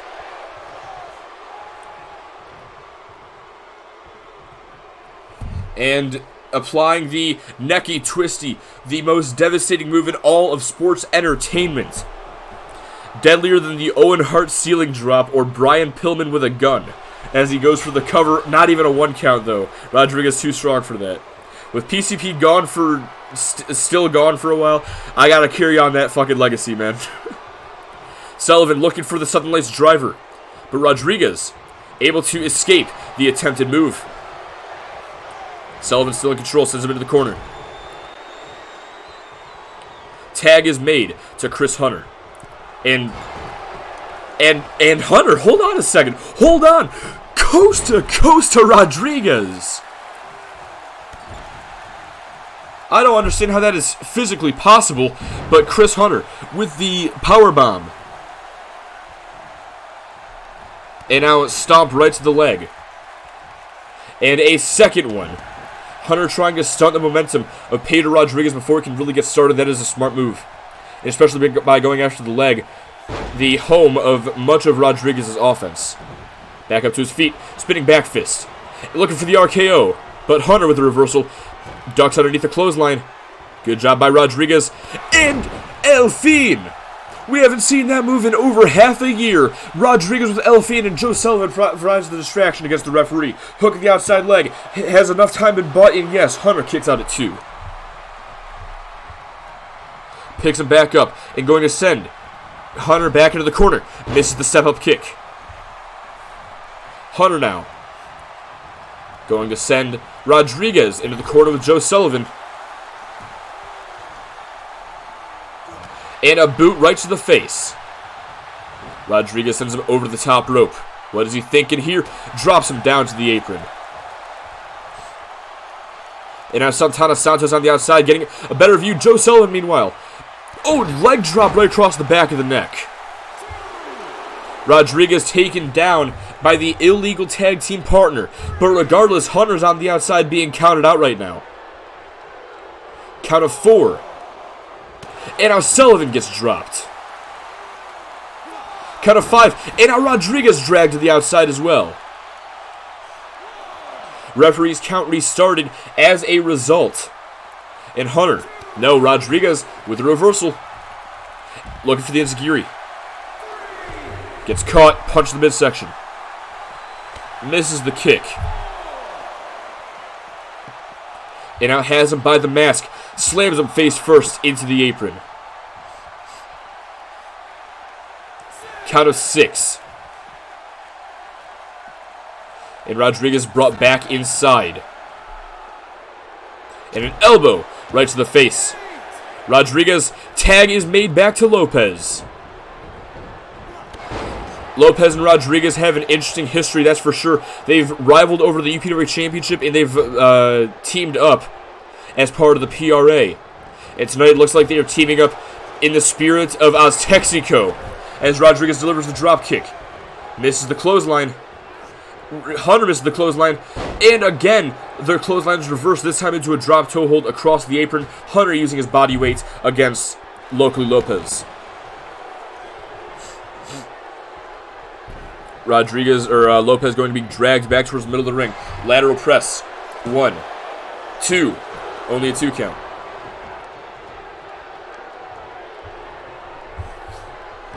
Oh, what a jab. And slams him violently back into the mat. And now looking for a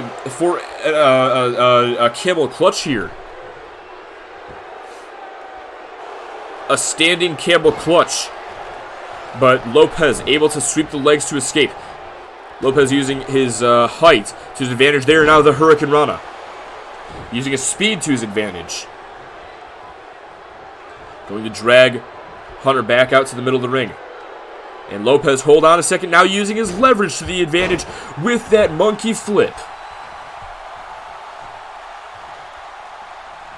Sends Hunter back into the corner. Misses Hunter with the back elbow to intercept Loco Lopez, and there's a quick right and a second, and now a third with a little bit of wind up behind it.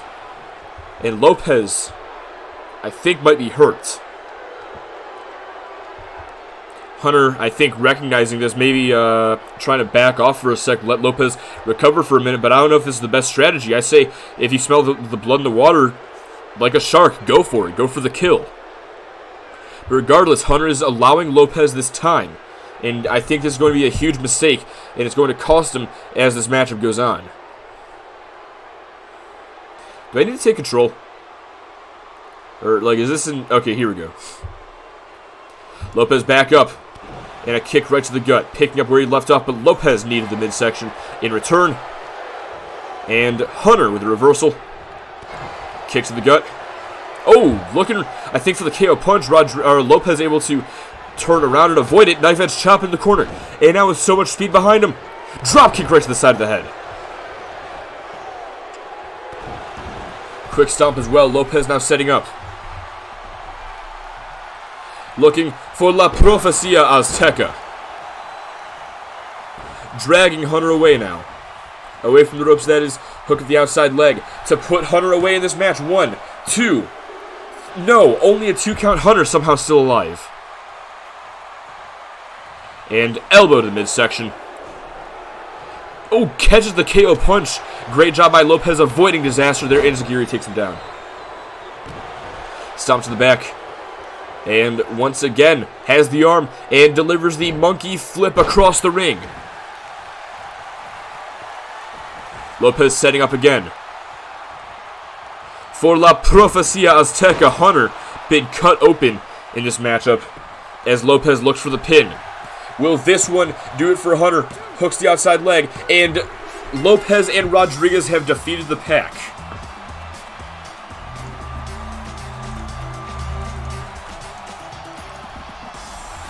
There's that drive-by drop kick once again, courtesy of Chris Hunter, and a clothesline attempt. However, he was able to duck underneath. But El Fiend, I'm glad we got to see that tonight for the first time in many months. Rodriguez was very impressive here tonight, not showing very much ring rust at all.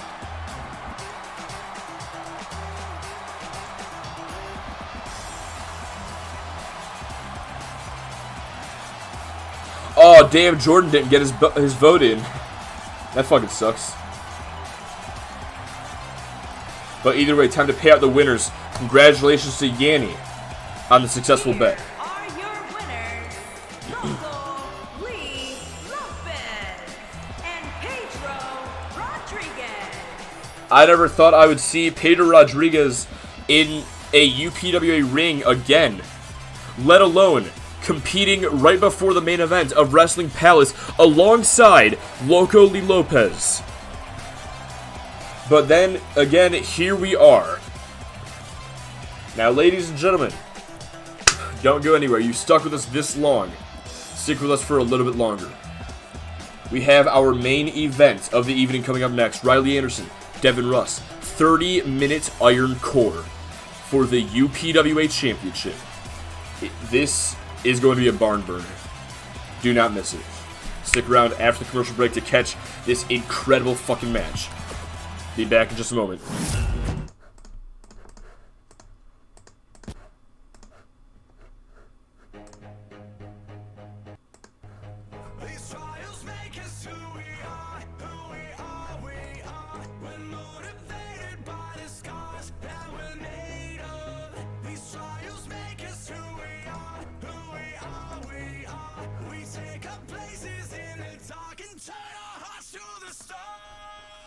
That's right, there we go. Alright. Main event. Yo, what's up, Kenny? How you doing, man? It is now our main event of the evening. 30-minute Iron Core. Devin Rust, Riley Anderson. It's been a long time coming, and it finally ends here tonight. Bored, I feel you, bro. I'm glad you found your way over to my stream, bro, because we are having a fucking kick-ass time right now, dude.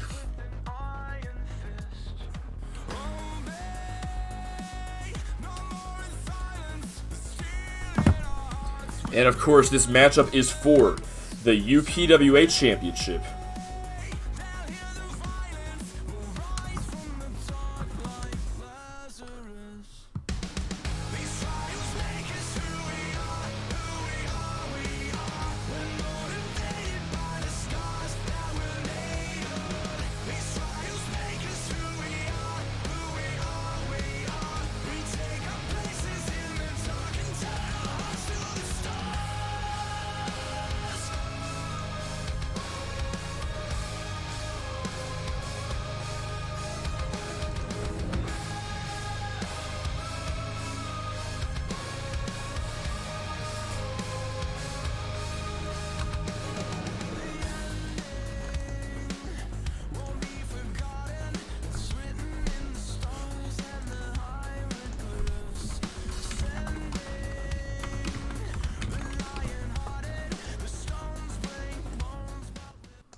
And here we go.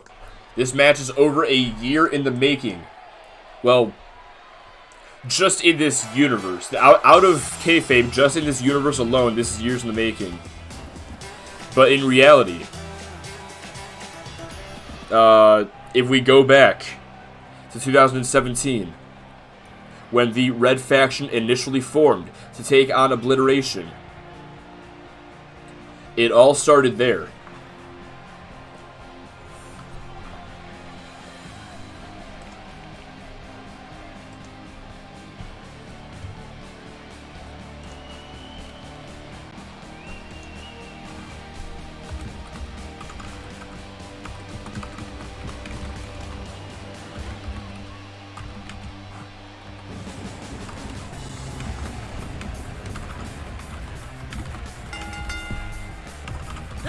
Contest is an Extreme Rules Falls Count Anywhere match, and is for the Pro Wrestling Alliance Championship. Making his way to the ring from Leeds, England, weighing in at 232 pounds, Riley Anderson. Anderson on his way down to the ring. Anderson won this opportunity to face Devin Rust for the UPWA Championship a few weeks ago when he defeated Kenny Nightblade on Motor City Wrestling in a #1 Contenders match. Anderson, a little bit before that, back at Sandstorm, had another opportunity to fight for the UPWA Championship when he and Devin Rust were the final two men in the Royal Rumble matchup. However, Anderson would eventually be defeated by Devin Rust, thrown over the top rope and down to the floor. And as a result, Devin Rust took the place instead and earned his opportunity at the Wrestling Palace main event for the UPWA Championship. But Anderson has found his way into this match. And now, with all the history between these two men, this is going to be an instant classic. Looks like Adam Cole. Yeah, I guess you're not too wrong about that, honestly.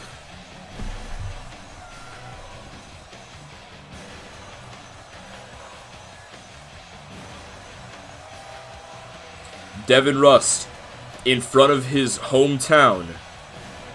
He is ready for war. He is ready to take the UPWA Championship.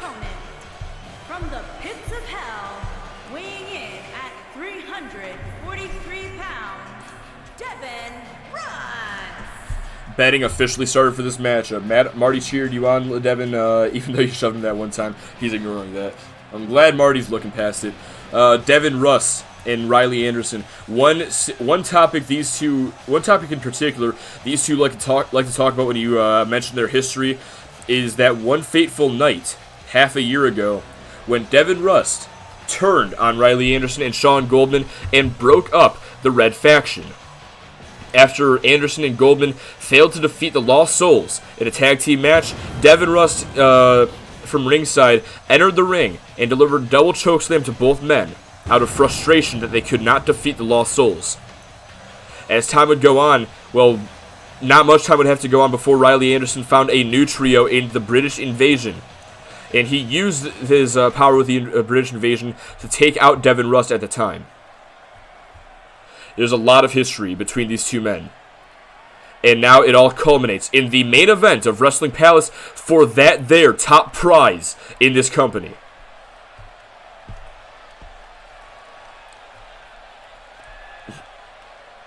You cannot write this. I didn't even write this ending to this 4-year-long story. This is just something that happened, and it's absolutely beautiful. And you know what? I need to do a thing.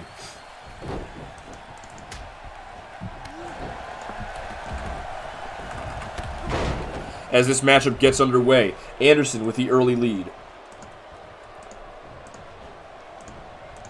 But Devin Rust launches Anderson across the ring.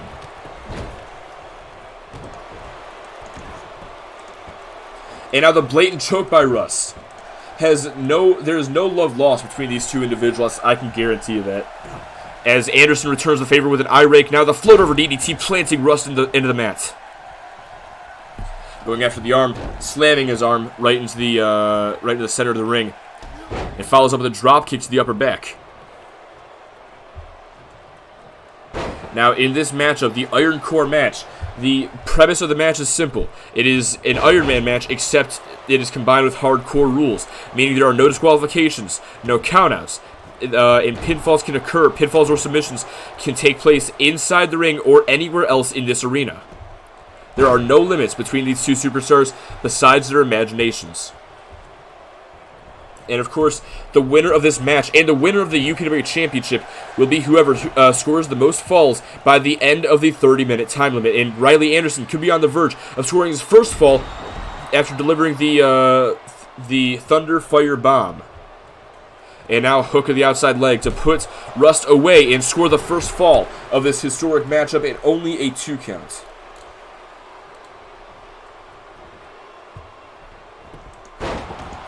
Rust sweeps the leg and now going to the outside. What's he thinking here? Rust looking to retrieve the first weapon of this match, perhaps. And what will his weapon of choice be? A ladder. Very interesting. Going to bring it inside the ring. As Anderson approaches. Forearm and a back elbow as well. Drops into a knee. Back elbow from Rust to respond. And now Rust. We've seen him put away many superstars with this very move. Could be about to do the same to Riley Anderson as he delivers Immortal Sin.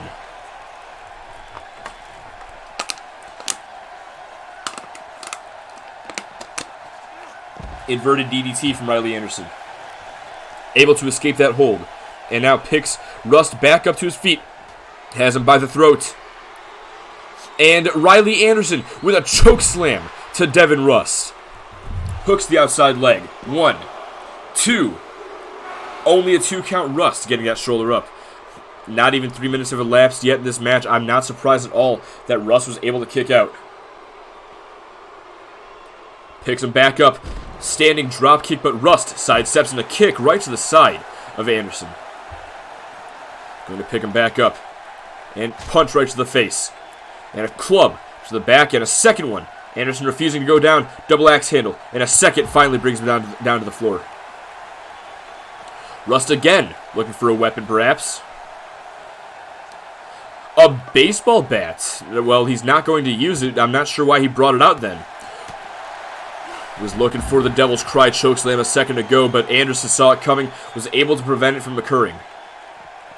And Rust with a reversal. But now, Rust setting up. Has by the throat. And the Devil's Cry connects. Hook of the outside leg. Outside the ring. 1, 2, 3. Rust scores the first fall of the match. And now baseball bat in hand, right to the back, right to the leg.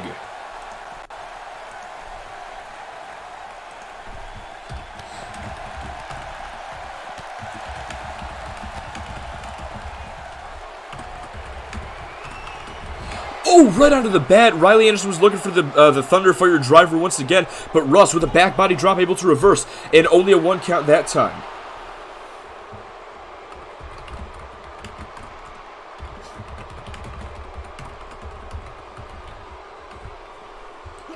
Rust now has Anderson up on his shoulder, and Snake Eyes right to the apron. Rust with an early advantage. Not even 5 minutes have elapsed in this contest, though. This can still change very easily.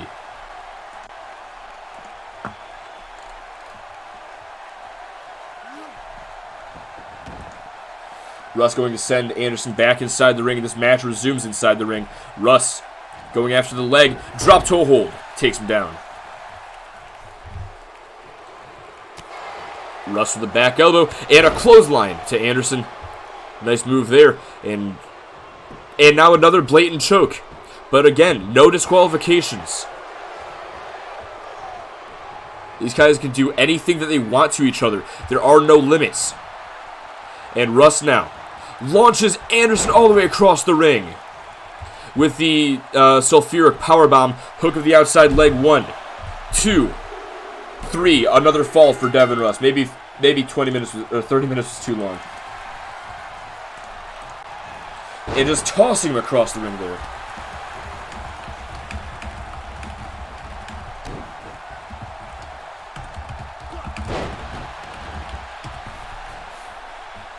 Anderson and Rust continue to go back and forth here.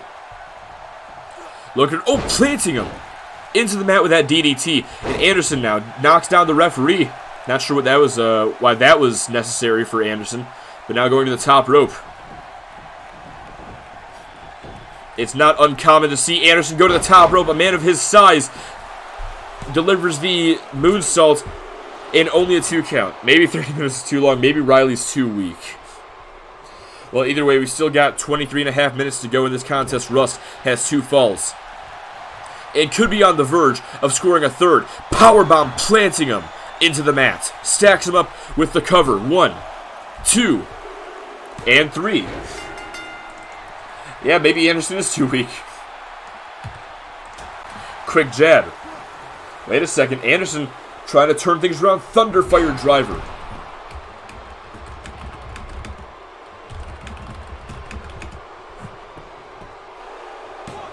Went for the cover, and no, only a 2.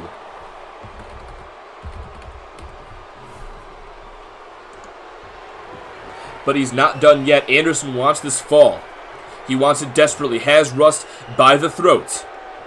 And now center of the ring plants him with that choke slam. Hook of the outside leg. Shoulders are down, going for the cover, and only a 2 count still. Devin Rust not even going to allow a single fall to be sacrificed in this match. And you can see the frustration on Riley Anderson's face as now goes for the leg of Devin Rust.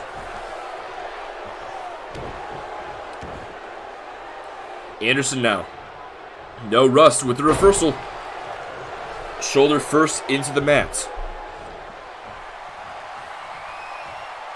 And Devin Rust looking for his 4th fall, perhaps, by delivering Immortal Sin. Lateral press. Shoulders are down, leg hooked. And that is another fall for Devin Rust.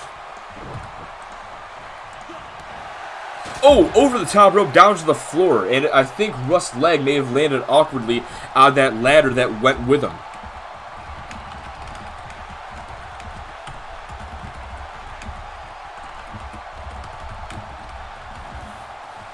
Anderson on the outside as well. Looking to capitalize. Rust rolls away.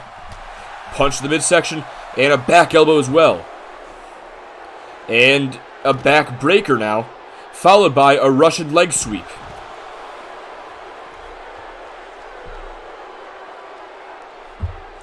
Trying to lift the bigger man up is not a good idea. From Riley Anderson avoids devastating results there, as he takes down Devin Rust with that double leg takedown, avoiding the Devil's Cry chokeslam once again. Hold on, Anderson with a Thunderfire driver on the outside, and Anderson unleashed. Hook of the outside leg, trying to score the fall now. And still only a 2. Anderson cannot believe it. I can't believe it. 10 minutes have elapsed almost, and all the punishment Rust has suffered, he still won't give up a fall. Anderson now has by the throat again. And another choke slam to Devin Rust. Hooks the leg. Shoulders are down. Still only a 2. Rust will not give up a single fall. Anderson is irate.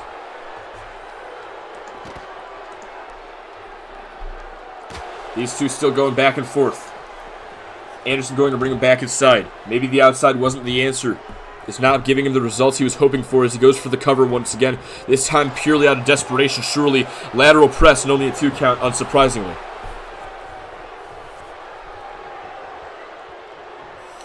Anderson, what more does he have to do to score 1 fall, let alone 4, to tie this match up?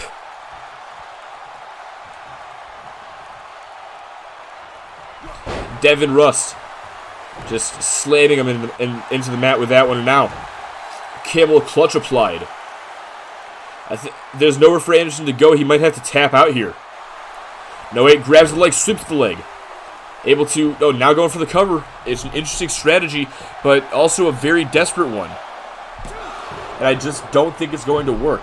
At the very least, he is forcing Rust to expend more and more energy with each kick out. That is something that he can use to his advantage.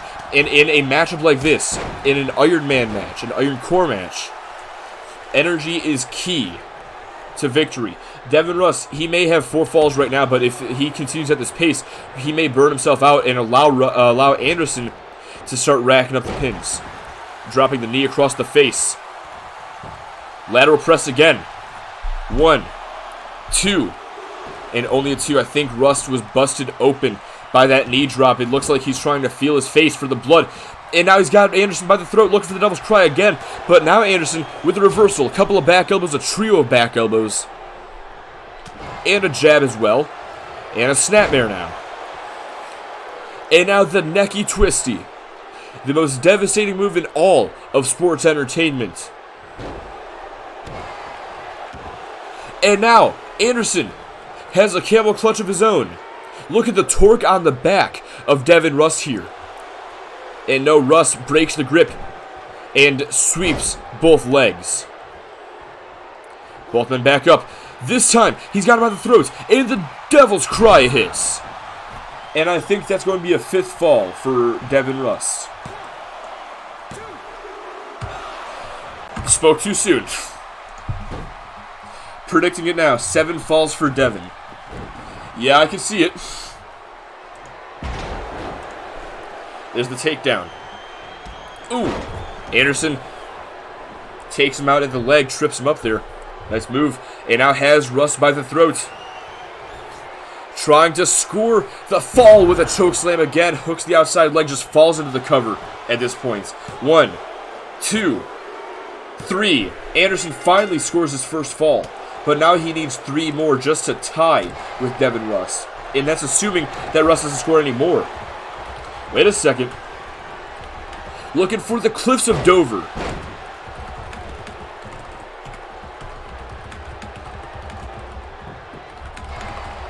And now the cover. And only a 1. 13 minutes into this match, only a 1 count? Regardless, Anderson has been able to, he's picked up a fall.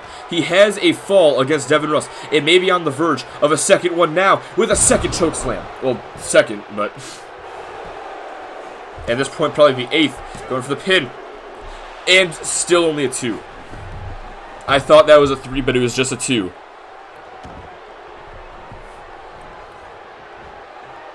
There's the back suplex, or back body drop rather. Anderson trying to create some much needed separation between himself and Devin Russ, using the ropes to do exactly that. Knew Devin Russ was powerful, but damn. Oh, Anderson with a forearm. You know, I started off this match rooting for Devin Russ, but I want to see Anderson gain some more falls. Judo throw by Rust.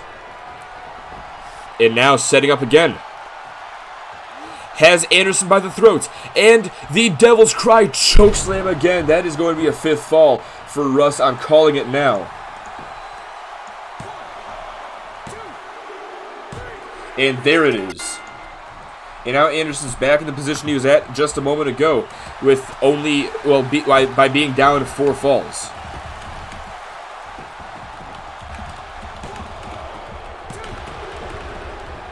Another desperation pin, but only a 2. That was starting to cross Zack Stasiak level no selling.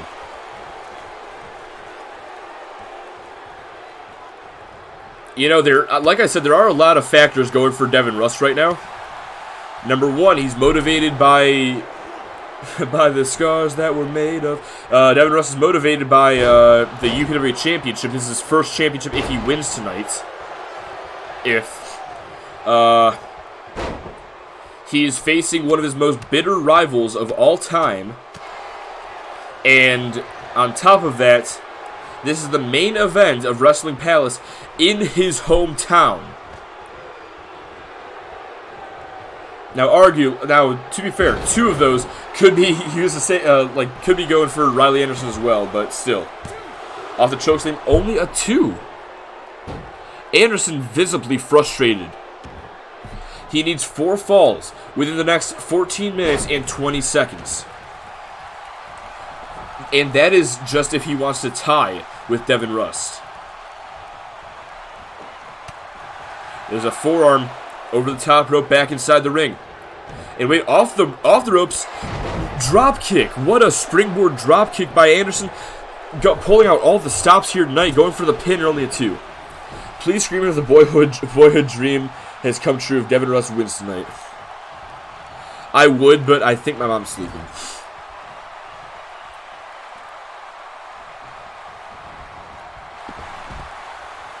Russ to the outside. And Anderson looking to capitalize. Looking for a double leg takedown. Devin Russ reverses into a DDT onto the thin mat covering the floor. And now Rust. Looking for Immortal Sin. Not even done there. He wants more. There's the uppercut. Big boot as well.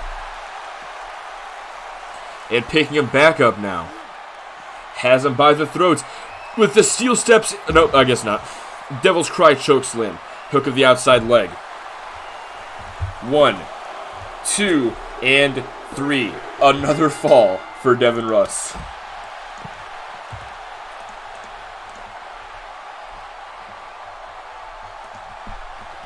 Anderson able to avoid potential disaster there by delivering the DDT to reverse. And now looking for a Thunderfire driver once again.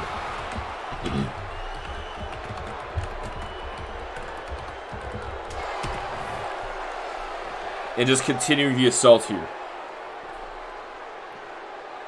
Slams him face first into the apron.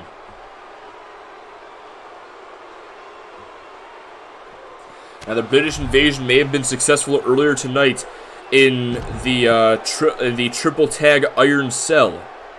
But I don't think that Anderson is going to have the same fortunes as his brothers in this match.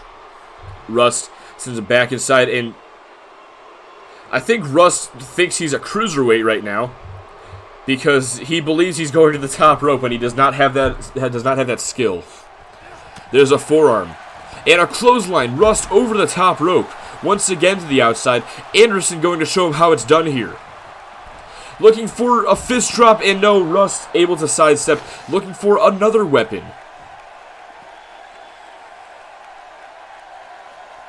And decides no, he wants to inflict damage with his bare hands instead. Wait a second. The Blackpool Stabber. Anderson delivers Blackpool Stabber against Rust. Hooks the outside leg. And there we go. And back to 4. Back to a difference of 4.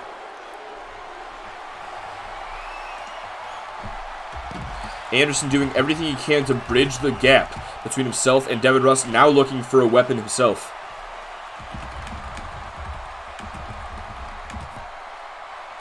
I guess not, though.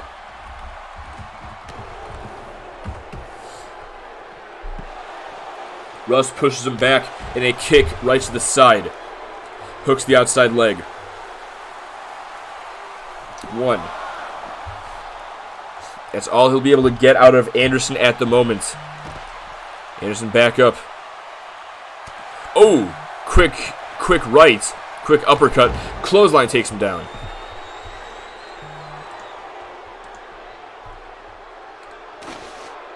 And Anderson again, thinking about a weapon under the ring. But what will he retrieve, if anything? And a sledgehammer. Interesting choice. Right to the leg. Picks him right back up. Has him by the throat. And a choke slam. Connects. Hook of the outside leg. 1, 2. And still only a 2 count. Anderson has 9 minutes to score 4 falls. He's been in this predicament for much of this match, and I don't think it's going anywhere anytime soon unless he really starts to turn up the pace against Devin Rust. Rust just unloading with these strikes now. Anderson trying to come back, sends him inside the ring. And a club right to the upper back. Rust barely felt it. Wait a second. Looking for it again, the Thunderfire driver. Go for the pin, Anderson. No, you're making a mistake. Back elbow. Or a Judas effect if you watch AEW. Anderson. Oh, drop toe hold. And I think his neck just bent back the wrong way when he came down up against those ropes. Only a 2 count. Rust not even able to really kick out. Just barely gets his shoulder up off the mat. And now Anderson. Setting up here. Has Rust by the throat. And another choke slam. Falls into the cover. 1, 2. And only a 2 still. What can he do? He has hit all of his big moves and has only managed to get two separate falls. He's hit so many choke slams. Multiple Thunderfire drivers. The Cliffs of Dover, and even the Blackpool Stabber, as Rust now, going for the cover off the Devil's Cry, once again is going to score a 7th fall, furthering the gap that Anderson must clear.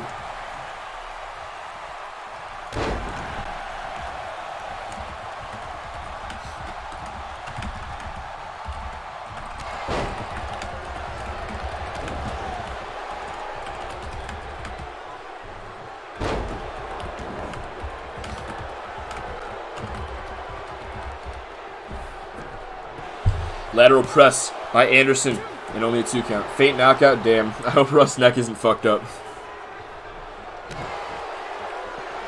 Now, this matchup has pretty much been all Anderson ever since that potential neck injury, that neck snap.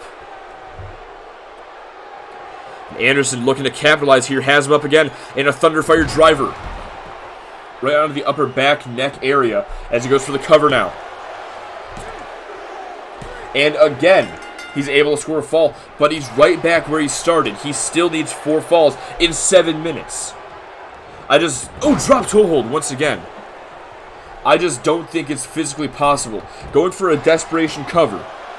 And Rust again barely getting that shoulder up. But at the count of 1, though, sending a message this time.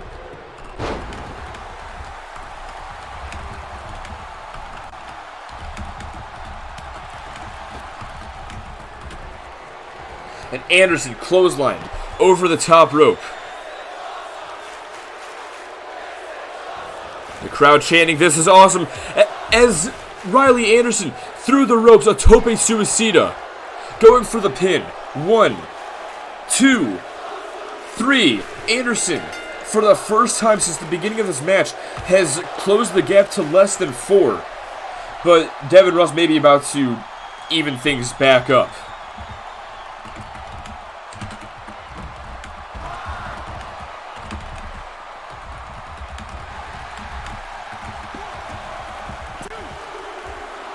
And no, only a 2 count off of Immortal Sin.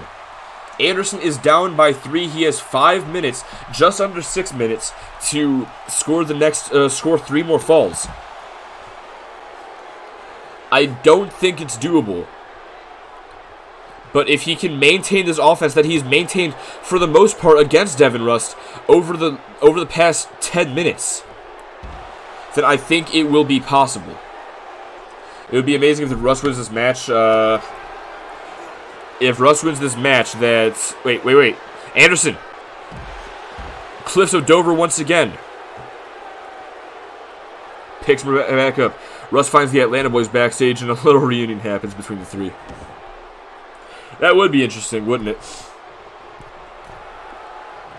Anderson to the top rope. Elbow drop right to the middle of the back. And Anderson, he's catching his breath, but this is not the time. He has 5 minutes. It is do or die time for Riley Anderson right now, and he's trying to do. Has him by the throat. And this is yet another choke slam to Devin Russ. Will that gain results? And for the pin. And yes, Anderson at 5. Anderson coming back in this match.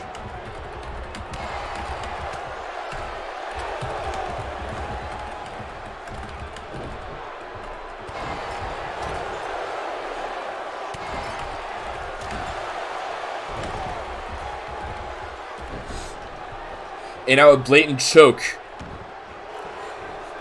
But again, no disqualifications. Anderson has 4 minutes to do whatever he can to score 2 falls just to tie this match up.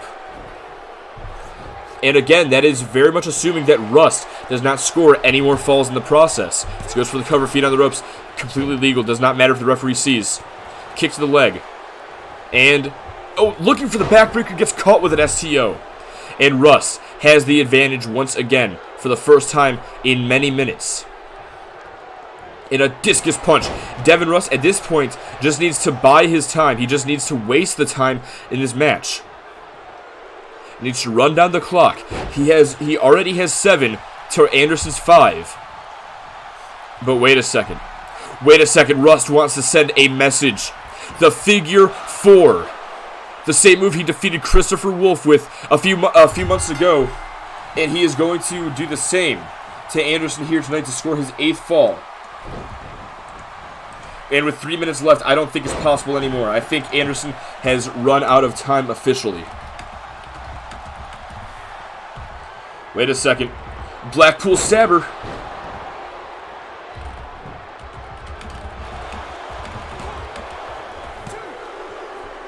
And wait, I may be wrong. Anderson, with the Blackpool Stabber, gains another fall. That's a rusty 4. Necky twisty locked in.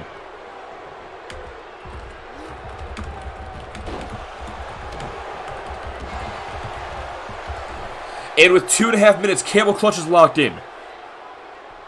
Will Russ submit? Anderson has been doing a good job bridging the gap so far. He has 2 minutes to score 2 falls just to tie this match up 1-1. Or, well, 8-8. Turns him around. And Anderson with the Cliffs of Dover going for the cover. Hook the outside leg. And that's another fall. That is another fall. Anderson with a reversal. I think what's happening is my prediction's coming true. Russ started out too strong in the beginning. And now he is paying for it. He burned all of his energy at the start of this match. Wait a second, catches the hand. Headbutt dropping Anderson.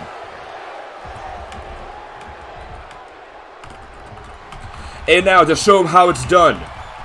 The Devil's Cry chokeslam. It is 8-7. Hooks the outside leg. It is 9-7. A minute 12 remain. Minute 9.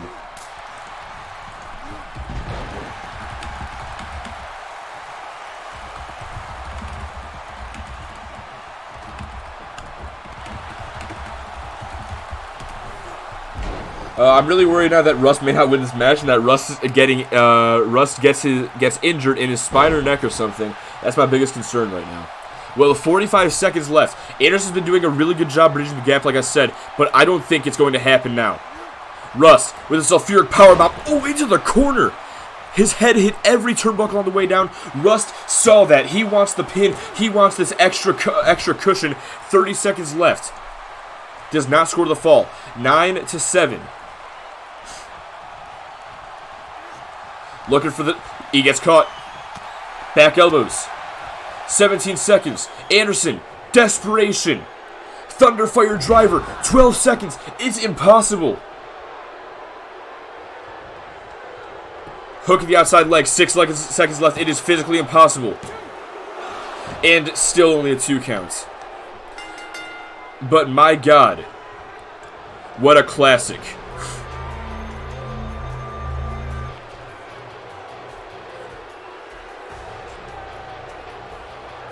What an absolute classic of a match that we have just witnessed.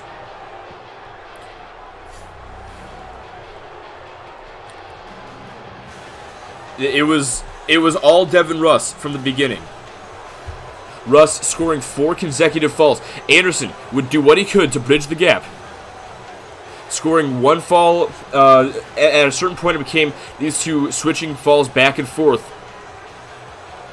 As Anderson couldn't get any falls early on, Devin Russ too resilient to allow Anderson to pin him. As the match would continue on, though, Anderson would start gaining more and more falls. And came extremely close to bridging the gap. Came within 1 fall from tying Rust. Here is your winner and new Pro Wrestling Alliance champion, Devin Russ. But you can see it now. 2 years of hard work, and you can see the hard work etched on the face of Devin Russ as he continues to bleed, showing the wounds of this battle. But Devin Rust, it has all paid off. Devin Rust is your new UPWA champion here tonight. This was an amazing climax. Liam West knows about those. Of one of the greatest wrestling pay-per-views I have ever seen. Well, thank you so very much, Yandy. Oh my God, this was an incredible show. Far exceeded my expectations, and I had high expectations for this show. Alright, average pay-per-view, about here, Wrestling Palace, well, Big 3 pay-per-view, about here, right? Wrestling Palace, about here. These are my expectations, by the way. But the Wrestling Palace itself, what it showed tonight, you can't even see it. That's how fucking... Looks like I'm doing a Hitler salute. That's how good this fucking show was. As we approach the end of the 5th hour of Wrestling Palace. That's right, 5 hours. I just want to thank everybody. Thank you, Jordan. Thank you, Yanni. Thanks, LaDon, for sticking around as long as you did. Thank you, everybody who's been here along the way. Even the streamers who help me out who don't really watch the streams. PCP, Rad, Deft, Nightmare. He was here earlier. I really do appreciate that as well. All of you guys, I thank you all so very much for helping shape the UPWA into what it is today.